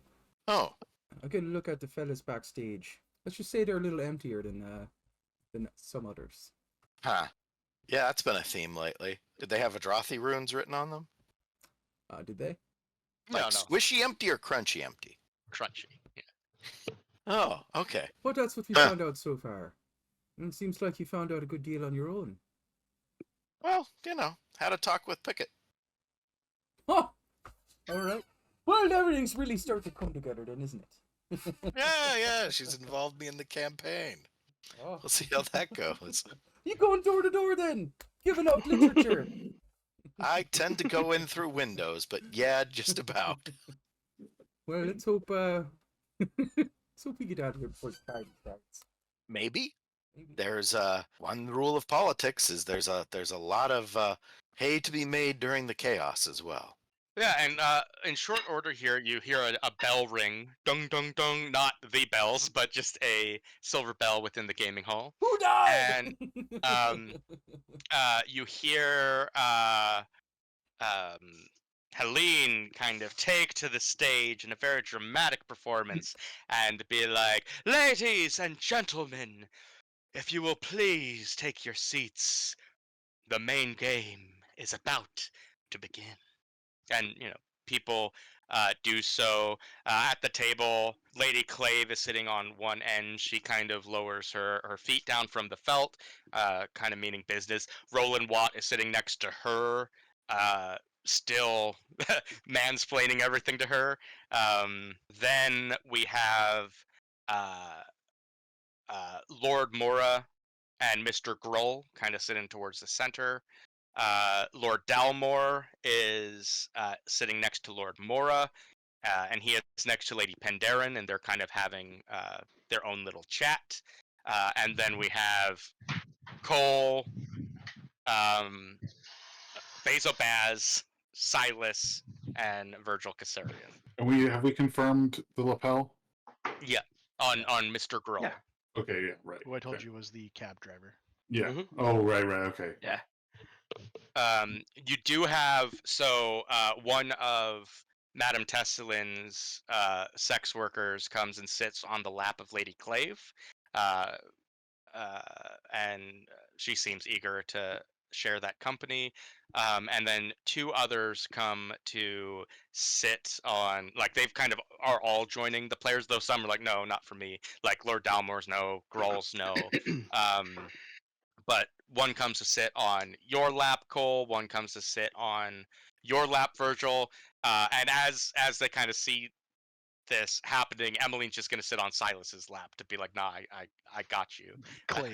Yeah. He's very like, thank you. Well, because she gives you the look that she's not trusting these people to not Yeah. leave for the casino, right? Yeah. So the one sitting on your lap, Cole, will kind of run her arms along your shoulder and introduce herself as Chastity. Excellent name. And the one on yours, Virgil, will kind of do similar and introduce herself as Temperance. Mm. And the woman who had the clipboard, who was clearly working for Madame Teslin, will actually take position as the dealer or the banker of this game, and will introduce herself as Hope. That's not a virtue. I'll like run my hand along the back of this sex worker, and make small talk. I don't know. I will ask her. So, what brings you here? Business. I see. Virgil playing the absolute noob. Love it. We do have very reasonable rates if that's something you're concerned about. And she runs her hand down your back. Mm-hmm. Seems like that might be something post game, or is there an intermission? Well, so are we starting the game or? Do I have time? Yeah. No. Yeah, it looks like it's starting. Okay. But these people are going to keep you company during the course of the game, and she's saying, after, if you've enjoyed my company, you can pay for some more. Okay. Company. Well, it's good to know. Company. We'll see how the evening goes. Good luck to you. And she kisses you on the cheek for luck. Mhm. Of course. Well, I mean, the forgotten god of luck, right? Of luck and fate. Yeah. Of luck and fate. See if it's an allied god with the god of vengeance. Cool. So the first round is going down. This is a card game, Hello, not a dice game, right? Yeah, It is a that's card a card game.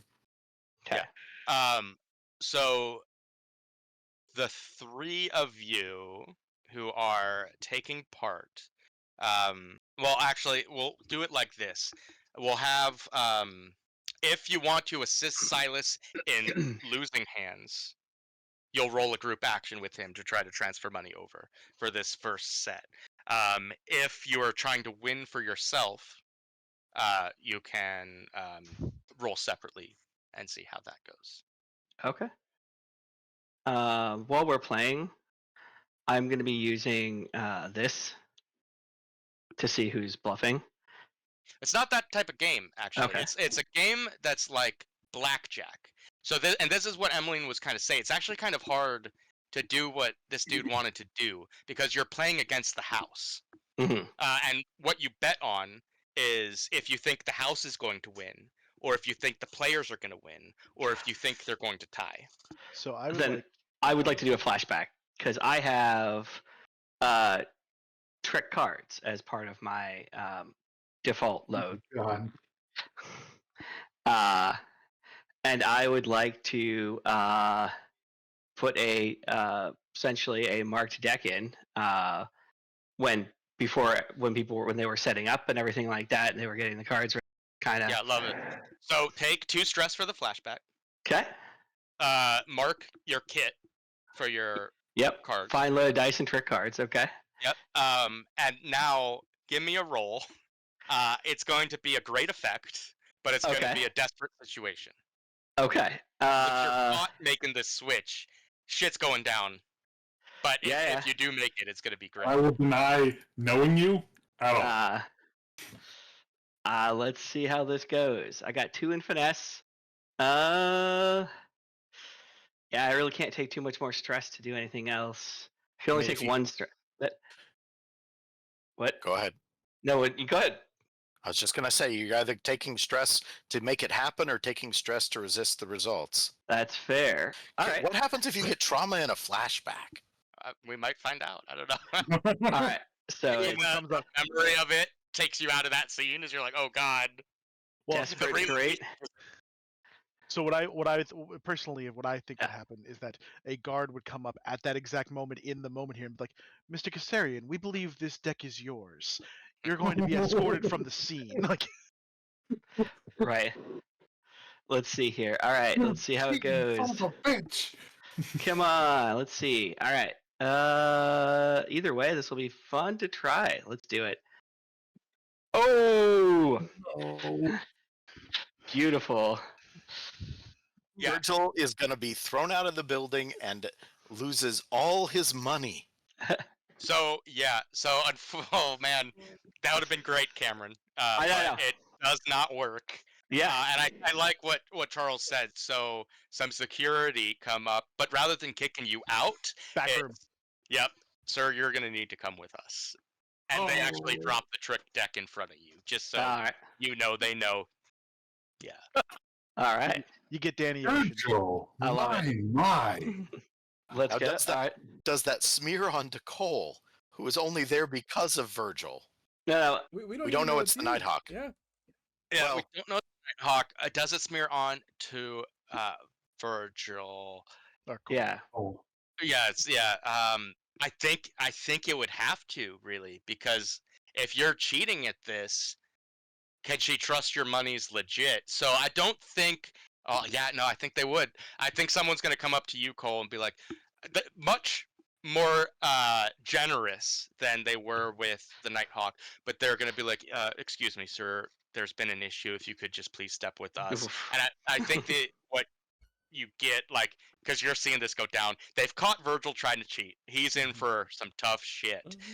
They just want to make sure this was a coincidence and you're not in on it, and then they can send you out and stuff like Okay. that. Yeah. Much I will- more like they're keeping, like, we don't want to offend you either, you know, like very diplomatic in their please step with us real quick. I Where do. like with Virgil, they're not.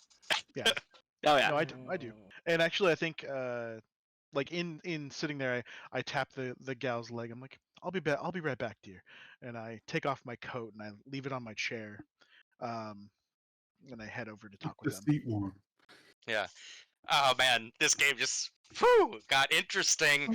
So Silas, this first hand, trying to transfer some money over is no longer group action. It falls to you and you alone. Okay, well, I'm gonna do I think the best for me here is the best role. My best dots is command, but I can't really do that here. I'm not really commanding anybody to do anything.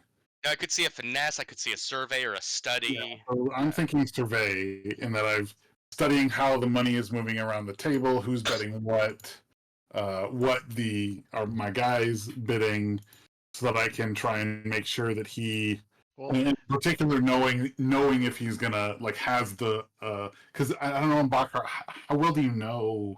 Because I don't know too much about Baccarat, so I don't know how much like blackjack it is. Like when you see the one dealer's hand, you can look at his and be like, oh, he's not gonna win, so I'm not gonna push coin in.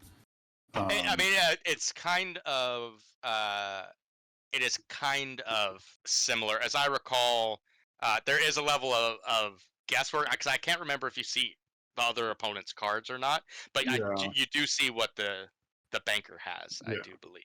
I'll do survey. And what's my position? Position is going to be controlled. Okay. Your effect is going to be limited. All right. Oh, man, I should have taken a devil's bargain earlier.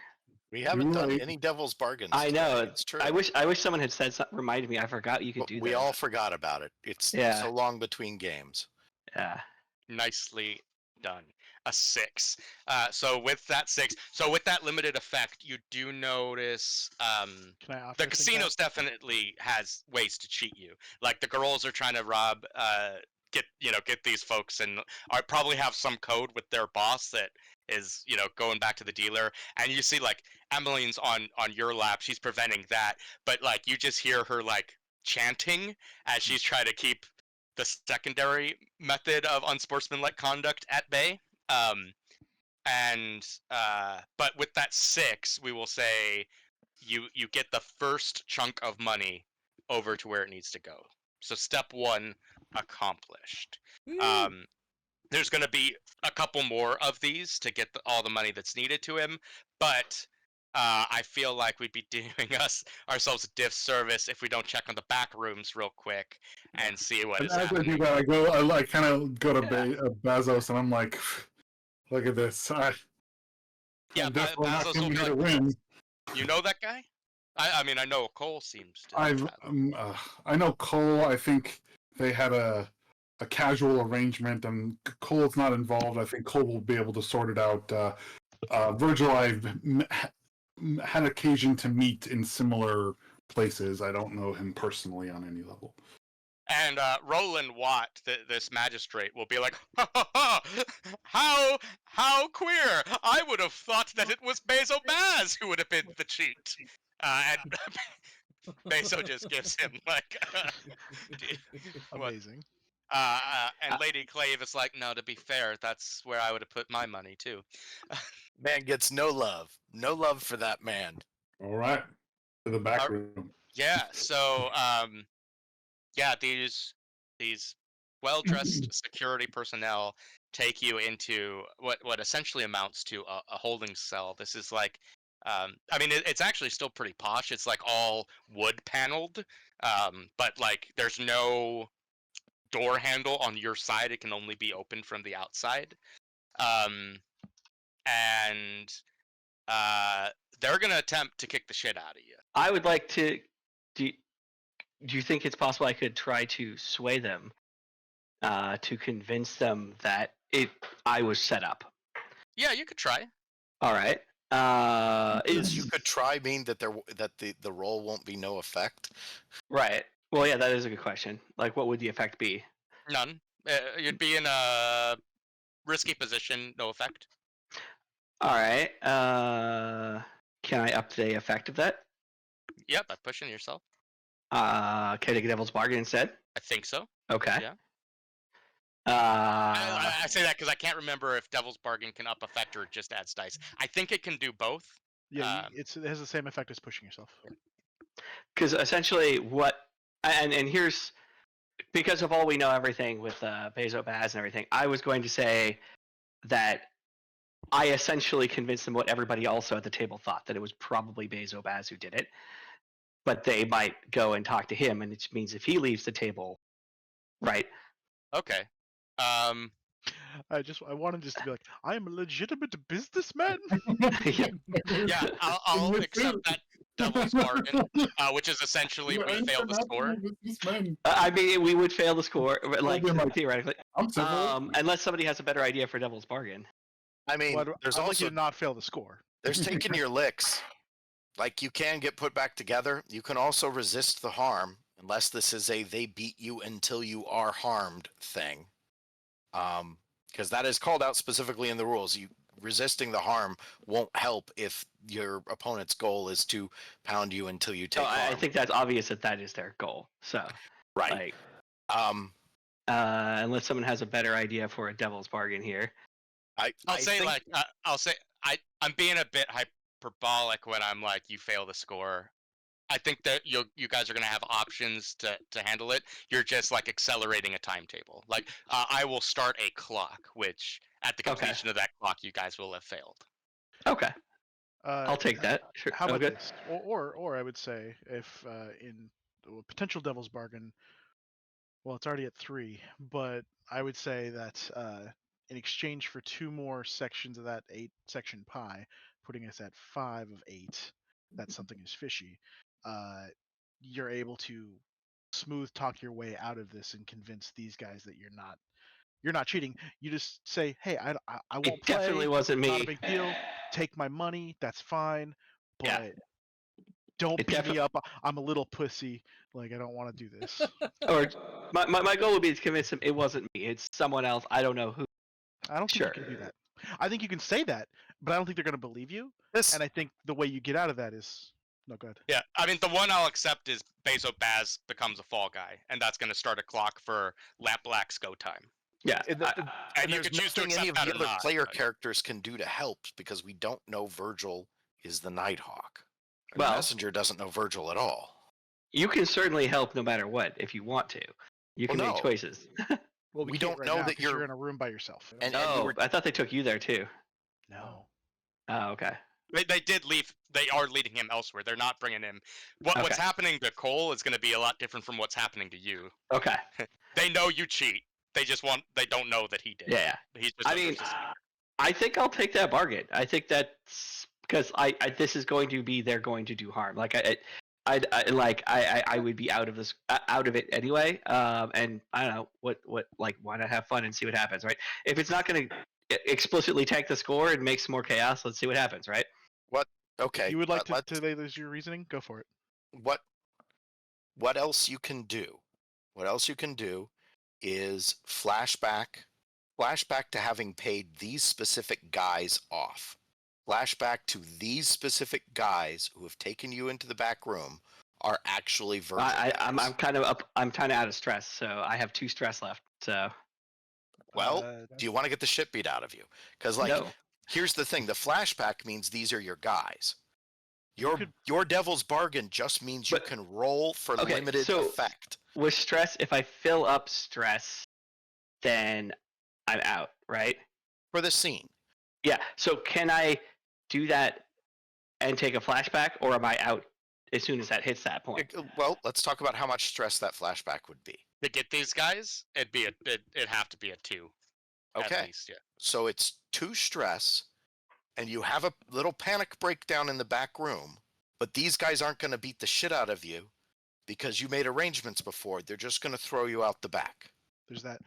And then you Alternatively- loop around as the Nighthawk after you've done dealing with your panic attack and continue to engage with the score. Alternatively, I don't know what your load is like right now, but you do have armor as potential.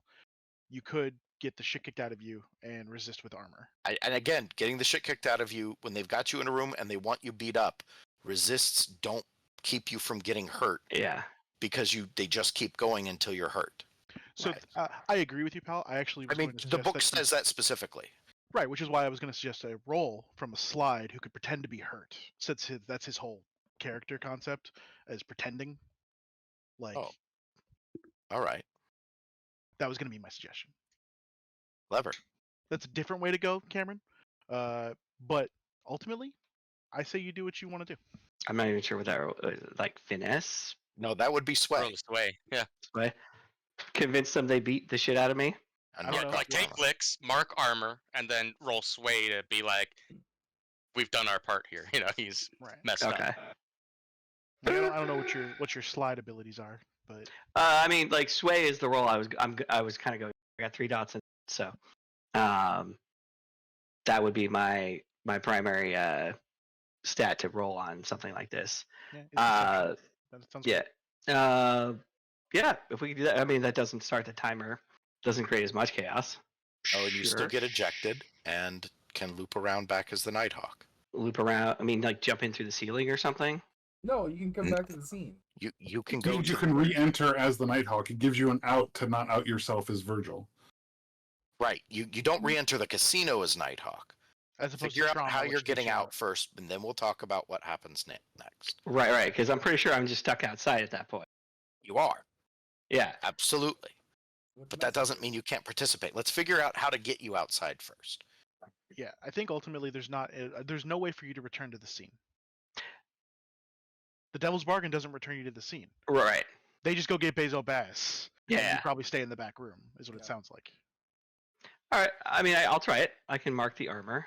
Alright, so they kick you up to like level 2 harm. You use the armor to mitigate that. Mark that Mhm. on your load. Yeah. Which that should cap you out, right? Yeah, I think that's. I mean, I don't know how much you take with Armor light, is but 2, Yeah, Yeah, you and took light is triple 3. deck. and I took the dice. Unless Oh, the that's dice fine. doesn't count. Well, is it in italics? I can't. Yeah, it's in italics. That Okay, doesn't so count. you have one load left. You have one That's- Okay. Which can be And Nighthawks yeah, let's costume. see the sway. I Alright. think this will have standard effect. Probably This- desperate. Yeah, well, we'll call it a Uh, desperate position because they'll probably continue to kick the shit out of you if it fails. So Right. Standard effect. Okay. Make Sure. you mark experience. Oof. all right, a success with a complication. So you make it seem like you're super injured, and they seem satisfied with that.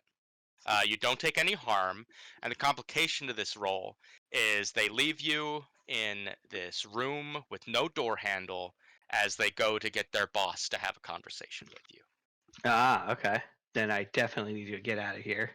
Can I try a prowl roll to get out, or would that have to be wreck? You could try to roll whatever you want. It just will determine your position and effect. Sure. I would like to try to sneak out of here, as if possible. Like. Okay. And so is there any ventilation? Is there any in here that I could potentially get through? I think we'll find out based on your roll. Okay. It's gonna be a controlled position. Okay. Starting at no effect. No effect. Well, then that doesn't seem great. Sure. Then that doesn't seem like it would be a very useful role to do. I could take a devil's bargain then, I guess, to up that effect. Which I'm trying to think what will be a good devil's bargain there. Now, the question always is, what do you have to offer the devil? Right. I feel like, I don't know. It advances. I think advancing the clock, something's fishy, something's up. Okay, I'll give you we'll say two ticks on that clock to. Sure. All right. Let's see what happens. So controlled, and it's a limited effect. Yes. Now. Yep. Yeah. Okay. Jeez, man. Yeah, All the roll worst four, rolls. man. You Yeah. succeeded. It's yeah, all. a success with a complication. So I'll let you tell me what there was that allowed you to prowl out of this room. Let's see. All right. You know what? It's a door with no handle, but the hinges are on the inside. They didn't really they got these security rooms, but I basically you use some skills to kind of just unscrew the bolts. You pop the the hinge bolts out. Yeah. So yeah. you just That's take the door off take the door off Yeah. the hinges. one of the things I have here, if you want to, but I would say I have some small tools. Tinkering tool. I can mark that as an instrument if you think that it would require an instrument to unscrew that or get that out. I think it would. Sure. Yeah, all right. Cool. Yeah, and then I just basically pull that out and am able to just slip out, and no one was paying attention. They weren't expecting it, so the hall is clear, and I just scooch on out of there. Well, you get out of the room, which Yeah. was what the rule was for. Sure. Complication. Yeah, the complication is that those pressure plates get depressed when they come back and realize no one's in there, and now the back of the casino is locked down. Okay. You can think about how you want to handle that, but let's go to Cole real quick. In this back room, you have this man who's like, apologies, this is just routine stuff. Of course. We just need to make sure that you and Kassarian weren't in cahoots on all this, because I know there was an issue with your buy-in and he covered you. You can understand how it might look suspicious to us. I do. Yes, Mr.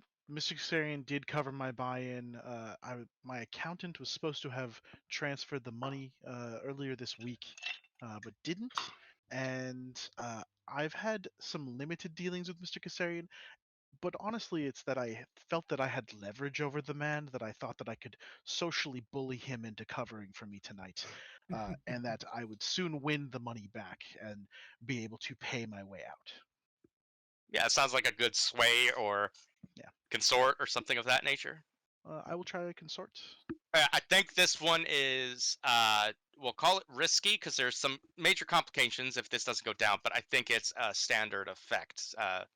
Because you are Ooh. Failed. kind of only tangentially connected to him, and they also don't want to piss you off if you are some big name guy. I fail. Gotcha. What was supposed to be an easy score, right? No. No, it was just supposed to be a score. Yeah. Yep. So we're gonna move this It up. was, The it was supposed to be fun. We were supposed to casino go to thinks have a something good time. fishy. You can tell he doesn't buy it. And he is like, "Great, sir. Yes, of course. Just give us one moment. Let me just run this by with my boss." And he does leave you alone in this room, and it is kind of one like you can tell you're locked in, but it's not what the Nighthawk experienced or Virgil, right? It's there is a handle you could maybe get out, but Did you are kind of Reese- locked in this room. Did Reese see I'll wait. Cole getting pulled into the back room? I think so, yeah. Okay, could I like monitor the situation kind of near where they took him to see if there's any way I could help him get out of there? Yeah, you can hand over there. I think what you've seen as described. So, like, you noticed because you were spotted those pressure plates to begin, and you noticed that they were depressed. And then you heard like the bolting of like those backroom doors. Oh, okay. So that means the back room is fully locked down then from Reese's perspective. Okay. Okay, and the messenger went back outside? Messenger is still fooling around. Messenger has not exited. The messenger is losing silver and like probably griping about it. All right, I'm gonna go try to get the messenger's attention. Are you currently playing at a game, or are you just like scooching around? Oh, yeah. He's doing silver slots, these newfangled inventions. The one-armed bandit. Yeah. Those were around in the Old West, so that is a thing. I'll say That's period, all right. I'll kind of try to pull the messenger away from like over to the bar, like I'm hey, let's have a drink, sort of thing. You know, I think that slot machine is haunted. It wouldn't surprise me if it were. We got bigger concerns though. Yeah, clearly more state regulation is needed. Yes, that doesn't sound like the messenger at all. You know, you might be onto something there, but to bring it back to what's going on here, Cole's in the back. They got the whole damn thing locked down. So that means he ain't getting out until they're letting him out. Whatever that Virgil fella did, really fucked everything up. Okay. All right, they've got Cole. There's a couple different ways this ends. Most of them involve Cole killing people. That's one of my primary concerns. Yes. Yeah. Huh. So kind of the conclusion I'm coming to here is we're pretty rat fucked as it were. Should we just rob the damn place? No. Yes. Yes. We just need to keep things stable until Silas can complete the transfer. And then we rob the damn place. By that time, the lampbacks will be robbing the damn place. Well, we can high five on the way out. I think what we need is for you to sabotage the hulls and get them to let Cole out. Let's see what I can do. Shit, I'll let Cole out. I'm in the back area already. Well, right, but we don't know that. Yeah. We don't know you have again, any interest in us. No yeah. one has any Yeah. idea We don't- Virgil is on their side. We also don't know that the reason it's locked down is because you broke out and stepped on the pressure plates. But Yeah. that's beside the point. What you gonna be doing? Probably losing money. He's like, I'm having fun. Yeah. Silas I'm is having right. fun.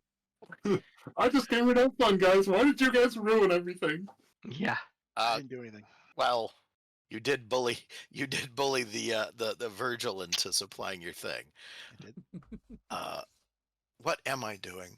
I don't think I'm going to cause a distraction. We do want that game to get far enough that someone has some chips to cash out.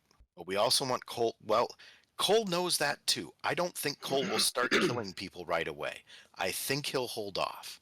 But here's what Cole's not an idiot. I'll figure But out. we I'll- can I'll we figure can out- start. Sorry, go ahead. I'll figure out what I need to do to get him the hell out of there. And if I need an active plan, and I will. Right. If I wanted to fully sabotage those door locks, would I have a way to go about doing that, or would I have to be like ridiculously obvious to go about it? Well, you have to get to the door lock, but the hulls are wandering around.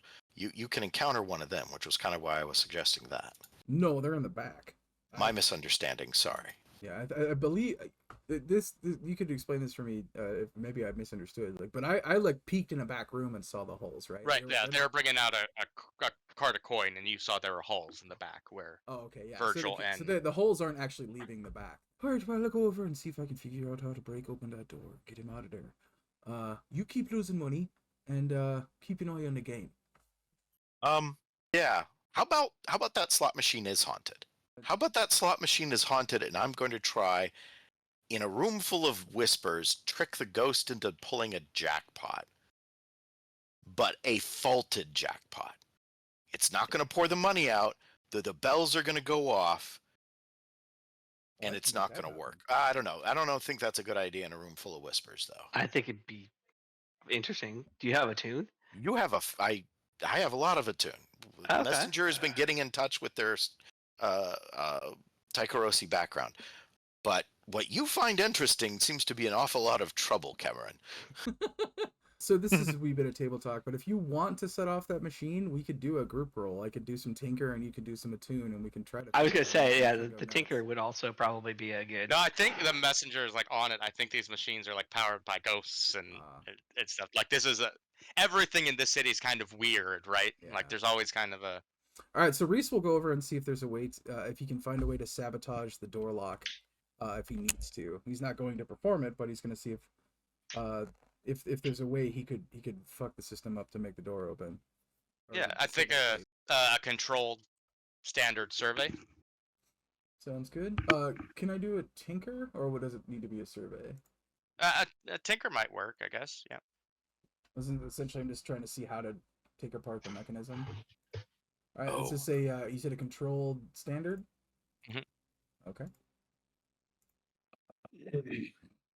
For success with a complication, yeah. So I think Reese, you can identify how to sabotage the door or even disengage the lock.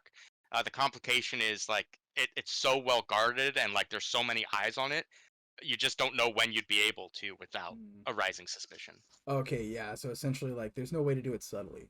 This would have to be like, if in an emergency situation, then I could get Cole out. Otherwise, there's no way to do it subtly. Okay, thank you. That's all I needed to know. All right, and then Reese will take up post again, nearish the door, but not within like a short jog to the door. He's not going to be obvious and be close to it. Mm-hmm. Be casual. Not too casual. And you want to cause a distraction messenger, or are you holding off? I'm definitely holding off because I don't want the game to end until the work is done. Yeah. Right. But So no yeah, legislation. I want to. Okay, cool. Let's so that we determine whether it works or not now. Let's do the attune roll for getting control Sort of like what I this did slot before. machine. And in fact, I'm not going to do it to the slot machine I'm playing at. I'm going to do it to the one because they're in rows, right? Yep. I'm going to do it to the one behind me that someone else is playing on. So they get what looks like a jackpot, but no money. Mhm. And like that's what the fight's going to be. But what I'm doing is not to make that happen right now, but to set it up so that like I can flip the ghost later and this I thing get what you're saying. You're doing the ghostly introduction at this point, getting them. Right. Well, yeah. We're putting the program in, but we're not running it yet. Yeah. I get you. I think you're in a risky position because the ghost could freak out on you. I think the effect will be standard. And I will push myself here for another die, or to increase the effect. Great. None of us have been able to roll above a 4, so. I know it's been a Point. it's I have. been rough. I'm doing good. Ooh! Woo! Six. Nice. Cool. So you have have the ghost wrapped around your thumb, ready to Ready trigger if to trigger given the somebody's bad day. or someone. Yeah. Cool. So Helene has gone to the back room to have a conversation with some of our other crew members, but Madame Teslin will come up and whisper something to Hope, who will be like, I've been given the authority to deal out the next hand. Sorry for all of the confusion, hassle, commotion. Are you all ready to play? Emmeline is going to attempt to set up your role, Silas, with Okay. a tune. Okay. And so that'll give me. This is going to increase your position because ghosts are acting against you here to try to Okay. have the house win. But she is able to maintain the ghost's attention or otherwise compel them away from you. So you can do this next roll as a controlled standard rather than limited. And I'm Can I gonna. offer a flashback? So can I? Yeah. So I think this flashback, because I'm not gonna be able to do it because I'm not there, and so I'm not gonna get to play that game at all. But Cole, I think, in dealing out Baccarat, explains to Silas and just the two of them, because I think this is the plan was for the two of them to be there. He starts explaining how you can use edge counting because of the way cards are made. Every card in a certain orientation actually from the back is identifiable between being a 1 through 7 and an 8, 9, 10, or like a face card. And so using that, you can, with pretty good statistical analysis, gain a 20% advantage over the house. Yes, I Cameron? also, I have another, just another thought. If you wanted to do a flashback, you could have Reese bring you up a quick Not way cheating. of cheating and getting a card in Not there. cheating. Okay. At least not physically. I'd rather. I like this method, the counting. Yeah. So Okay. edge counting is what happens today in Baccarat, and it does give you a 20.8% advantage over the house. So you win $20.8 every time you bid 100, basically, or profit. And so, and it's essentially statistically just, yeah, it's not cheating. It is cheating, but Yeah. Frowned it's upon. I don't want physical cheating in this sense because I just saw what happened to you, and I'm like, Yep. no. So is this like a flashback to offer him the help action? This is a flashback to basically, I guess, set him up. Oh, he's been set up. For... Emmeline set him up. Yeah. Yeah, that's fine. I guess a help action. Yeah. Okay. So we'll call it 2 stress to you, 1 for the actual help and 1 for the flashback, and you can have an additional die, Nate. Okay. All right. So I am at. Man, it'd be cool if there was a way to not take stress in those, but there's not. So. Well, the issue is that people are helping me, not the other way around. So here we go. All right. A success with a complication. I don't like no complication. Will so you've moved this second packet of money over to Mr. Grohl. So you're doing fine there. You just really need one more hand gone to him, and you got it. But maybe it's because you had to count the cards, like Cole explained to you to do it. But some other people at the table start thinking something's fishy, and we're just gonna kind of fill this clock up. And now, kind of, if it weren't already there, this casino's kind of on high alert. I mean, they should be anyway. The back rooms. Yeah, at this point, yeah. Which, how does Helena get in the back rooms if the doors are all locked automatically? You don't see. Okay. It's probably that she has secret passages or something out throughout. Science fiction.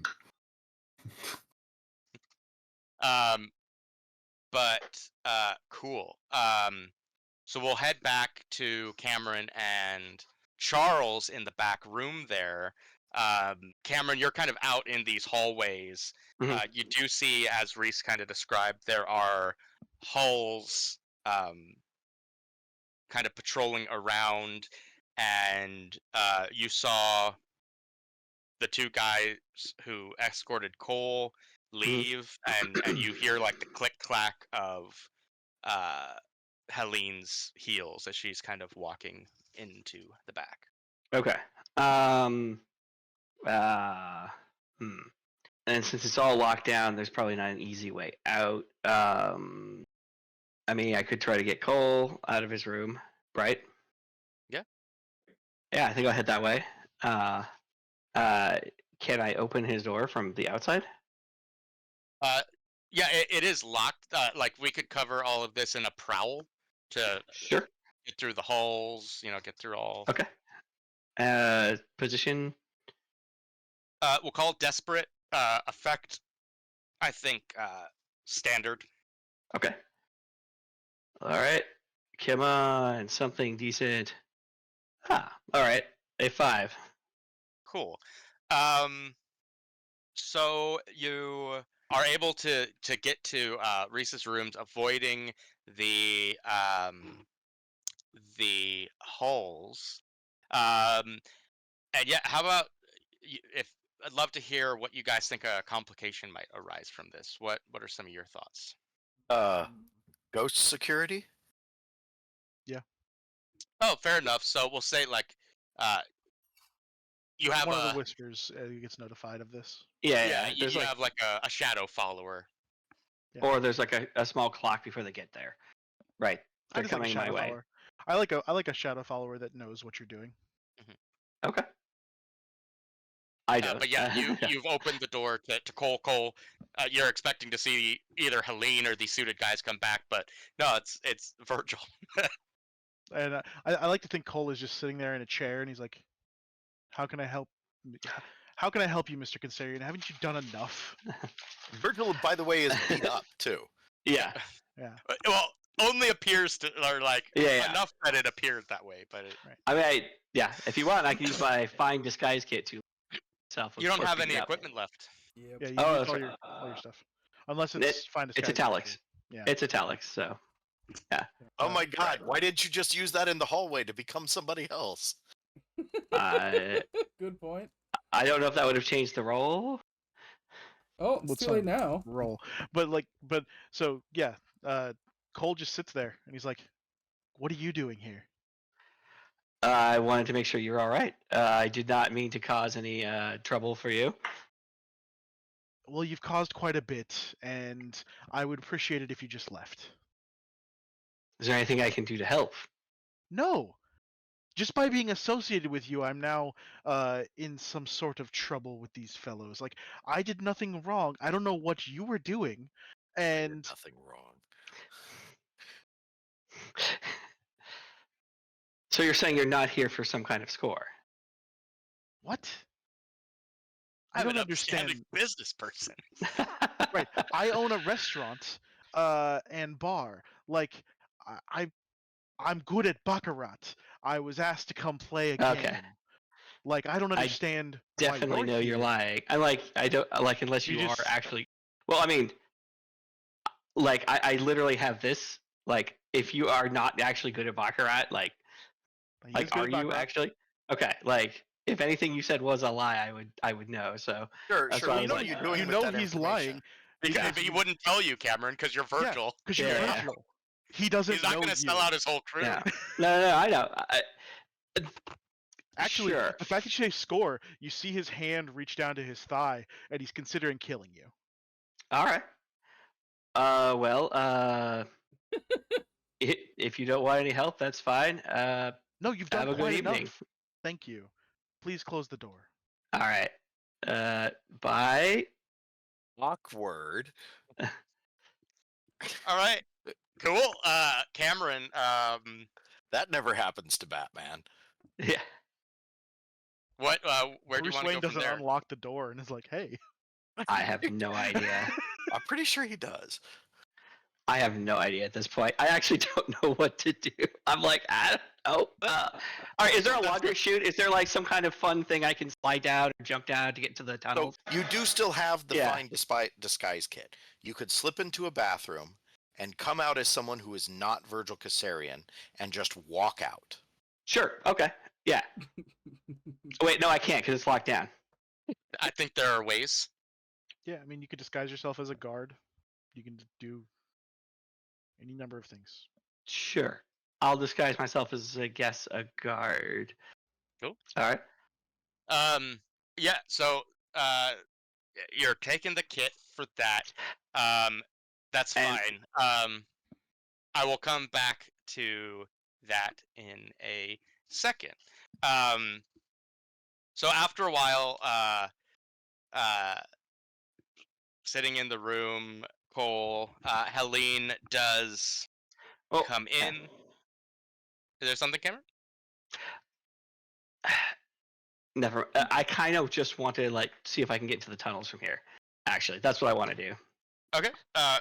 Like, is there a way to access them? Like, I mean, yeah, probably. Go ahead and roll it. okay. Would that be prowl or? Yeah, probably a prowl. Did you use your disguise kit? Are you looking like a guard right now, or? Yeah, like I'd like to look. Yeah, like disguise as a guard, and like I'd like to escape through the tunnels. I guess. Cool. We'll call it a controlled position, limited effect due to the lockdown nature Sure. of things. Cool. So yeah, you see Helene and her guards as they're kind of heading towards Cole. They don't necessarily pay you a second glance because you look like a guard, and you're Yeah. able to kind of escape into some tunnels leading underneath. Okay. And then Helene will approach you, Cole,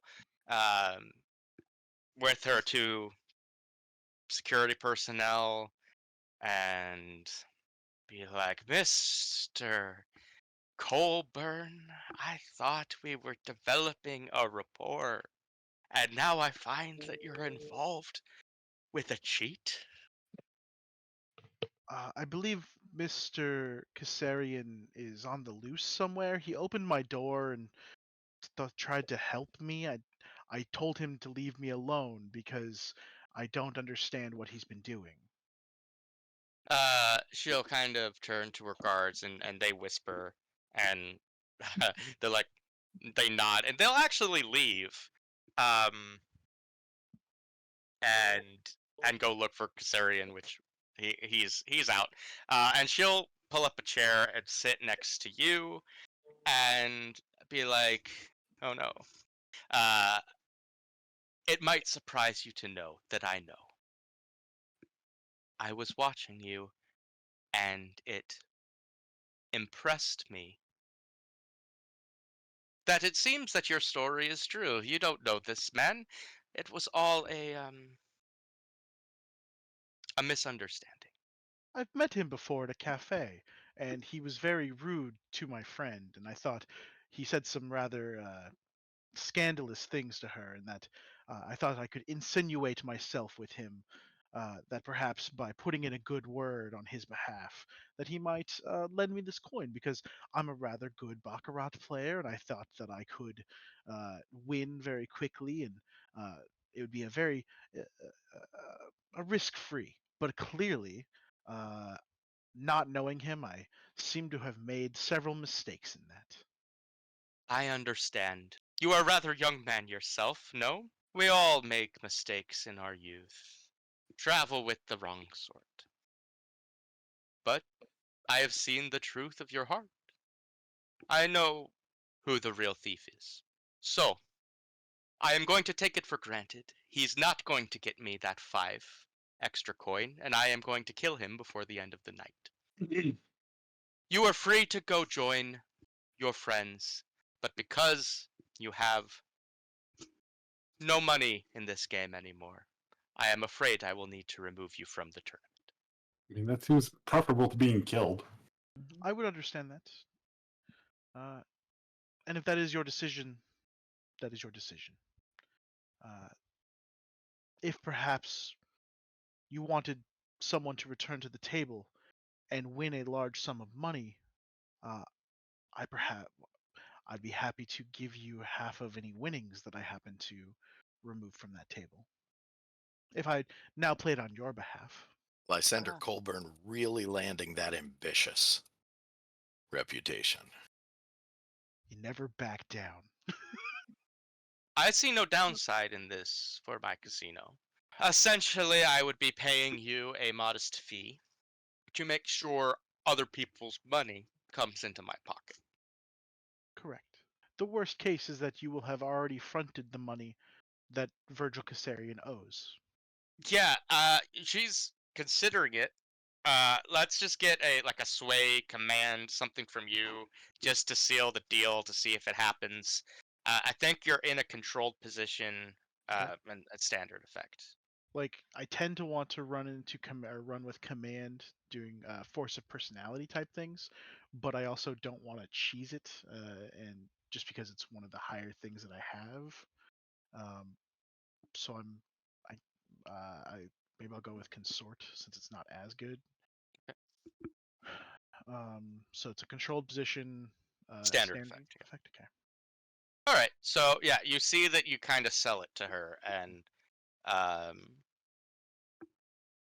she is like, "All right, I will have my staff head to the table, let them know it was all just a misunderstanding with you.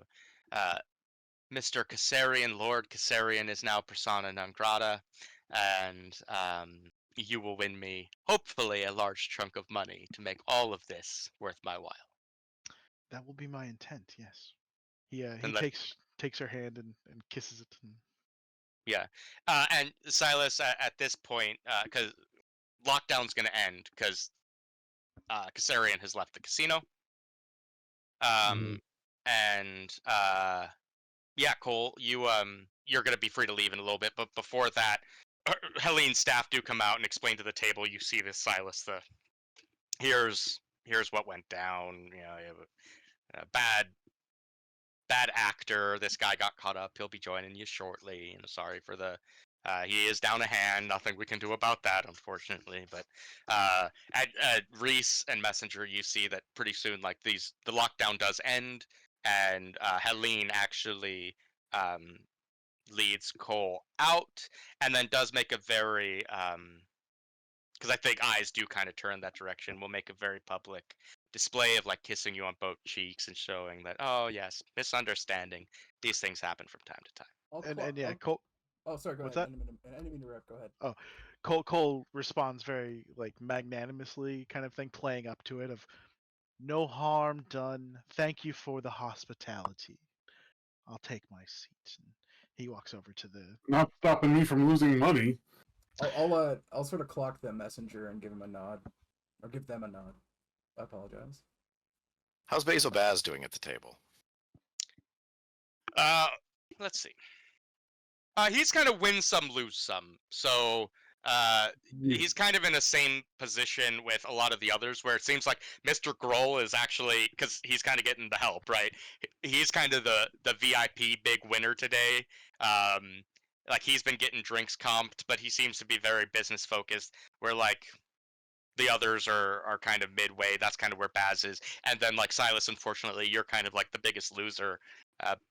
But that was all part of the game. The thing is, I'm trying to play it up like kind of funny, like I'm enjoying myself, and they talk about, you know, like it's not helping me win, so you know. I have money to spare. Jump you know, cheering everybody on. Good job, you won. Because for Silas, like gambling is a separate vice in the game. So for him, it's not the gambling; it's the environment. You know, we're having fun, we're enjoying getting the free drinks, all that. But he knows that there's a job to do. And so yeah, I think Virgil on his way out should run into the lamp blacks on their way in. Oh yeah, absolutely. well, go ahead, Charles, with what you're gonna do. That is coming up. Yeah. Yeah, I was just gonna.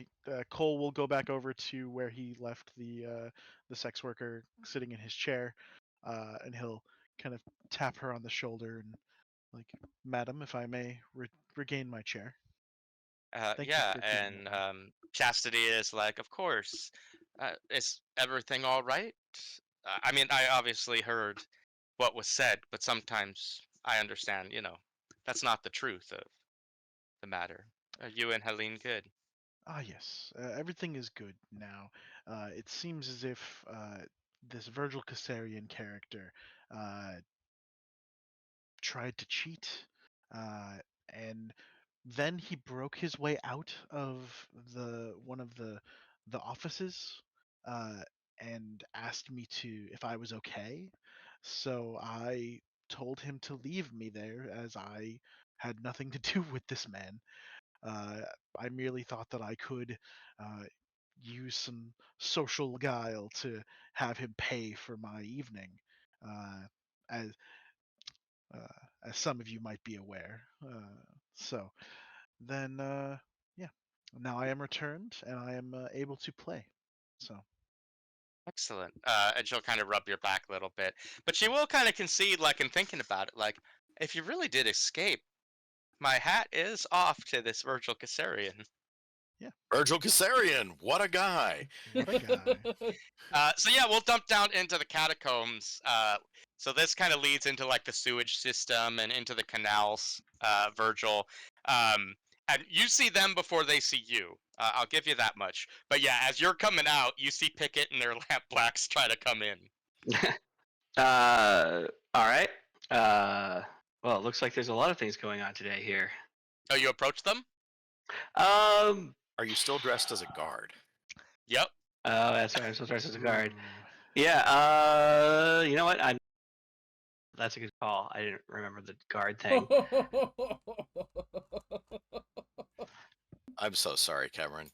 Am I? Virgil Yeah, I know. Caesarian is having a bad day. It's every bad decision. Every single decision has been bad since the beginning. Honestly, if the roles had Yeah. been different, it would have been a different result, right? Yeah, it's just a comedy of errors the whole way. Yeah, all this time trying to get Virgil into the gang, all ruined. Which kind of sucks. I was really kind of hoping for that. All right. It's still salvageable, just not in No, this it's moment. not. Okay. Well, I mean, not at this moment. Not for this game. If that's what you're getting at. Yeah, like- that's what I was getting at. Yeah. Like, I don't think it's worth going back to try to salvage that right now. No, not right now. You Like, just got out. I'm sorry. Like, yeah, that's what I thought you were trying to say. And I'm like, no, I'm not going. I don't think that's a good idea. Virgil wanders back and You're Cole. like, I just no, really you wanted can to come back and apologize figure to it you." out. Well, I'm like, I don't think that's gonna work. Big Birdie Wooster energy there. Yeah, I think. Yeah, I think if Cole had any desire for that or whatever, the different decisions would have been made by either of us. But no, I think. So there's money stored down here too, right? Not in this area. Like No. the vaults are somewhere down here, but like Okay. the lamp blacks are trying to get into where that is, and you've just escaped from probably the top level of where that is, right? All right. I got an idea, and I'm just like kind of like at a fuck it point. Let's like I can do a flashback. I will take trauma, and I will set up to have my Nighthawk outfit down here ahead Well, of time. that doesn't necessarily have to be trauma. Do you think that's a 2? Or could that just be a 1 stress? Or 0. Or 0? Yeah, I'll give you the Nighthawk outfit down here because you did say like you were going to prep Yeah. it, like you brought the money Yeah. specifically to prep stuff up. So Okay. Then I will like let's say like I found some tunnels off the side. I'm like, this seems like a good hidden location. Wasn't expecting obviously a gang to roll through here as well. Didn't know the Lamp Blacks plan, but I'll switch into the Nighthawk outfit. And I will bump into the Lamp Blacks. What on earth does this look like to them? That's freaking great. Yeah. So like, I mean, changing that's a out of the messenger. guard get up Yeah. was a good call, but I think Pickett and her crew are still like, can we help you? Sounds like a complicated night at the casino. Yeah. Your little guy, he told you what we're all about. Yeah. I've been scouting around in here, and the area. Did not realize you guys were doing something. Actually, I haven't bumped into him yet. Oh. All right. Yeah. No, we're robbing the place. Oh, you need help? Depends on what you bring to the table. Stay away from that. I just navigate Stay away. I've navigated a bunch of these tunnels. Yeah, if you could lead us to the vaults, that'd be great. Sure. Cool. I think that sounds good. Yeah, I'll do that. So, 4-segment clock. Game gets shut down. Filling up 1. Game is now over. And you notice the same guards that grabbed Cole come for Bezo Bass. So I didn't. Oh, no. So he lost Damn already. it. You forgot your shadow. All the bad decisions, I guess. Oh no, the shadow Yeah. followed you. Yeah, all yeah. the I way just down realized there. that. I didn't That's think they'd leave. amazing. I guess they do leave. They would leave the casino. Yeah. I didn't even think of that. Oh no. And Mr. Baz, you'll need to come with us. And he looks to Cole and Silas because you guys were like Cole, but Silas, he's yours. Like we're the first to be pulled back there. And he's like, he'll actually ask Cole and be like, "Everything okay?" And the security's like, "That's not his concern, sir. Please come with us." Oh no. It so is his concern. Oh. This is beautiful. Absolutely beautiful disaster. Every bad decision. All I of the didn't do it. nerves. I was trying to come to the casino and have fun. No, you didn't. Yes, I did. You wanted money. Sure, but You not wanted like money this. that belonged to other people. Silas deserves everything he gets. I didn't try and cheat. I mean, that's true. Technically I did, but All right, do we get? Okay, is there Can a I- way we can make sure the game still ends, or I- still goes long enough for that We only need one more hand, next right? play? Can I try to consort with Chastity the dealer at this Hope point? the dealer. Or Hope the dealer, sorry. And say, "Do you mind dealing me in, lass? I missed the first couple. I missed a hand. I'd love to continue on. Mr. Baz seems like a nice chap, but you know, we all take our licks, right?" Yeah. Roll it. See how it goes. I'll help him for free stress. Okay. Yeah, using your foresight. By essentially trying to lend him my weight. Yeah, like yeah, Okay. we should keep going. Yeah. Yeah, I Yeah. think you're in a controlled position. Standard effect. That was your suggestion for a consequence too. I should have gone with the guards. What? No, it was Charles' suggestion that it's a ghost that's haunting it, following instead of To having be the fair, guards. if anything, it was mine. That's the devil's bargain I accepted. Yeah. I didn't get to add a Uh, there, but I think it was me. I think that was my suggestion, but nonetheless, Cool. Oh, it was yours? We'll take it as a flat ghost success. security. And she's like, yeah, it's only fair. You missed some hands because of unforeseen circumstances. Now Mr. Bass will as well, but she will kind of lean in and be like, but you'll take the heat from me if Bass doesn't like this, right? I think it's Mr. Kasarian's fault, right? Very good, sir. And yeah, she'll deal the final hand out. And I'm gonna push myself for this one. And that gives me an extra die, or Extra die, or you can change the effect. I think with all the commotion, ghosts are elsewhere now, so we'll just call it a controlled standard effect. yeah, so I'll just get extra die. and then you can roll this to Cole to try to get some money on the side, half of which you'll split with Mhm. the casino. Okay. Mm. All right, so with that 5 with a consequence, you make the final transfer. So now Mr. Grohl has all the money that was intended to go his direction. So you've completed the score, and Lanik will pay you 4 coin for the deal. Cole, you end up through the next few hands, because this isn't just one hand. There's a few Yeah. more that go by, right? Yeah. You end up pulling a 4 coin total winnings, which you'll have to give to Helene. But you get the crew a total of 2, so that's a 6 coin for the overall job. One The consequence. negative here, the consequence, is now that Baz has been ushered away, Messenger, Reese, Silas, those in the know, see like a newsy looking boy who was at a slot machine on the other end, as soon as Baz leaves, gets up and starts heading to the door to give the signal for boom time. All right. Panicking, the ghost. We are starting a disturbance among the slot machines, and I might just start shooting people. Yeah. I need to invest in those guns that kill ghosts, or those bullets that kill ghosts. Yeah. All right. So the boom happens. We don't want to be in here. Yeah. Correct. So I think being in the know, I'm gonna start making my way out. Well, you hear a jackpot going off. Jackpot Yeah. winner. Ding ding ding ding ding ding ding ding ding ding ding ding, and you hear like, what the hell? And like the guy beating the jackpot, because no coins are coming out, right? Right. And so now, yeah, we'll say this causes enough chaos that because they're dealing with Baz's situation. She still has a trail on Kassarian, who she is going to murder before the end of the night. And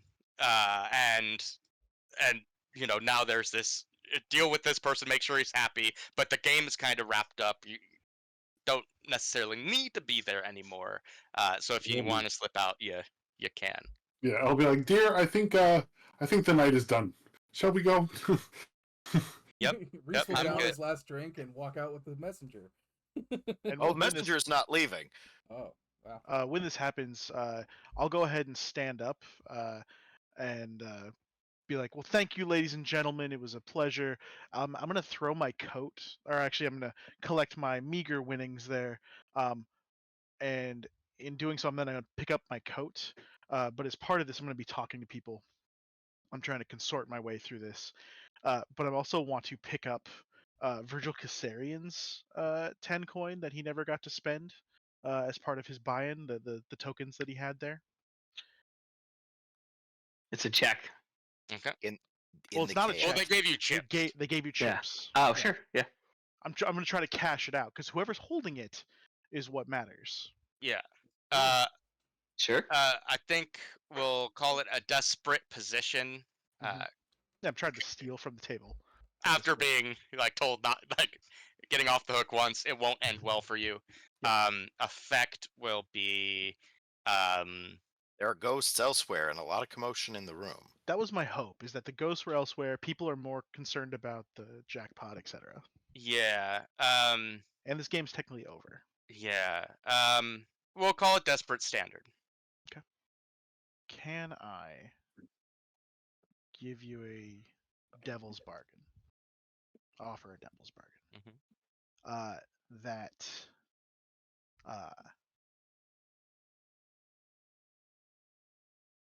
it is easier for me to do it, basically, or not easier for me to do it, but that I will do it, right? And is the option here that when I roll this, but for an additional die, we could just do a fortune roll between Lord Mora, Lady Clave, Pandaren, or Roland. See me do it. Yeah, add Mr. Grohl in there, and you got yourself a GD deal. Sure. I mean, actually, at that point, do you want to just do a 1 through 6, and on a 1, no one sees me, or on a 6, no one sees me, but on a 1 through 5, one of them sees me? Yeah. Okay. And so consorting my way out of this. We'll make a high roller out of you yet. Silas, do you want to help me? That'd be great. Yeah, here we go. That'd be cool. I'll be like, being like, good game, everyone. Good game, good game. And Emmeline's like, Silas, we have to go. Yeah, Emily's like, go on. All right, so Good we'll game, take the everyone. 6. You get the 10 coin. Now a slash roll 1d6. And it seems that no one saw you do it. Wow. The truest of devil's bargains there. Yeah. So we're Uh, leaving with 16 coin. No, 10. 16. 6 that we Oh. so 4 for the job, 2 that he earned from gambling, the 10 that was on the table. That's right. I Reward. forgot about that split. Well, so far, like the night is not over yet. True. It's over for Silas. He's getting the fuck out. Yeah, you guys should be getting the fuck out. But 2 of us are definitely still here. Who? Virgil and the messenger? Virgil and the messenger. Or the Nighthawk messenger. Let me be The, clear. well, the Nighthawk. It's right. That's Mhm. true. It's the Nighthawk. I'm gonna Probably- be here for like 10-15 minutes while you guys sort this out. But Yeah, the Nighthawk Silas doesn't know any of is this. Getting out and getting to wherever he needs Emmeline to as well, yeah. Before Emmeline bails, can I actually hand Emmeline the 10 chips? Mhm. The chips of 10? Because, and I tell her, you should cash this out. I don't think that I should cash this out. Oh, yeah, that's fair enough. Yeah. I'm going to do a prowl for Emmeline. Because she wasn't seen playing any games, right? Can she stealthily do it? She'll push herself to stress. Do you want to do a group action? Because I could also do it with you. I'm feeling pretty confident. I have 3 prowl, and that'd be a 4th with call it desperate standard effect. Crit. Yeah. So easy peasy lemon squeezy. Mhm. The 1 crit. Yeah. Not only are they like, oh yes, of course, Miss Fair, like they're like trying to sell her the upgraded hotel suites and Yeah, stuff. right. It's high I roller think type deal. they could mistake her for someone else. Like maybe they Oh, yeah, mistake that's her for good. her sister. Yeah, oh yeah, I love that. Yeah. Ooh. Like Miss Farrow said, I'm like, yes, and like we loved your work on the recent electroplasmic carriage. And she's like, oh, you son of a bitch. And like I think as she's about to, this could be Cole's help. Like as she's about to be like, no, I'm not that sister, because she would. Cole's like, nope, yep, that was an amazing one. Right? Yeah, that was so good. That was a great one, Miss Farrows. Love it. But I'll go ahead and cash out, and then I will leave the 2. I'll say, I believe half of this is supposed to go to Helena. Yeah, and the cashier's like, we'll make sure it gets to her. And I pocket the other 2. And I leave. We get the fuck out. Okay, so the messenger is looking to find opportunities in the chaos. Messenger does not know like that people are getting money. Definitely didn't notice Cole. Probably didn't notice that. Just thought people are cashing out. That's fine. What kind of opportunities in chaos does this look like? Well, first off, the messenger is still going to be in the building during the boom. Mhm. So what happens? Or do you want to go to Virgil and narrate from that side first? Yeah, Me, so to the I think Nighthawk. getting information about what you guys are both doing, because I am getting to a point of trying to wrap up this score. So you're staying in until the boom. That's great. Virgil, what's on your mind? What are you trying to accomplish in this? I mean, I was going to help the Lamplax, maybe try to get some cut from what they're doing. And if I come across that bitch killer, Helene? yeah, Okay. So you're gonna be wrapped up in the Lamplax in this. that yeah. Now yeah. So with everything considered, the Lamplax have a very, very low chance of success. and are going to face some consequences. So by being with them, you're going to face those consequences too. Okay. Or you could cut and run. I'm willing to cut and run, but I want to do one thing, and I want to do a flashback for it, and that'll give me trauma anyway. But then I will cut and run instead of going with them. And that would be I want to have brought Reese's bomb and set that up such that if somebody comes down the tunnels, like from the way I came, it will blow up. Okay.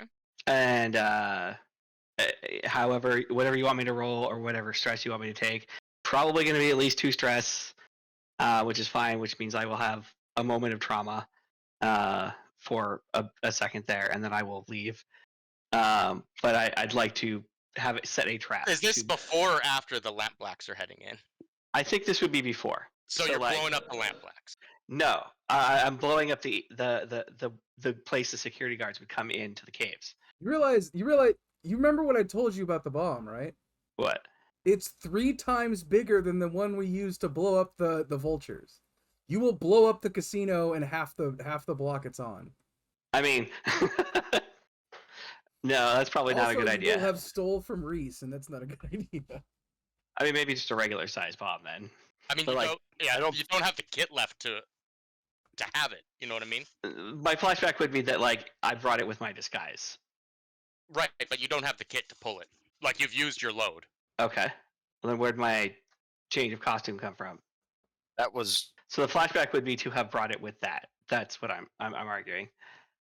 And I think that's pushing it a little too much. Okay, that's fine. Like a change of clothes, I can kind of, because don't you have a disguise kit italicized? You get that for free. Yeah. So Yeah, all right. I just wonder where you would get a regular sized bomb at. I don't know. It's fine. If that's pushing it, that's fine. Then I guess I will. I mean, I don't know. I guess I'll leave then. Okay. Are you just good luck to pick it and dipping out? I was just gonna show them the tunnels and be like, down this way, have fun, and then this is how it came in. Cool. So give them help, but you're like, now it's on your own. Yeah. Sweet. Great. So yeah, after a while, you do hear the boom, and it's not enough to level the casino or anything, but there's some dust that gets rattled up, and that only adds more to the chaos. Obviously, there's something going on under below, but now the blue coats have been informed and are on their way. Are there any bells? Not at this juncture. Okay. All right, so there's a boom. There's still chaos in the casino floor itself, but Bezobaz is in a back room. No one is storming the casino. Is that right? Yeah, from this level. Yeah, with the boom, you can assume Pickett and them are probably storming in underneath, or something is happening underneath. As I said, based on the lamp blacks, this was ambitious of them, and based on their tier versus the tier of who they're going up against, it probably won't end well for them. Man, I came in heavy and I'm using 0 kit. Oh well, off we go. I mean, if you leave around the same time, I will meet you by the boat then. Oh, sure, absolutely, yes. Yeah. And happy to help the Nighthawk out. We've all done what we could here, and we will see where that takes us. Yeah, so are we all heading back to the lair on the boat? Great. So Except I don't know that I'm being chased by a ghost, but yeah, but you know who does? Is Emmeline with her ghost mind. Can sense supernatural. All right. So she will attempt to compel it. Good. Yeah, I was gonna say. And as soon as we're clear, I lean over to Emily and be like, "There's a ghost on the Nighthawk. Helena said that she was watching me when he came. Or no, I don't know that. Damn it, never No, mind. you don't know that. Well, Helene did say she was watching somehow, but Oh, actually, no. I say, hey, can you check me real quick? Because Helene said she was watching me at one point and she was not near me. yeah. I will do so. Pushing myself. We'll call it desperate, because if this doesn't work out, some shit's getting leaked about Virgil the Nighthawk and his relationship to us. Yeah. You want some help? Yeah, Good Um, old, I can help. good old. Well, the good old. Wait.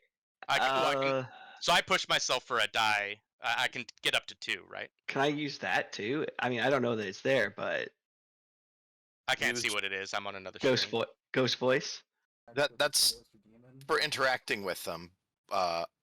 You'd have to know it was there.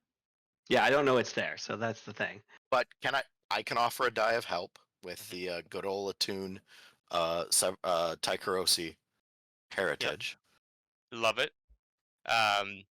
Cool. So 2 bonus die. Ooh. It's all bad rolls, all bad all the time. Wow. This is just one hell of a score. Yeah. So Cole, I'll say no. There was no ghost on you. Based on your conversation with Helene,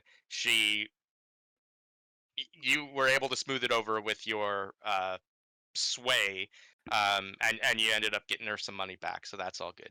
And she she thinks she has half of Virgil's money, but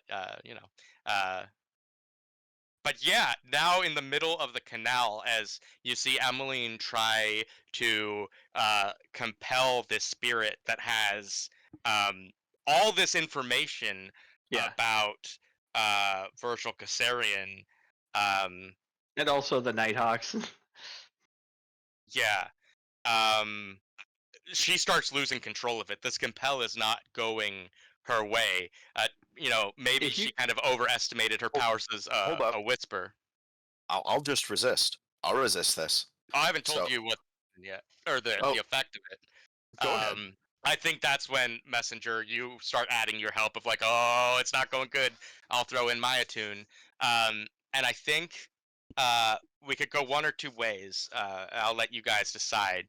This ghost could leave us alone and go back and tell all that it has learned to Helene and the whispers and stuff like that. Or we're having a fight, in which case we're taking trauma from the ghost and then harm. I'm down for a fight. And this is where I'm going to suggest just a resist roll from the messenger. You start losing control, and the messenger sort of flares out in the ghost field. And you start losing control, and the messenger, before the ghost can flee, before the ghost can act and like get out to where anyone can see it, the messenger is following your eyes, spots where the ghost is, and shoots them with an ectoplasmic round, destroying the ghost.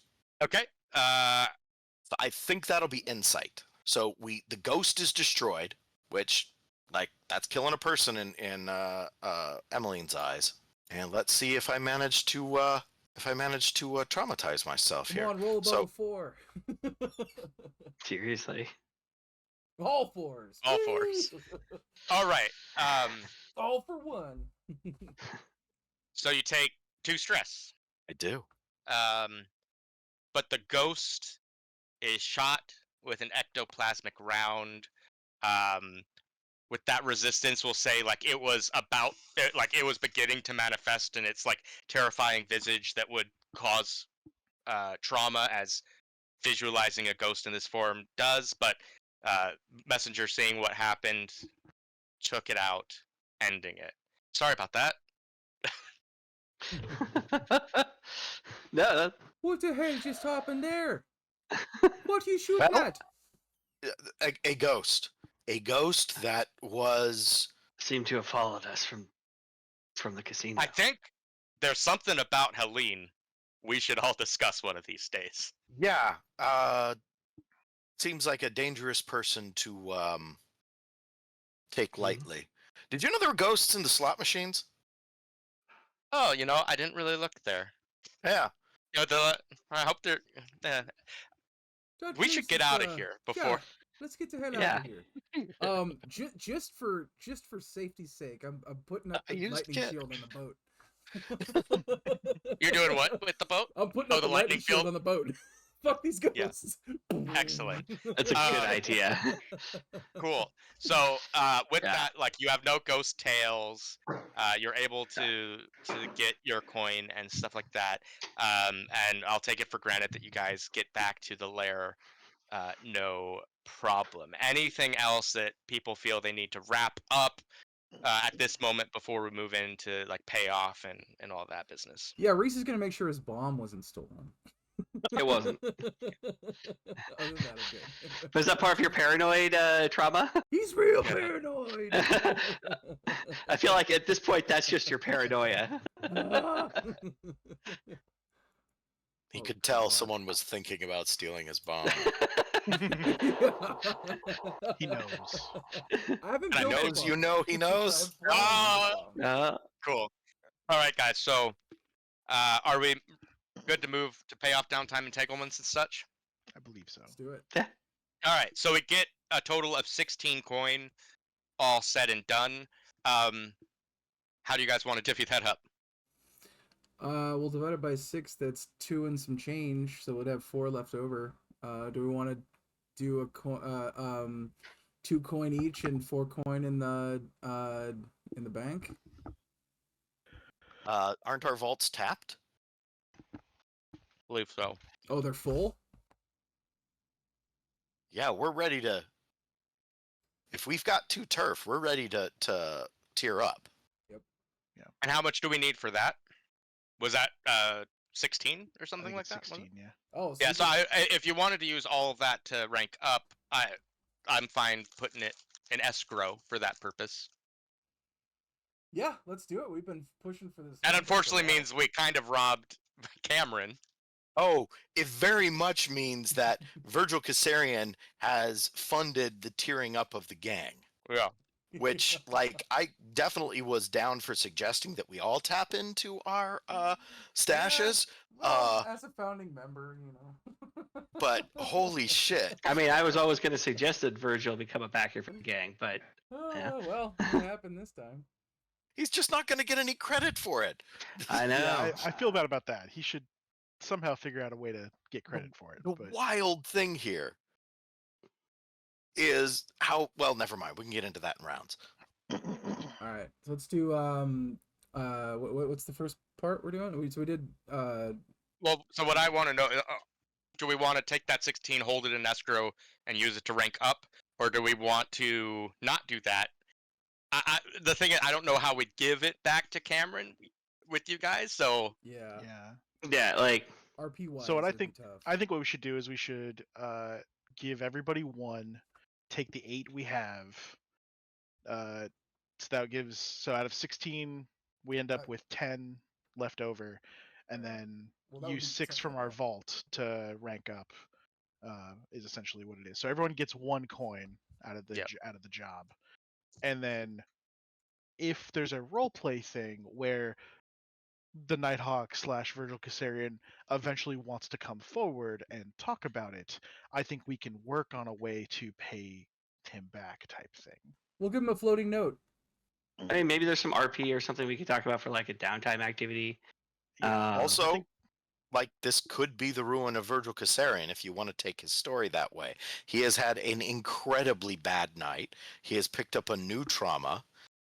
No, I have no, not he actually. didn't do the stretch. Yeah, I couldn't do like I was like I want to blow something up, but Oh, yeah, that's it right. wasn't The allowed, trauma so, didn't happen. Yeah, I tried twice for trauma, but it didn't He- happen.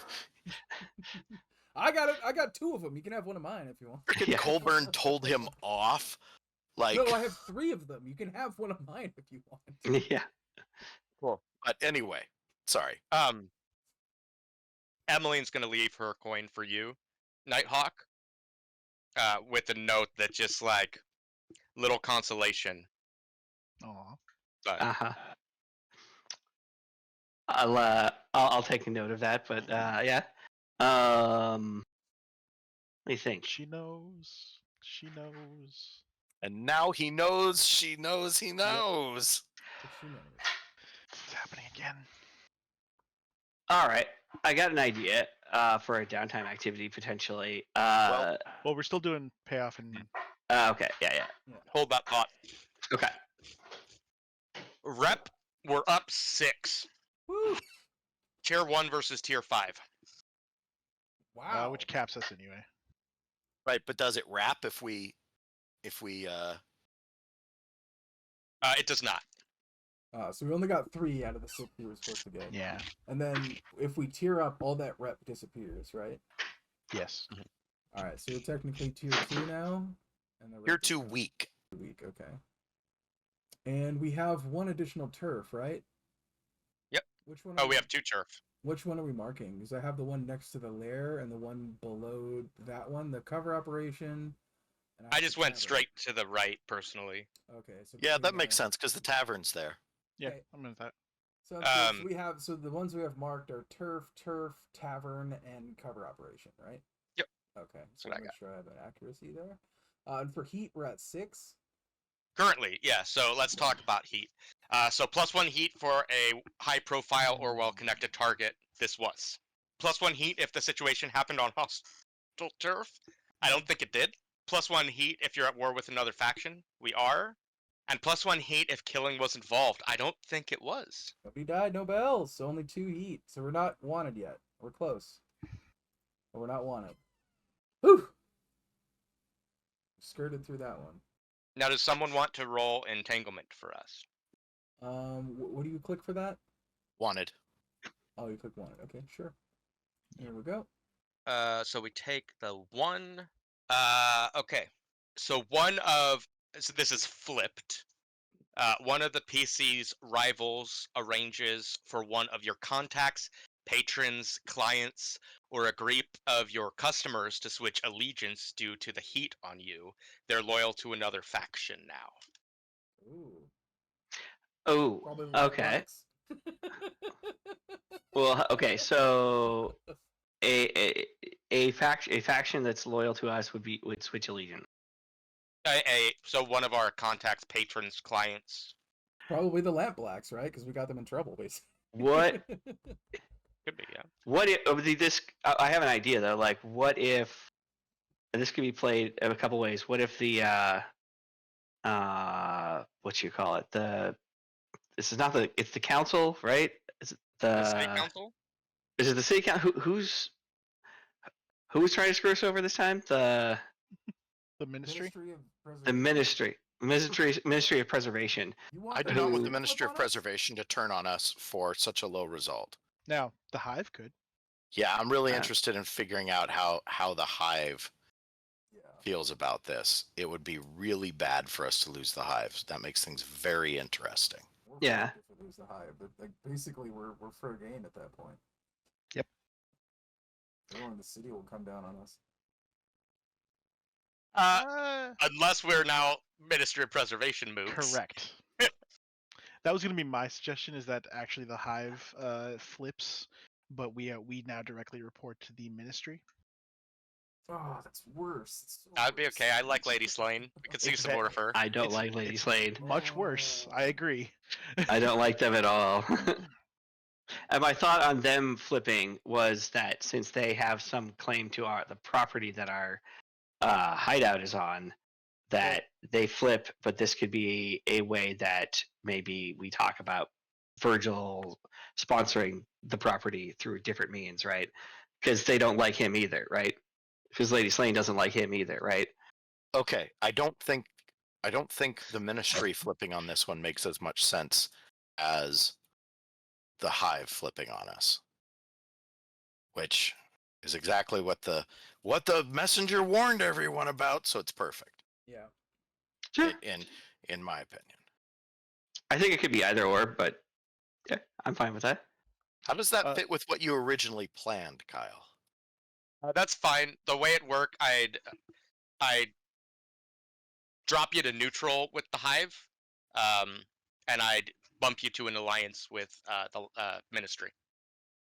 Alternatively, we could throw up a contact or one of those things as well.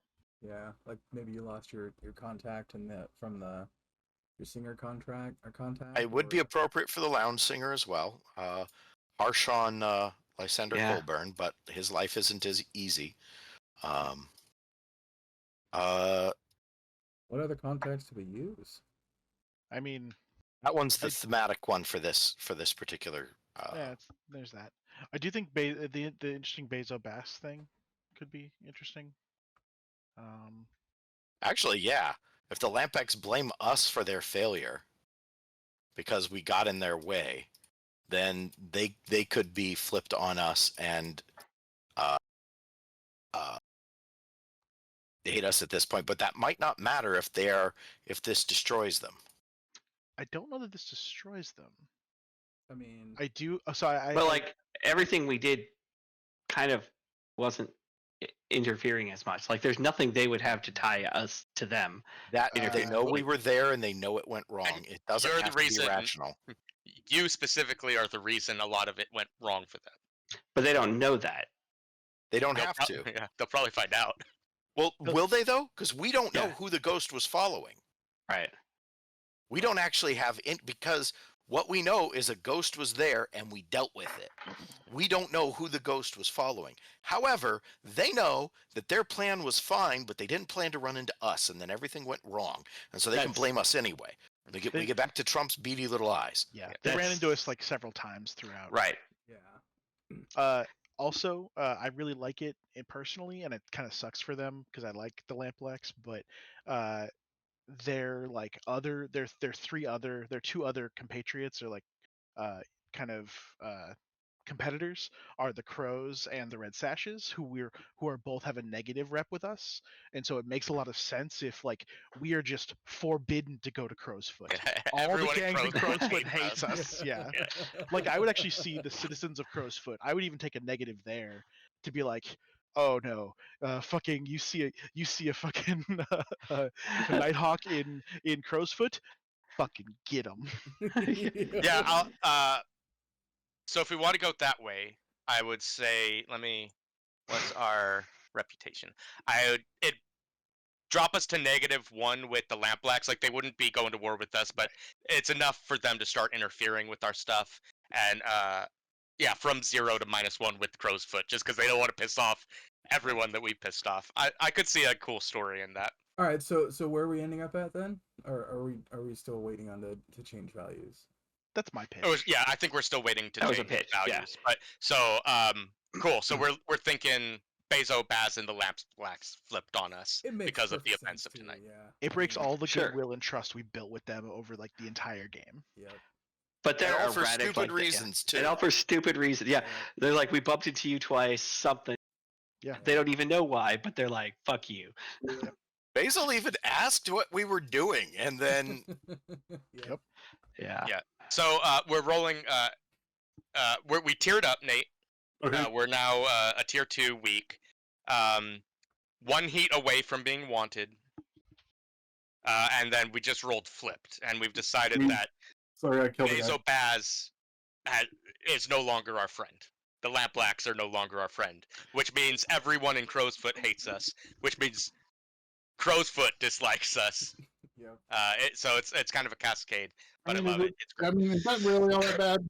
Depends on what you need to Yeah. do at any given time. I mean, you were here for the other options, which were worse. Yeah. Okay, They were the Hive.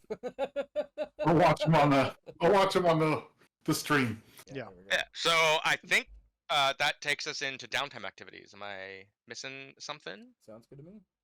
Sure. So I had an idea for at least, I'm open to discussion. Like, because we talked about how like basically like my stash financed our upgrade, but Virgil gets no credit here. What if we have some conversations on the side or something like?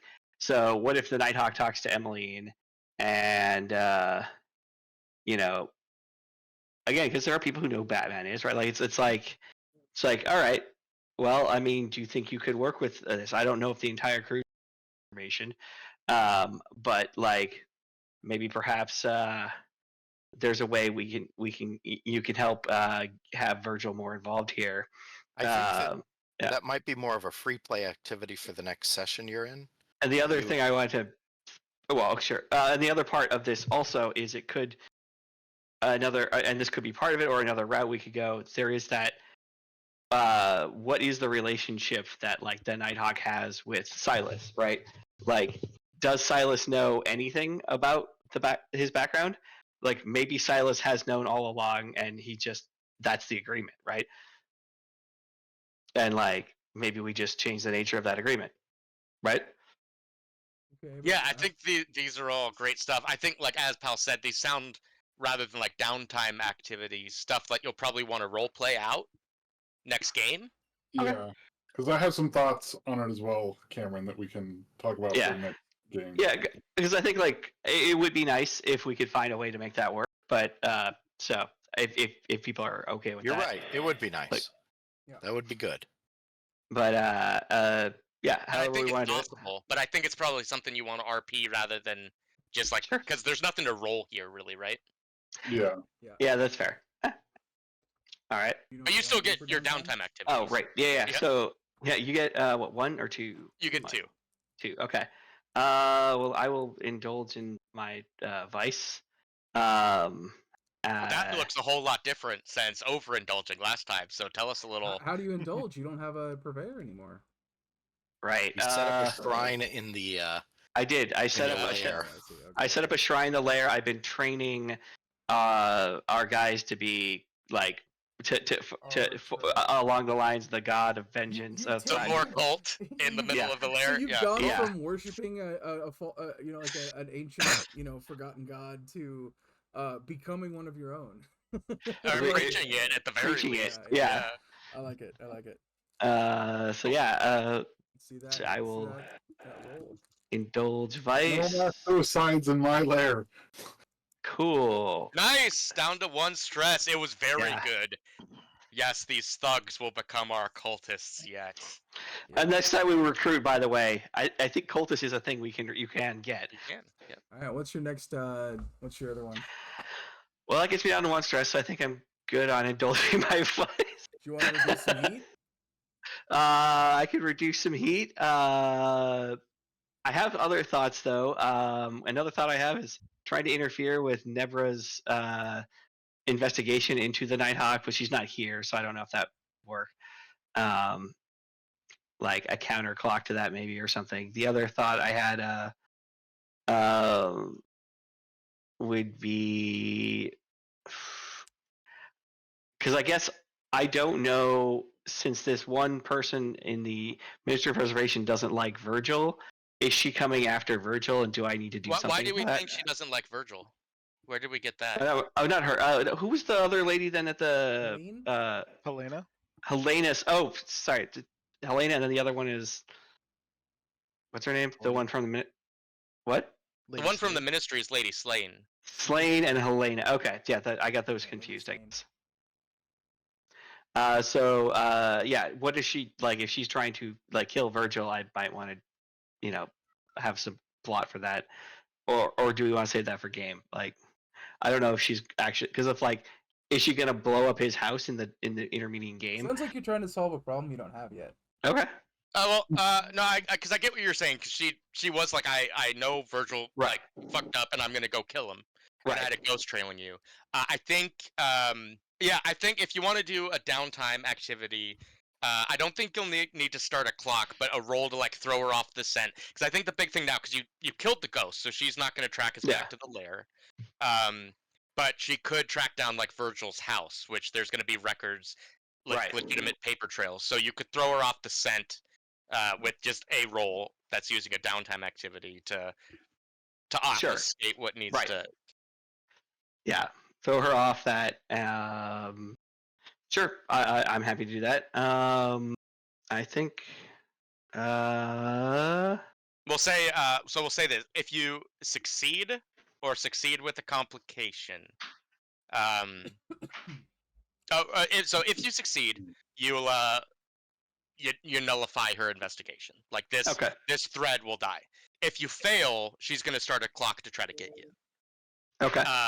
If you succeed with a complication, you're able to nullify it. But let's say like you had to interfere with some of her guards or whatever that were hunting you down, and you'll take a level 1 harm, beat up, battered or something, Okay. See that prowl roll.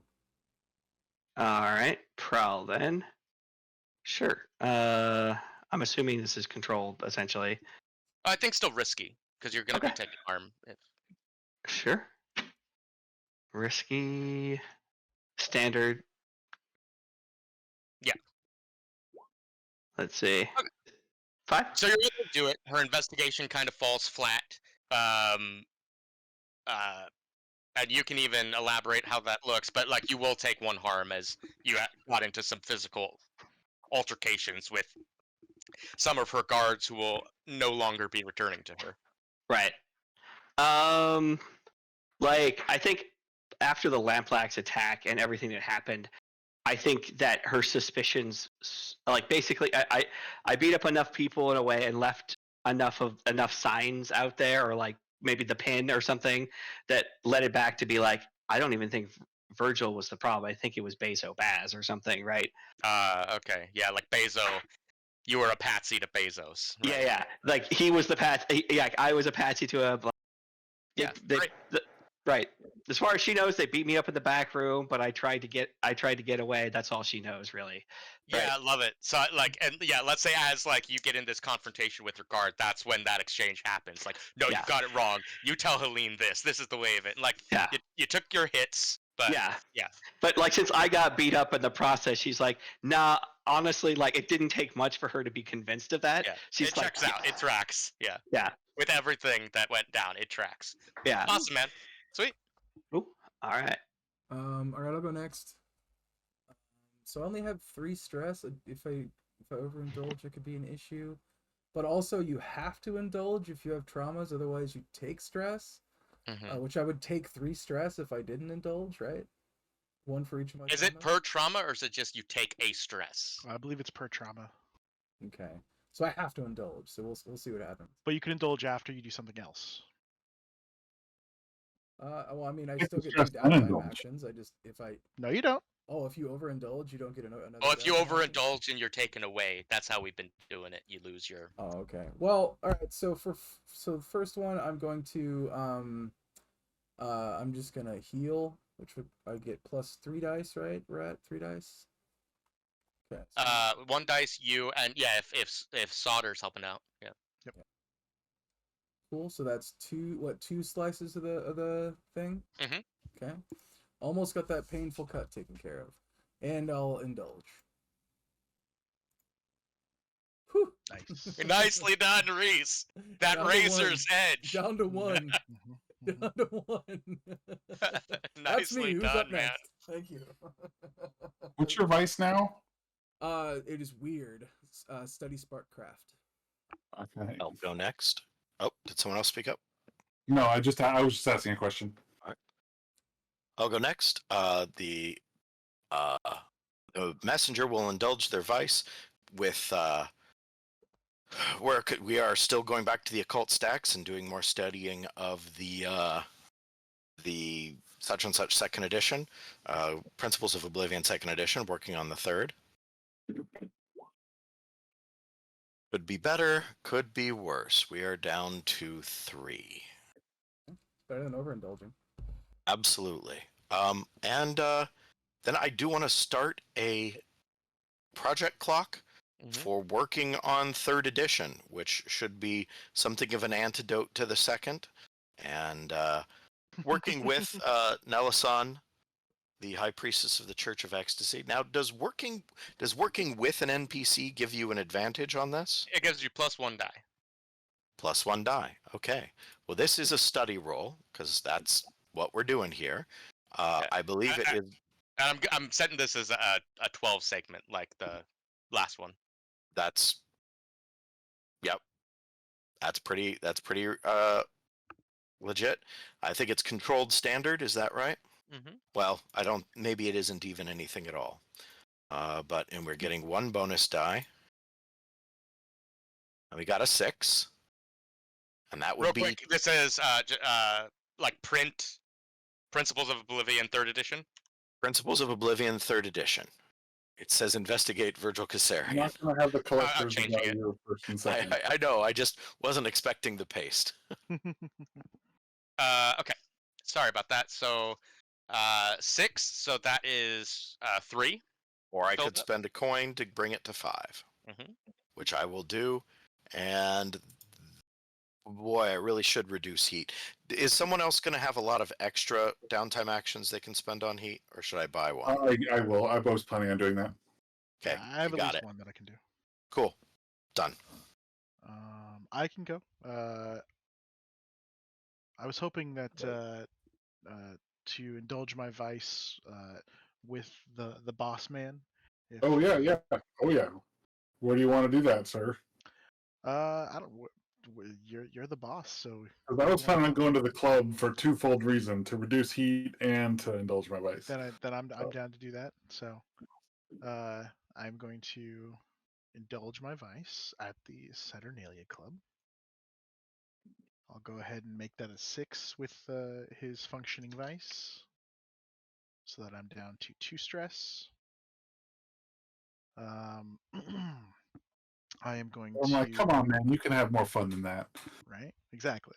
Yeah. Like we did it. We made it. We got a lot of coin out of this. It worked really well. You won yourself some of your own money at the table. Like, good on you. I mean, I did give that to the crew. And Cole would feel bad if he knew the truth. So I'm gonna go ahead and try to reduce heat. I think this will be in the next couple of days at the at the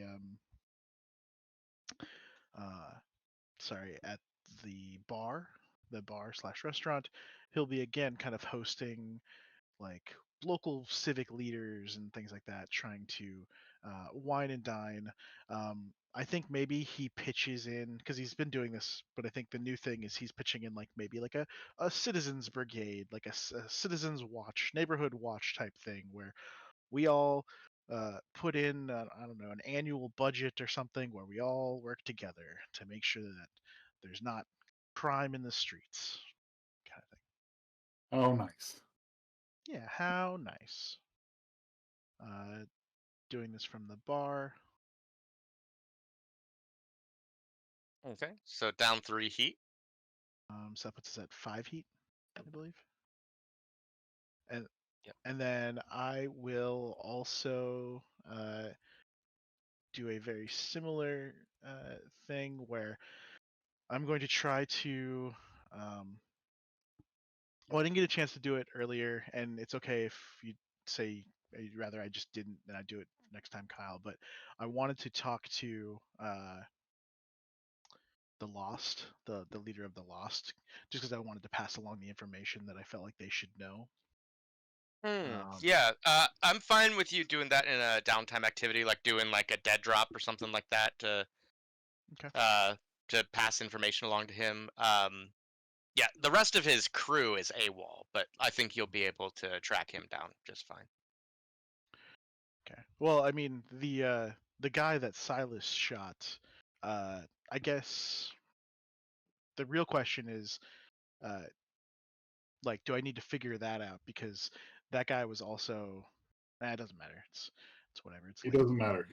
Well, no, he does, because he mentioned Bell Brogan, and Bell Brogan is his lieutenant, is the Lost lieutenant. So, it's all connected. But yeah, I'll do a dead drop, I guess. In that You case, wanted me to kill Bell Brogan. yeah, I know, and I want to know why. But I'll do a dead drop. I'll mention that there was the owner of that company was looking to kill Bell Brogan, but got killed, and that you know, some contacts amongst the Grey Cloaks have discovered that the vultures were behind the hit on the Hive and burning some stuff. And if they need further evidence, if they need evidence, that they should talk to is it Hutch? I think. So yeah, I'll do that. Is there a role you'd like in that for? No, I don't think there needs to be. We'll just take it for granted he gets that information for our next game, and we'll see what comes of him having that. Okay. And those are my dead times. So. All right. So I'm gonna indulge my vice at the With club Cole. Yeah. with Cole. We're having a good old time. Oh, nice, Silas. Yeah. Nice. Of course. Don't even need to use my function advice because I do it just perfect. Um, and then we're at 3 heat currently. We're at 5. 5. 5. So I'm gonna reduce heat, and at the club, part of what I'm gonna do is kind of quell any tempers or rumors around like the shot fired, because it is a place where I don't want violence to happen there. So I kind of go around like, hey, trying to explain the situation without giving too many like nitty gritty details, like just to be like, hey, I don't want to make a habit of this. I don't want people to feel unsafe here. Like that's not what this place is about. We should all be enjoying ourselves. And so that'll be a consort, I think. All right, so down an additional 2 heat. Now we're at 3. And does anyone else have downtime to do? Emmeline does, I believe. Okay.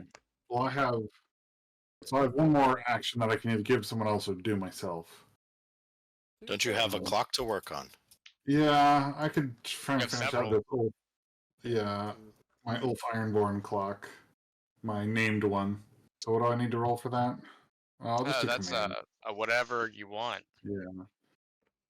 And in this case, I'm going to try and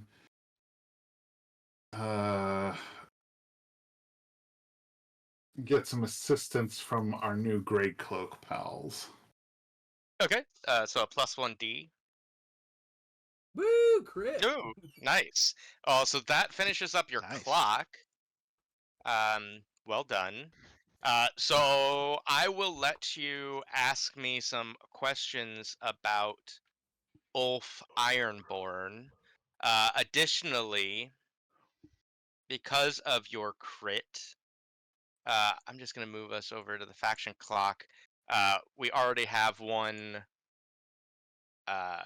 visible for you, right? We have Ulf's second clock, this kill Silas Eventide.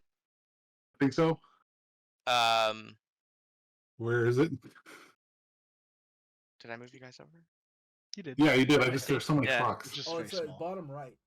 Second from the top. Second from the bottom. So I will show you the second one he's working on, or his first one, Oh. which is allying with the Grinders and what they're doing over in Lockport. I think my big question would be, where is Ulf most vulnerable? Pulling out some Monster of the Week questions. Yeah. The problem with Ulf Ironborn is he's a newcomer on the streets. So he had to recently pull territory, much like we did. And unfortunately, that territory belonged to people. So where is he most vulnerable is his enemies and turning his enemies against them. And those enemies are the citizens of Coleridge, which we have a fairly good relationship with, and the Billhooks. Okay. Okay. And what's our current relationship with the Billhooks? Or We're at war with them. Oh, okay. Oh, we're at war with Oh. like the Half of one faction of Billhooks, Yeah, we're at war with half of them. third, really, but the third. But if we give them something else to focus on, like that is what Ulf Tarvel said. Ironborn, Just That needs is to be what we said? distracted. Yeah. could be good. So. Yep. All right, who's next? He's just the messenger, right? Messenger went, didn't he? Oh, did you Yep. already go? Oh, okay. Sorry. I guess. Yeah, I think it's Emmeline. Yeah, losing control of that ghost kind of messed with Emmeline a bit. She doesn't like that. She doesn't like that one bit. So she is going to indulge her vice, but she's not gonna go to the fighting pit. She's gonna have a little bit of a relapse, and she's gonna go alone to the Vale and indulge in some dream smoke. And maybe that's what she should do every time. This is great. It's just right.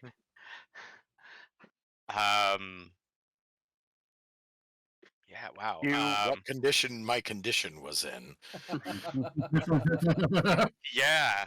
What do I want her to do after that? Jeez. I think Well, let's just do a train in resolve. I think zoned out in, her little cubby at the Vale. She's just going to philosophize on the metaphysics of the universe and how fucked we are thanks to the messenger. And just ride that high. And my hands, oh my god, my hands. Cool. So taking a pip and resolve. But. Nate, I do have a thought that if you share with that your results of your Ulf Ironborn investigation, and that the best way to deal with that is that he's enemies with the billhooks, you could convince Cole to help you get the billhooks to focus on Ulf Ironborn, and we could start a long-term clock on that if you wanted. Yeah.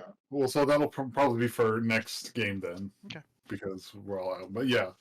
At Well, this point, because I don't think Cole hasn't gotten any of the dirty deals. No one has come to Cole about these things. Yeah. That's good. Because Silas likes being alive. And then, like all other times, doing a pip on the Cole gets picked up clock at the end of this game. Yeah. He gonna get picked up. We got some Listen, time. couldn't be the work, You who knows should what'll- invest in Jailbird, buddy. Nice. All right. I'll I take don't have us it yet, but back here. Let's do crew and personal experience. Sounds good. I can go first. Oh, let's do the crew. But you can okay. target through crew if you want.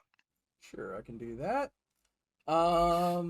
Execute a successful smuggling or acquire new clients or contraband sources. we kind of feel like depending on the end results, we got a new client. Were we at 7? We're 3 away from max. Yeah. Okay, so that sounds like 2 out of that 3. Take it away, Peter. Okay, contraband with, let's see, contend with challenges above your current station. Yeah, we dealt with a level 5, or tier 5 group, right? Did we? Yeah. Who's the tier 5? The, Casino? whoever's running the casino. Or whoever we gave the money to. Or, Wait, I the don't know. casino was run by a tier 5? Whoever we were dealing with was. So that's 1 as well. So we're at 2. Bolster your crew's reputation or develop a new one. We're tiered up, so now we're at 3. We were already at 2. Oh, okay, so we're at 3. We're at 4 then. 3. 3. Okay. Well, I mean, what is the bolster your crew's reputation? I guess ambitious. We tiered up. I don't think that bolsters your reputation. Yeah. We got 6 rep. I don't think you double dip by raising rep and getting a thing there. Yeah, I think these are go into the Oh, okay. brutal, ambitious things, right? Oh, Yeah. okay, I don't think we're actually very brutal, and I'm not sure this was a very ambitious play. No, it was just gonna cover Do you our assets plus. how do we add? Can we add a reputation thing? Yeah, we just have to stick to a theme for a while. So I would say, if I had a pitch, I might say flexible. I think I don't think there's enough there to warrant that. So we're still at 3, and then last but not least, express the goals and drives, inner conflict, and essential nature of the crew. I think we get that twice. Do we? Yeah. So there's the whole Virgil Caesarian Nighthawk quandary. Mhm. There was an awful lot of inner conflict in the crew in deciding what thing to do. That's true. We have everyone's got their own thing to do. Okay, We so also, got the 5? crew has developed a new mantra as well. They know you know they know. You know you know they know. You know. So is that we've wrapped around and now we're at a total of 4? We're a total of 2. So we were 2, at 7 before, and then we got 5. So Okay. we Cool. advanced. So what do we want to spend our advancement on? I will always say, let's consider 2 dots toward 2 boxes of mastery, or 2 boxes of steady. What's mastery?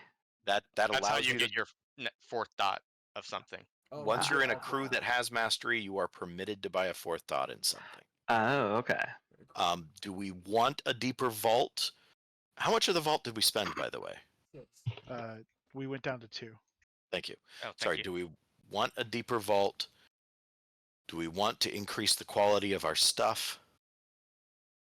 Do we want more training areas? Emmeline's all about training areas, dude. Training on insight would be nice. That's Or my weakest area. Yeah, I'm fine with Personal. either. You want personal or because we get to pick 2 dots, right?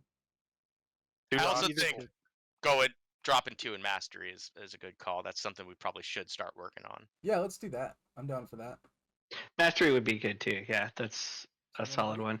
So we add a dot in mastery. Does that mean that 2 dots. Wait, Charles, do you have an idea? I know you plan ahead. that means you can put 2 things at 4 or level up to something 2 things at 4 or no, No. you have to fill mastery before you can take a Yeah. 4. Yeah. okay. Once you fill mastery, you can take anything you have at 3 to 4 Yeah. with spending XP, So obviously. that means Gotcha. next time we rank up, we can start picking up 4s. Yeah, that's pretty far out there. And like 4s are already pretty hard to get to, I think. Though obviously very good.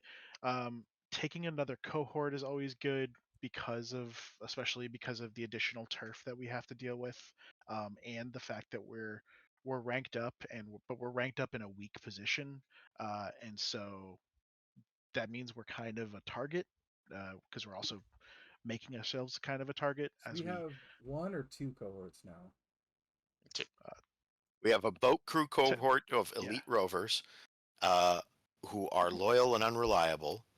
And we have a patrol group. I don't know. I think I just put that in there. I don't know if that's the name we gave something of thugs. And I don't remember their edges and flaws. Loyal, fearsome, principled, savage. And so having more dudes is always cool for us. Being able to do stuff, especially if we want to split our focus. Ooh, can we recruit I think our cultists? cohorts just grew in people, right?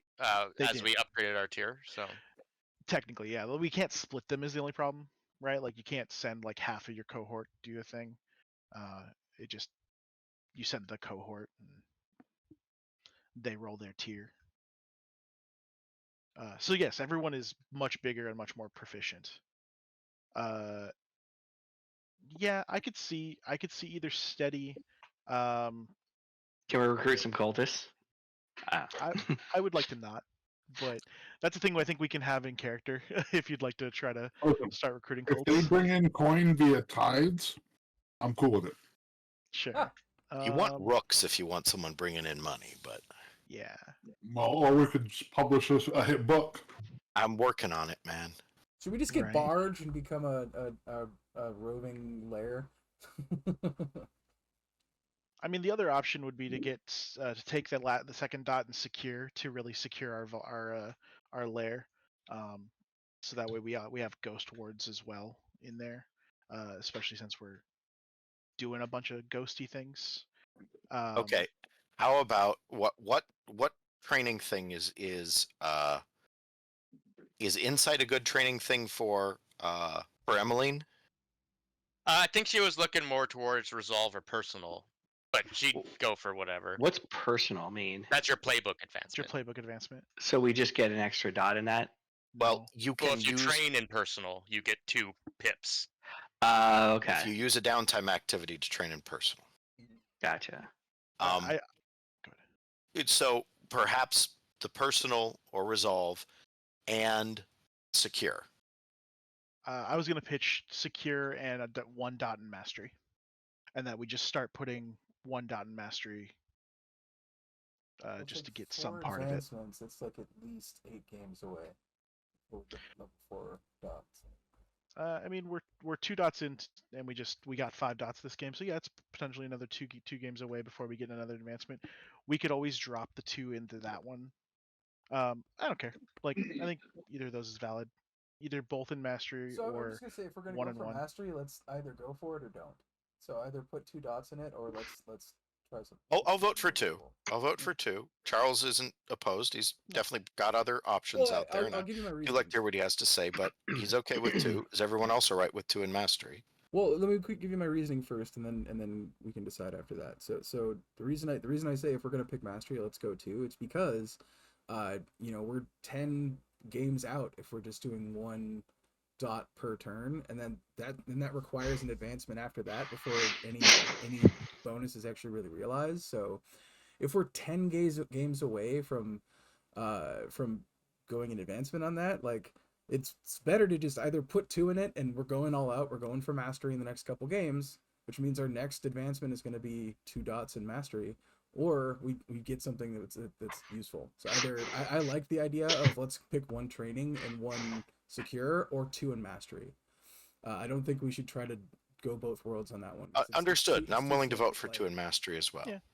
And my point was that I recognize that mastery's been a thing we wanted for a while, and I think that people are now at a point where they're like, well, I have 3 dots in a thing. I'd love to get that 4th dot.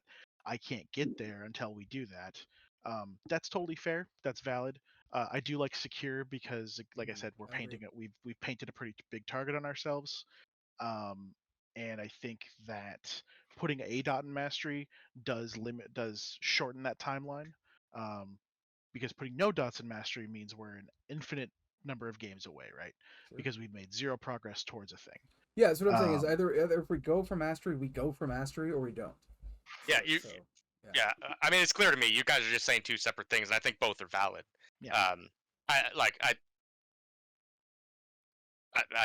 think it just we have. Nathan, do you have a position? I kind of agree with go for it. Yeah, Okay. fine. Cool I will with say you, that Cameron? All right, go ahead, Charles. Well, I was gonna say I've never once trained a thing, and that's probably on me. But I've always spent my downtimes reducing wanted level usually, and things like that. So I've never gotten that benefit, and so I don't see the benefit there as much. Versus, mastery is a one-time thing that helps us for that. Cameron, you cool with 2 in mastery? Yeah, I think that's fine. I think I Okay. agree. I agree with Peter's sentiment. I think if we go mastery, let's just go mastery. Let's just get it. Let's That's cool. burn that Sounds out. like we're Yeah. fairly agreed. Alright, sounds like the eyes have Yeah. it. All right, so let's move into personal advancement. No, it's person. Yeah, if you want to. And vengeful. Did we get vengeful this game? No, Oh, good question. I don't think I was so. going to bring that up in personal advancement if we cross the line. I don't think we got vengeance on anyone unless we count something we did as screwing over Basil Bass. We definitely did, but not on purpose. Yeah, not on purpose. Yeah. Wouldn't call that vengeance. Yeah, I don't think this game was a vengeful game. All right. No, but the next time we deal with this lady, With a comedy of errors. We're gaining Venger karma. Yeah. Vengeance karma. Cool. Yeah, go ahead, Peter. Kick us off. All with right. your character. Let's see. You addressed a challenge with technical skill or mayhem. I would say like the figuring out the security system would be a technical skill. I didn't get to act on it, but I was prepared. So that's 1.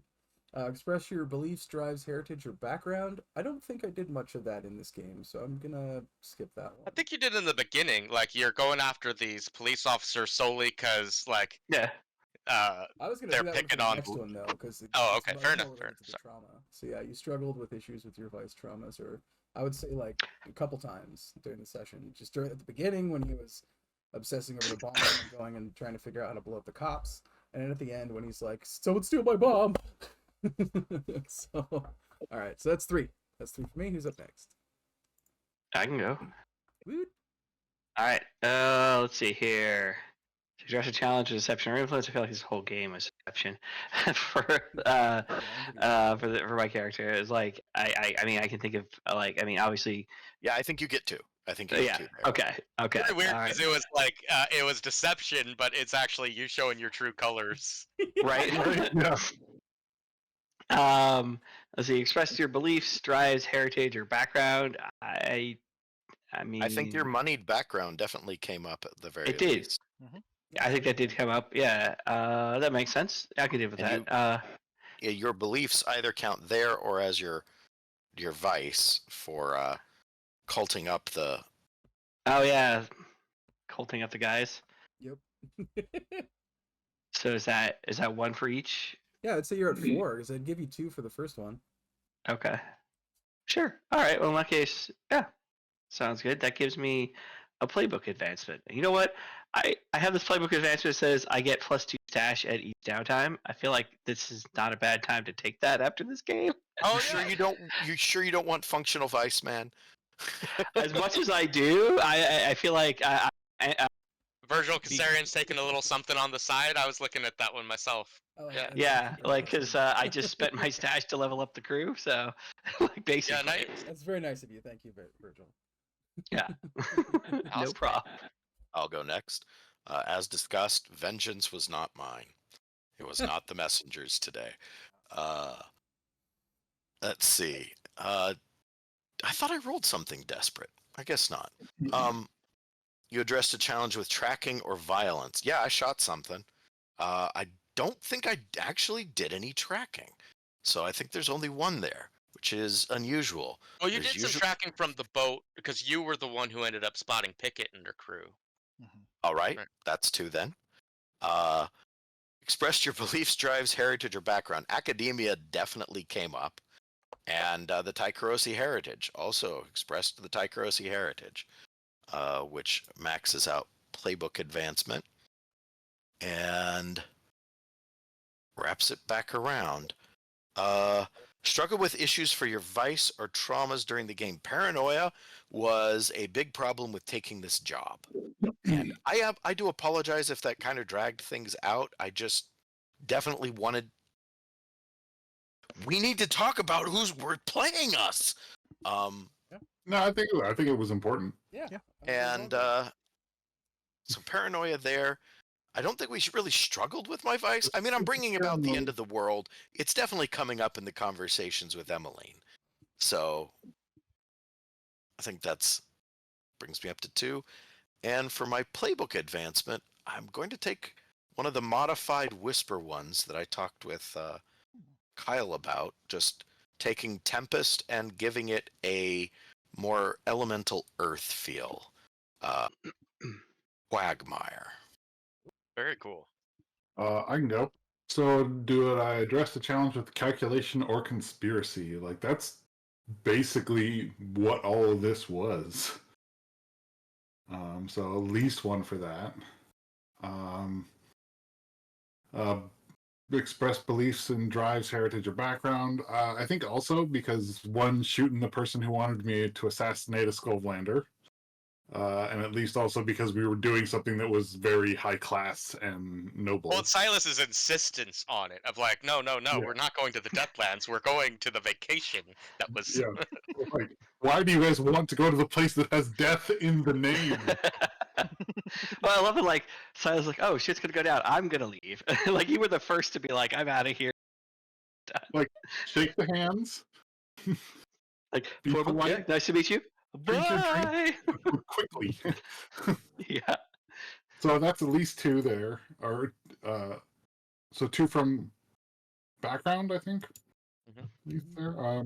Now typically I usually say I don't struggle with issues with my vice or traumas during a session, but I think in this case, while I've never actually had a struggle with a vice, I think because this heist, or this score rather, involved a potential proprietor, and it was all around a vice that I love, like that. You literally committed a murder in the place that you get your vice. I feel like that. Oh, and that's another thing too. Yeah. Like I'll give you that one at least, man. And if you think, and the other one, sure.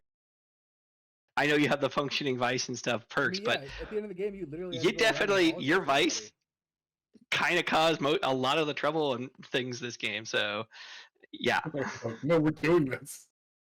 yeah. Yeah. So would that be 1 guess, 1 or 2? It sounds like 2. I was like, dude, yeah, Well, then that advances me. nice. I'm not sure what I want. Not sure. That's fine. You could think about it and just hit me Yeah. up before next game. Yeah, I'll think about it. Because I if can go. right now the only one that's going to go to jail is probably that guy. Cole. Whoa. Mr. Colbert. There's still plenty of time. I've dropped that clock down several times now. So I can go. Yeah. I have to step away for a second. I did. I think 2 desperate actions, which I think both were in resolve. because there wasn't a lot of like physicality this one. So expressed a challenge with violence or coercion. I don't know that I actually did. Express your beliefs. Coercion with Well, Helene, yeah. perhaps.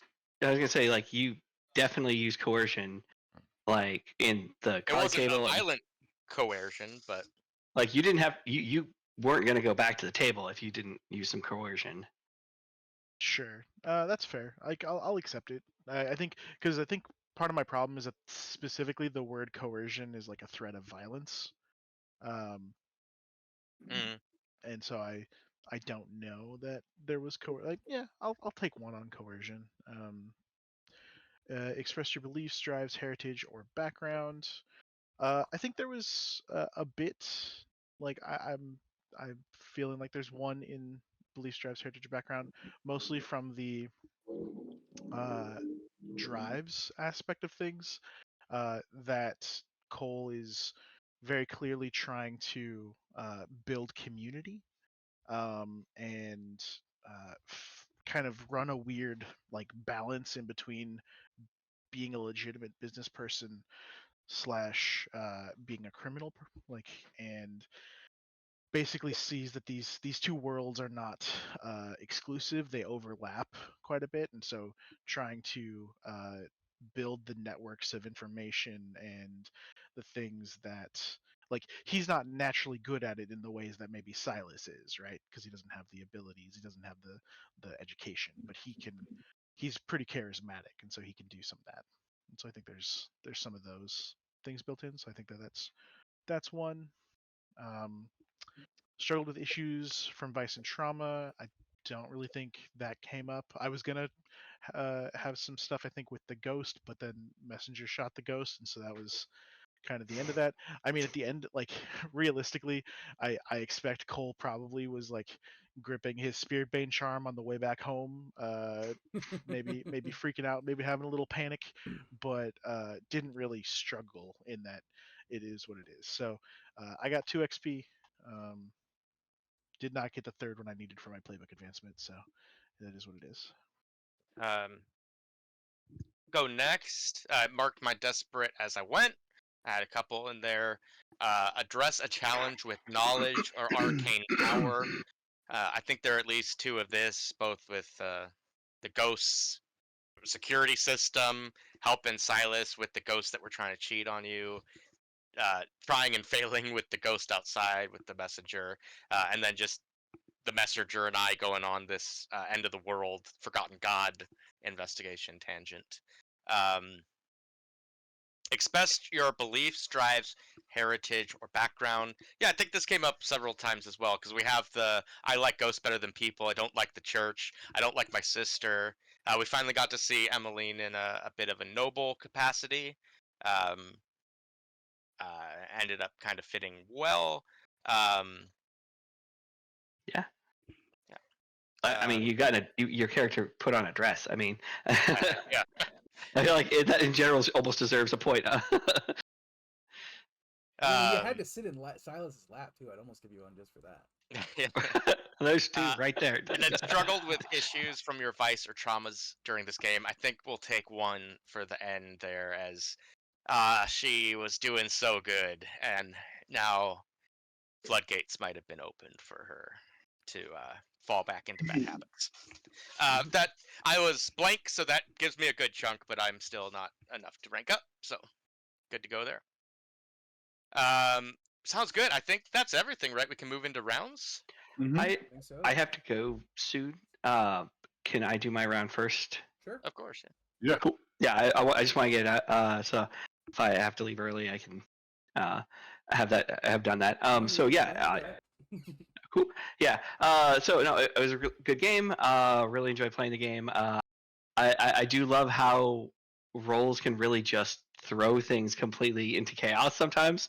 We've had games where like we rolled well and it was just like a flawless heist, and then we've had games where it's like this one where like it could have been really easy, it could have been kind of awesome, but then it was just like all crazy madness. Like so I kind of like I do like I do like how that can roll out. I also like definitely appreciate the system for being resilient in that way, where like you can continue and pick up like when you're like, I was like, I had like a couple ideas, and I'm like, all of the ideas I had are like, I'm like, I don't even know, but it still ended up resolving all right. Like I'm happy with that. So like as far as the game, like I like that.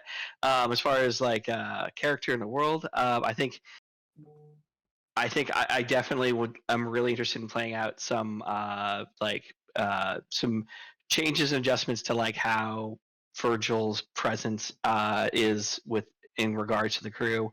Um, and I would like to try that out, either through Emmeline and or maybe also through Silas to kind of like come to some thing like maybe there are just a couple people who are just in the know now, right?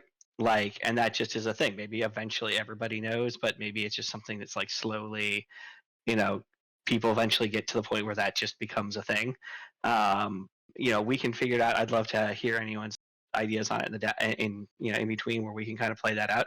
But I think that would be kind of a cool way to play it out because I definitely have wanted to be able to slide into Virgil in certain kinds of situations, and I feel like I'd like to make that something that we can do more easily and more naturally in the future. And so I was hoping this would be a good one for that, but the roles were just not not happening this game for that. Um, but it is fun to kind of like that is like you want your James Bond character like that is the class I'm playing essentially, right? Like this character is your spy, right? Is sort of the like that's how his like abilities are sort of built around, right? So I think that I think it worked out relatively well to try that out this game, and I know a few other games. So I'm excited to kind of find a way to make that work in the future. I love playing the Nighthawk, and I've had a lot of fun with that as well. And I love the duality of the character. So like I'm happy with all that. I love the cult aspect too. The Nighthawks building a cult, and I'm going to see how that goes. Like I think we've definitely seen the Nighthawks character sort of. There's been some progress. I think earlier today, even with the yeah, we can do this, but let's make sure we don't get heat on the crew. Like that's been a problem before. I definitely don't want to make that a problem again. Of course, the nature of this game sort of makes that difficult anyway. But I do like that that progression as a character for engagement and working with other characters. Cole, I think this is like the longest our characters have ever interacted in any game so far. I was really hoping for a different outcome with Virgil, but it's okay. But it was kind of fun to have some interactions. I'm interested to see how these interactions could go in the future. Maybe it's not so bad. I don't know how much of that was Cole manipulating the situation or how much Cole is upset or if it's a little of both. But I think that I'd like to see how that plays out in the future. As for Reese, I really did enjoy the you're like, I want vengeance, and I'm like, yes, I can help you with this. Let's see what we can do. Oh, you want to blow up a bunch of cops?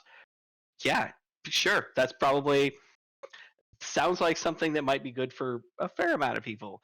They're not necessarily doing good things in the city all the time. So, yeah. And I think that was a really fun interaction. And I do look forward to seeing more of that in the future. I do like that there's at least now one, at least I like that there's at least maybe one or two other people who might be interested in some of the occult stuff, like the Forgotten Gods and stuff, right? Because I think most of the time it's just a very niche thing that this character has for Vice as opposed to everyone else. So it's kind of fun to see some of that kind of like resonate with others.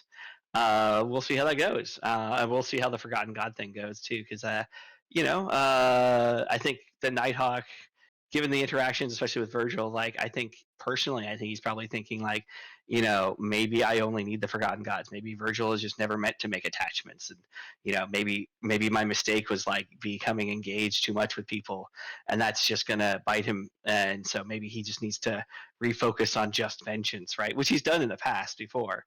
Like I feel like that's been kind of the cycle he's been caught in, and so I'm interested in talking about ways that might change, but we'll see how that plays out. Let's see, Emmeline. I don't think we interacted too much in this game, or hardly at all.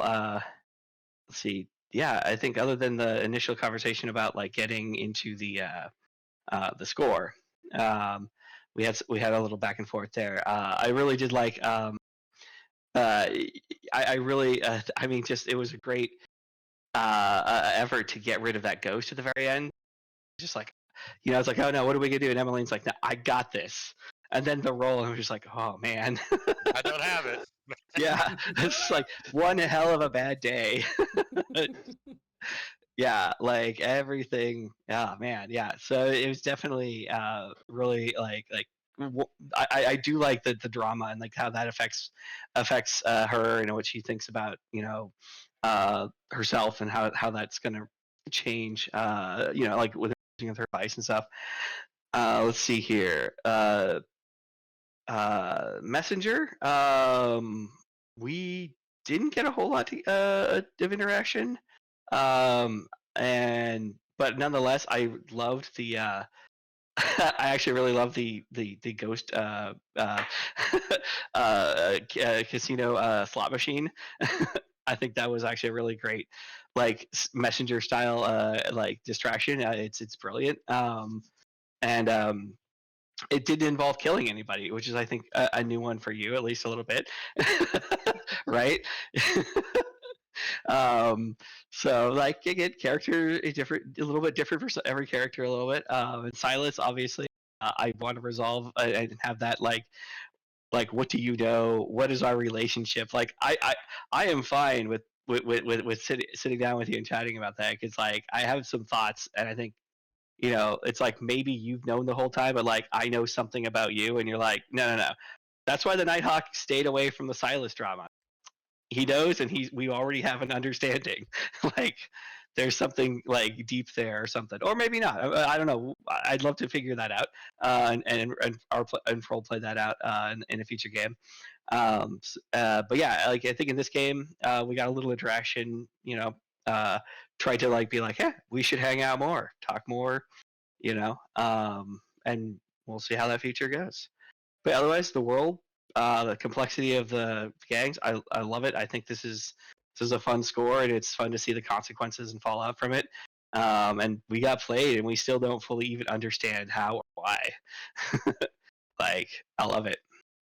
Yeah, I think speaking on that, I'm just going to interject real quick. Future Kyle, when you're watching this, edit this in before. I realized we forgot to talk about status just real quick, so I just want to while you're here, Cameron, just shotgun this off. But as we said, we're going to take the lamp blacks down to a -1. We're Very sad. taking This is a Citizens of future Crowsfoot Kyle problem. down to a -1.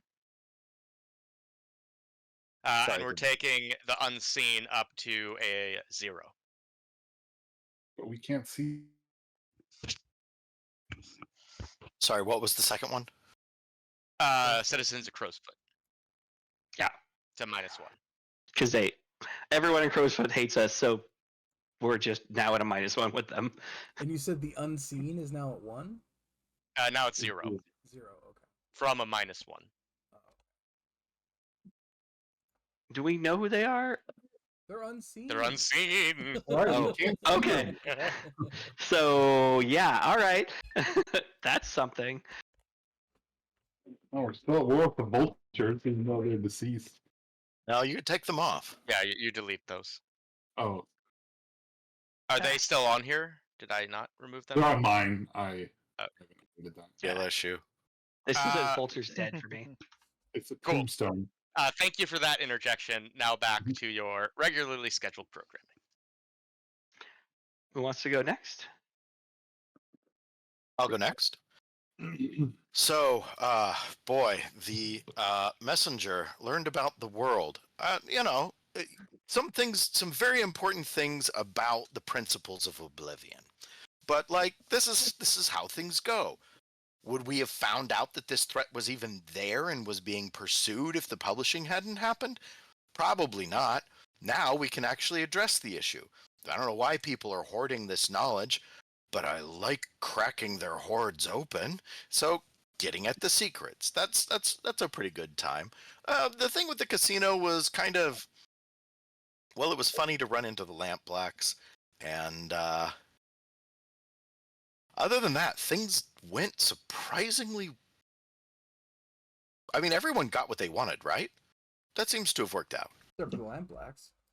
Well, yeah, and now they don't like us, and they blame us, and sure. But other than the lamp blacks part, that We're went on pretty well. borrowed time with them anyway. They're the ones that were stupid enough to rob a casino. Run by the unseen, I guess. Learned about themselves. The messenger is confident they know themselves. They're fine. So, the messenger does not know about the Nighthawks problems. The messenger is aware that this guy, Virgil Kassarian, had a bad night and then apparently vanished, but first offered to help Cole out, which, like, Virgil Kassarian, what a guy. No, what's going on here? Because this is really freaking weird. Might want to contribute to the investigate Virgil Kassarian after talking it out with Nebra. We'll see, because that is a puzzle. From out of character, this particular heist, this particular job is really built for Virgil, because there's the deception element, there's the trick, the gambling trick equipment that the slide comes with. There's all kinds of things you have going on, but Virgil wasn't set up for it. This is like when you have the set right, but the setting wrong, or the setting right and the set wrong, I guess, in this place. Because of the Virgil Kassarian Nighthawks relationship with the crew, just those assets just weren't something that could be brought into play. And when you were doing the dicey stuff where crew help would have mattered, we can't give it to you because we don't know who you are. And it's just a really unfortunate mismatch, because yeah, this is slide-tastic. And yeah, unfortunate that, but good play. Silas. Still don't think you engaged with this properly, especially because we did end up eating shit. Didn't we end up eating shit with the Hive? No. No Hive, no Ministry of Preservation status. It's Oh, I'm sorry. I thought you said you were going to do that anyway before we talked about the flip. I misunderstood. oh no, that would have been what happened with the flip if you wanted to go with the Hive that way. So nothing came of that. Well, No. The messenger still thinks that was foolhardy and inappropriately cautious for someone who's usually such a straight, well, not straight shooter, not at all. A fairly steady hand, though. Oh, and we lost Cameron. I think he had to go. Yeah. I got through that. Cole being a fancy man is a bit funny. He talked his way through fancy situations. As far as the messenger is aware, Cole didn't actually hit anyone, which I'm mad about. Has Cole been replaced? Do we know he knows they know we know? Has Cole been? Oh yeah. Back to the world. The mantra of the game. They know you know they know. They know you know they know. Yeah, that's interesting. The messenger knew that Cole was flexible, but like he really is getting away from his core competencies here. Hope that works well for him. It certainly worked well for the crew. Consulted with Reese, but we really didn't. I don't know. Like, it's like Reese is, as far as the messenger knows, Reese is kind of taking it slow after really heavily delivering in the last score, which is all right. Definitely was there as an option for the Wreck and the Tinker, and that would have been an environment that Reese and Emmeline would have been absolutely key to dealing with the security of. But it didn't work out that way, and it was kind of a slow week for Reese. And Emmeline So the messenger totally thought the thing to do was let Emmeline go look after her concerns with the dead crew. I don't want that to trouble her too much. Let's go take care of that. Okay, we're not going to take care. It's okay for you to go take care of that. We'll fund. The messenger thought we'll fund the expedition with the Deathland scavengers, but no, that didn't happen. And it turns out we really needed Emmeline because holy shit, haunted casino. What the bleeping bleep? You want to do this with like the most horrifying things possible? Those embodiments of death and the inevitable corruption of the self? You put this one in a slot machine. And it's taking my money. But also, yes, dealing with the ghost at the end. And when Emmeline got that, when Emmeline's face registered what was about to happen as it slipped, she was at least quite focused on where the ghost was, allowing the messenger to take the shot. So there was a fail safe involved there, and that Lemeline did not look away. And I always get to the end of this thinking I haven't done part of the formula right. I need a worksheet for this that I can fill out during play. Anyway, I think that's it. Thank you. I can go. As far as the world, so I was a little bit late, and so I missed the they know bit, but it has been a thing I think that is built up over the course of several games as well, and so it definitely makes sense and definitely has that feel. Um, like this was very good, I think, in a sense of this was true blue crime. We were doing crime with criminals, and you know uh, to the point of I did really enjoy that the messenger was like, this is a casino, it's a big night at a casino, people are going to be trying to rob this thing, and then we ran into a crew trying to rob the thing, which was pretty good. So like I was like, yeah, that's solid. um I very much enjoyed the opportunity. Thank you, Kyle, for running this game and for giving us the opportunity to uh, do an Ocean's 11 a little bit. Um, that's very tropey and classic, and I really enjoy that, especially with the twist of haunted casino or ghost casino, and the mysterious Tier 5 organization that's running this.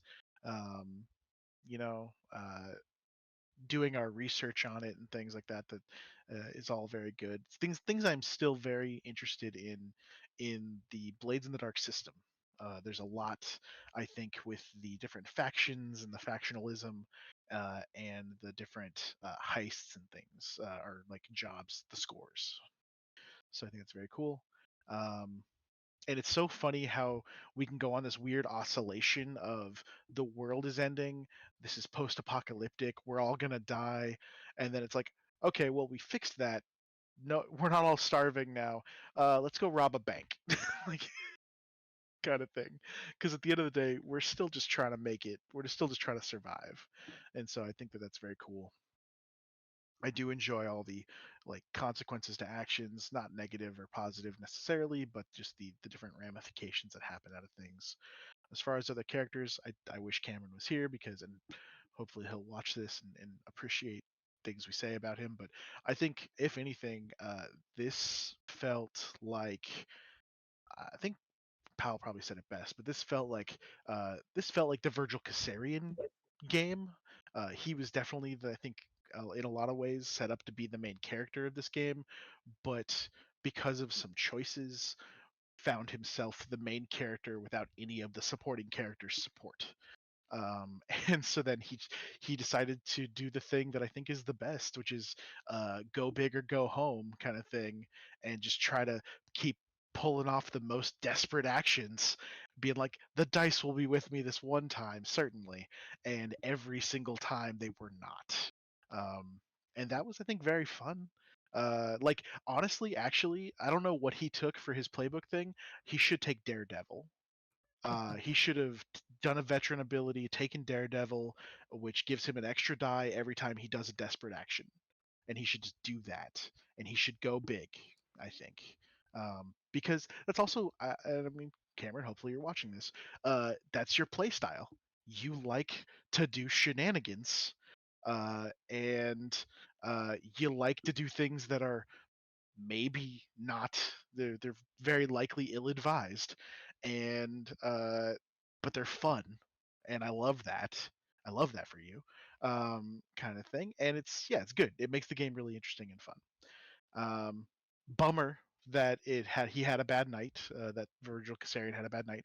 I think there's a lot of opportunity for story there, though. Like, I think that he can, and I think that it'll be good to force him a little bit into uh, figuring out, does he reveal himself on his terms to the people closest to him that already know, or does he start like revealing himself a little bit more to the crew? Because if I had known, if Cole had known who Virgil Caesarion was, he would have done a lot of things differently, right? Um, but he was convenient and he was there, and he was a tool to be used essentially, and he got beat up pretty bad for that. As far as other characters as well, Reese, I think we didn't interact a whole lot, but we had a fine Scovelander time of having each other's backs and always willing to do stuff. So that's always good. I think that, we'll be storming things here again soon, no doubt. I do think Cole is had a very fine time, but uh, not having that violence aspect was a little bit, you know, restrictive on his part. Far as Emmeline, uh, I think what I said in the very beginning, I think, is probably the most poignant for Cole with Emmeline, is that if Emmeline's going into the Deathlands, so am I. I'm not willing to just let her go off into the Deathlands again by herself, kind of thing. Even with the Deathland scavengers. And then as far as the messenger, Cole does not really keep up on the book sales and things, so doesn't know that you're trying to end the world slash now trying to save the world from ending, et cetera, et cetera. You know, but I mean, as a player, I love that. I love what you're doing. That's great. And I think the messenger and Cole have a very solid working relationship of, we know where you stand, we know what we do. Um, Would you if say there's you know they know you know? I would say that they know, we know that they know.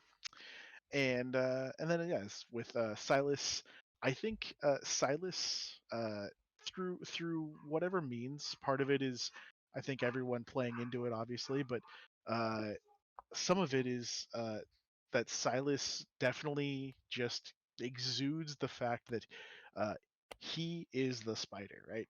Cole seems to work really hard to like rally people together and like build community and things, and Silas just kind of does it on accident.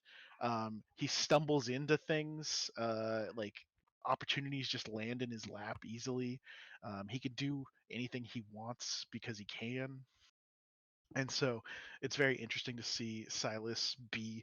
I mean, that's essentially, I think, the reason why Silas is the leader of the Nighthawks, and that's what he is. That's what he does. And so if I liked it when we were at the table together. I thought that there was a lot of opportunity there. Um, and yeah, and I think it would have been really cool.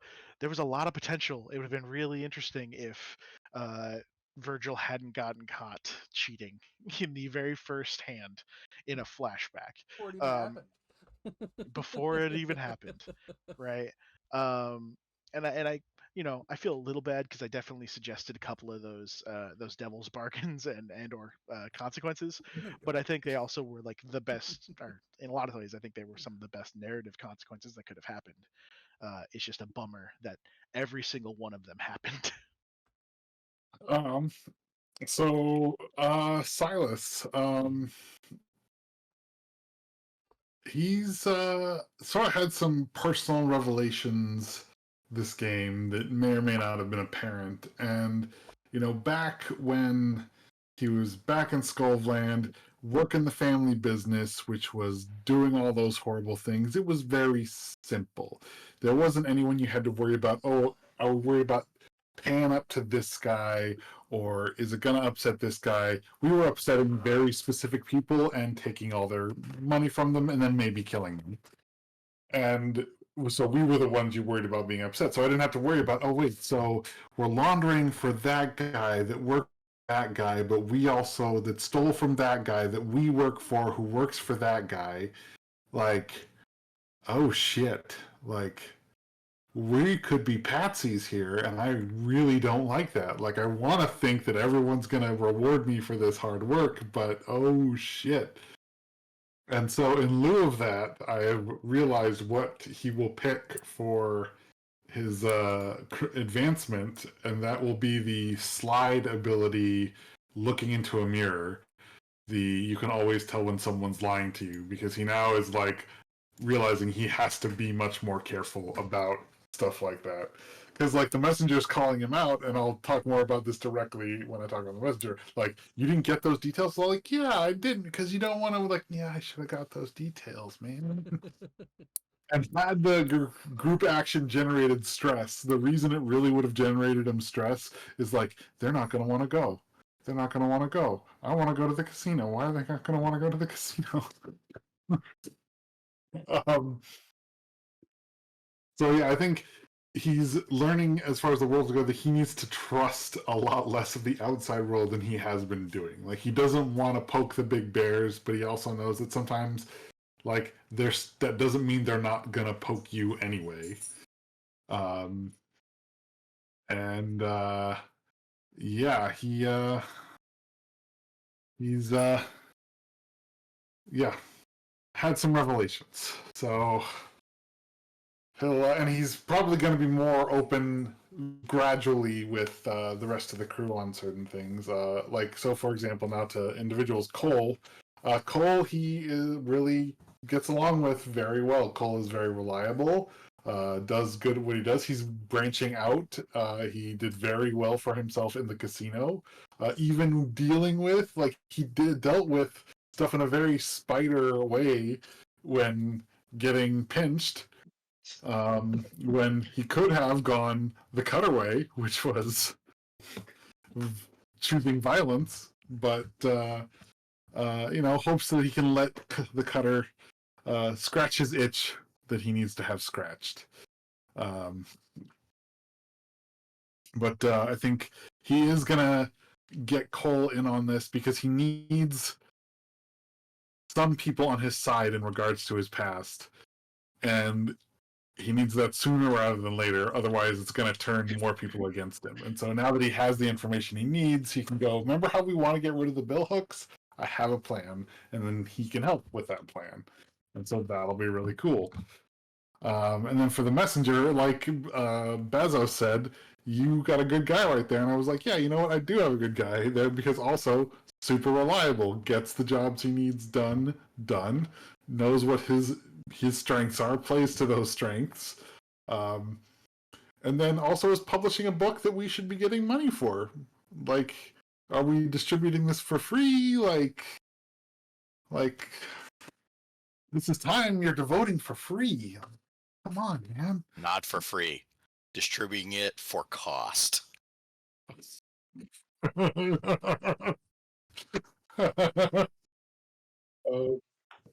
Yeah, like, oh my god.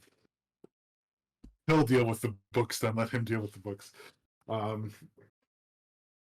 Emmeline, I think it was as awkward for both of us, the whole sitting in my lap thing, because our relationship is always going to be, like, at worst platonic, at best familial, which is what I think it is, either father-daughter or like brother-sister. So you doing that and doing it particularly, I think it still was from like, oh, okay, all right, she's sitting in my lap, that's a thing. But getting it and understanding it, but I think it was just as awkward for him as it was for her. and definitely recognized the help with the ghosties, and it likes having her back, and nice seeing her in a nice noble element, doing good crimes, not just getting your head lost in ghosts. And Reese, fortunately did not catch wind of the whole trying to blow up part of the city. Wouldn't have approved of that, but thankfully someone was there to say, hey, don't get heat on the crew, but you keep doing your good work, and we'll go from there. And where is Nebra when we need her? And so Nighthawk, I do have thoughts on how I do think there is some knowledge that Silas has had about the Nighthawk and vice versa, and I want to talk in detail with him about that, because I think it involves not so much too much pre game, so like before our game started, like when the crew was founded. I think it probably started around the time that Silas on the game Silas missed. And then that's where information on both of them was found out about each other, and they sort of like, okay, we both know we have things that we don't really want to talk about with a lot of other people, so we can work out an arrangement. And then have that hopefully break Virgil into the crew in a more gradual way than rip off the Band-Aid and we're like, oh, it was you the whole time? Gross. Am I missing anyone else? I think that's everyone. Yeah. Right. I'll go next. So for the world, I mean, in one way, the world hasn't changed at all for Reese, and in other ways, it's changed entirely. So, he's definitely a bit unhinged at this point.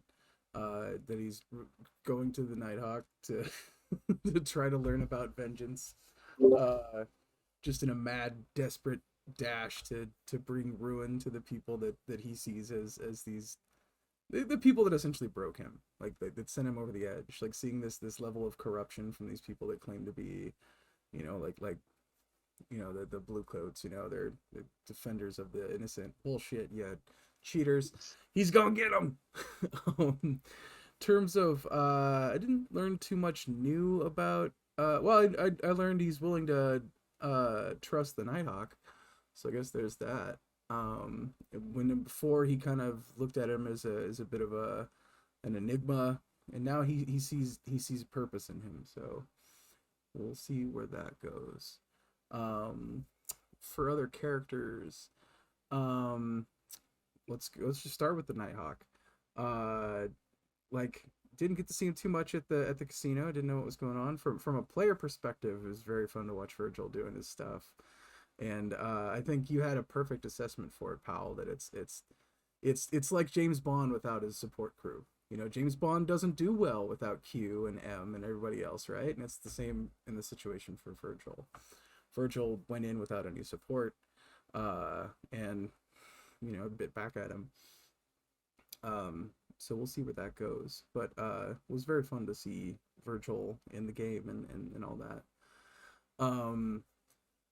For the messenger, it was kind of fun doing teaming up, mobbing about the inside of that casino, looking for ways to break shit. I think that the two of us could definitely break things very well together, so looking forward to doing further breakings. For Silas, was impressed you were able to successfully deliver the money, having watched the game, and was like, wow, this is not an easy game to pass money doing, so good job. Was a little taken aback when you came in with a job but didn't have any real details on the important stuff. All the questions that everyone asked, you had nothing for, and he's just like, what? Why, Silas? You should know these things. For Cole, we didn't really get to do too much, but he definitely had your back when you got pulled in the back room. He was gonna try to find a way to free you, so got your back, bro. But also, from a player perspective, getting to see Cole, dressed up in a suit and going off and trying to trying to play something other than the cutter was interesting. He did very well. You were able to adapt to the situation like a good soldier. So good for you, man. For Emmeline, I wish we'd get a little bit more play from time to time, but I understand it's awkward. There's still some awkwardness there, seeing as how I believe Reese is still dating your sister, so I don't that hasn't changed. So we'll see where that goes. But it was kind of fun, conspiring inside the casino and putting together potential plans for a robbery if we decided to go in that route. And I think the two of us would have made beautiful music together, fucking up them holes. Well, that's it for me. Thank you for the game. It was fantastic. I had a great time. Oh, yeah, good. Cool. So, for Emmeline and the world, I think like Emmeline, we know loves ghosts. Emmeline, we know loves money. And there is a tug of war going on in this game about which one does she loves more, which I'm not sure she's ready to determine where that, what percentage of that rope falls where. I think, like, to the messenger's point, like she was willing to go out on her own with the Deathland Scavengers and do this thing. She had a lot of confidence going into this game as a whisper of like, I don't really trust the Deathland Scavengers whispers, but I can do this. I just give me an entourage. You guys do your thing. That confidence has broken after this, especially being like she is very cocky. Maybe is the word. Like she maybe overestimated a bit her ability on what she can do, and then seeing that there was someone just at a random casino who could control ghosts better than her and like rip it out of her compulsion. Uh, what? Not expecting that to happen. But I've spent time with the Silver Nails. They're weird with ghosts. They do things differently. But you know what? I don't need to worry about that. Dream smoke. Nice. As far as the world, Emmeline is very concerned about what is happening. We stole money from the Hive, from a guy who works for the Ministry of Preservation. This money was supposed to go to the Ministry of Preservation, and then we gave it to someone, all right. And then the Hive and the Ministry don't seem to care about it. And if we're to believe Silas, Lady Slane is like, yeah, do it. What is happening, and why are we being used? So I think, much like Silas, like her ears peaked up at this job because yeah, something's up. We're the patsies in something. What's going on? And I think right now her thinking is what Cole said, right? Hive is moving up in the ranks, and it's because of us. Ministry wants to cut him down a few pegs and use the tool they've been using to show him, hey, remember your place. But that's not great for us, for our longevity. I don't like being used by the Ministry. I don't want to go to war against the Ministry. I don't want to go to war against the Hive. We have some things to find out in that regards. Some other stuff about the world, but that's going to be tied in with the messenger, so I'll talk about that all in one. I'll start with Reese here. Emmeline missed your like crazy man in a cabin in the woods bombing plans that you had with the Nighthawk. That would send some red flags for her, and instead like was worried about you in the last previous games because you had taken some trauma. You didn't seem to be doing okay. Then you started blowing things up, which, while impressive, was also whoa, dude. But then you seemed perfectly normal in our interactions at the casino. Like really appreciated you coming to her with like, hey, here's what I got with technical stuff, and I was like, cool, here's what I got with ghost stuff, and likes this because some of her plans with getting our old crew back might require putting them into hulls, and I'm going to need you for that. That's that's going to be you and I working on some stuff together. And I think from her mind, it's like, yeah, everything's good with Reese. I don't need to worry about it. Not knowing everything's not good with Reese. He's listening to the Nighthawk. Um, uh, so yeah, kind of interesting perception versus reality there. And yeah, for Cole, didn't have too much interaction. Like I was there at the table, but kind of busy doing my own thing. What kind of blew her away that you knew how to play Baccarat. Didn't expect that from you. What else don't I know about Cole? What else do you got hiding up your sleeves? Miss Nebra, would have loved to see you two on a nice, legit date. That would have been fun.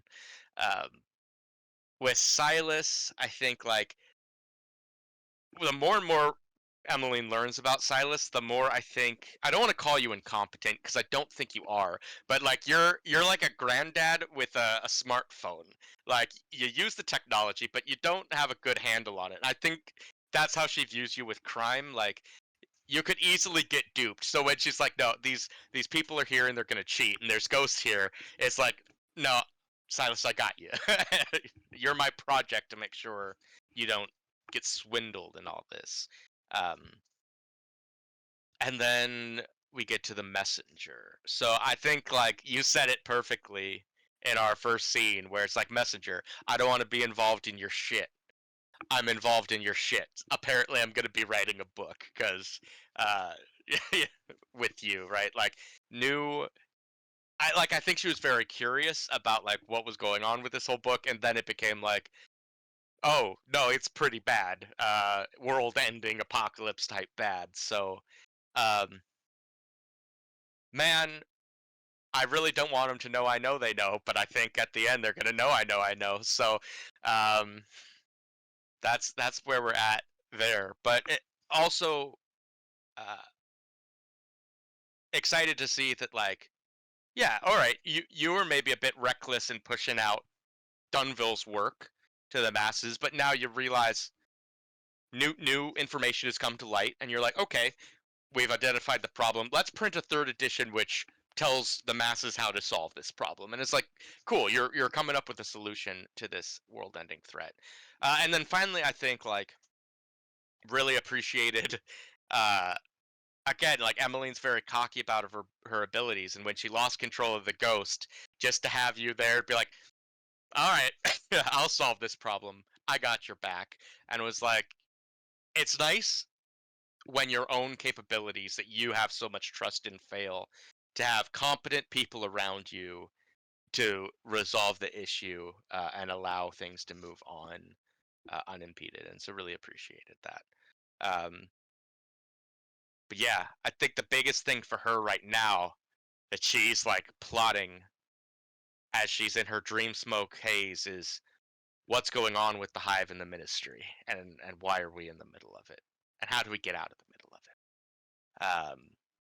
But yeah, that is all from me, you guys. But thank you all for playing today. You. Yeah. Yeah.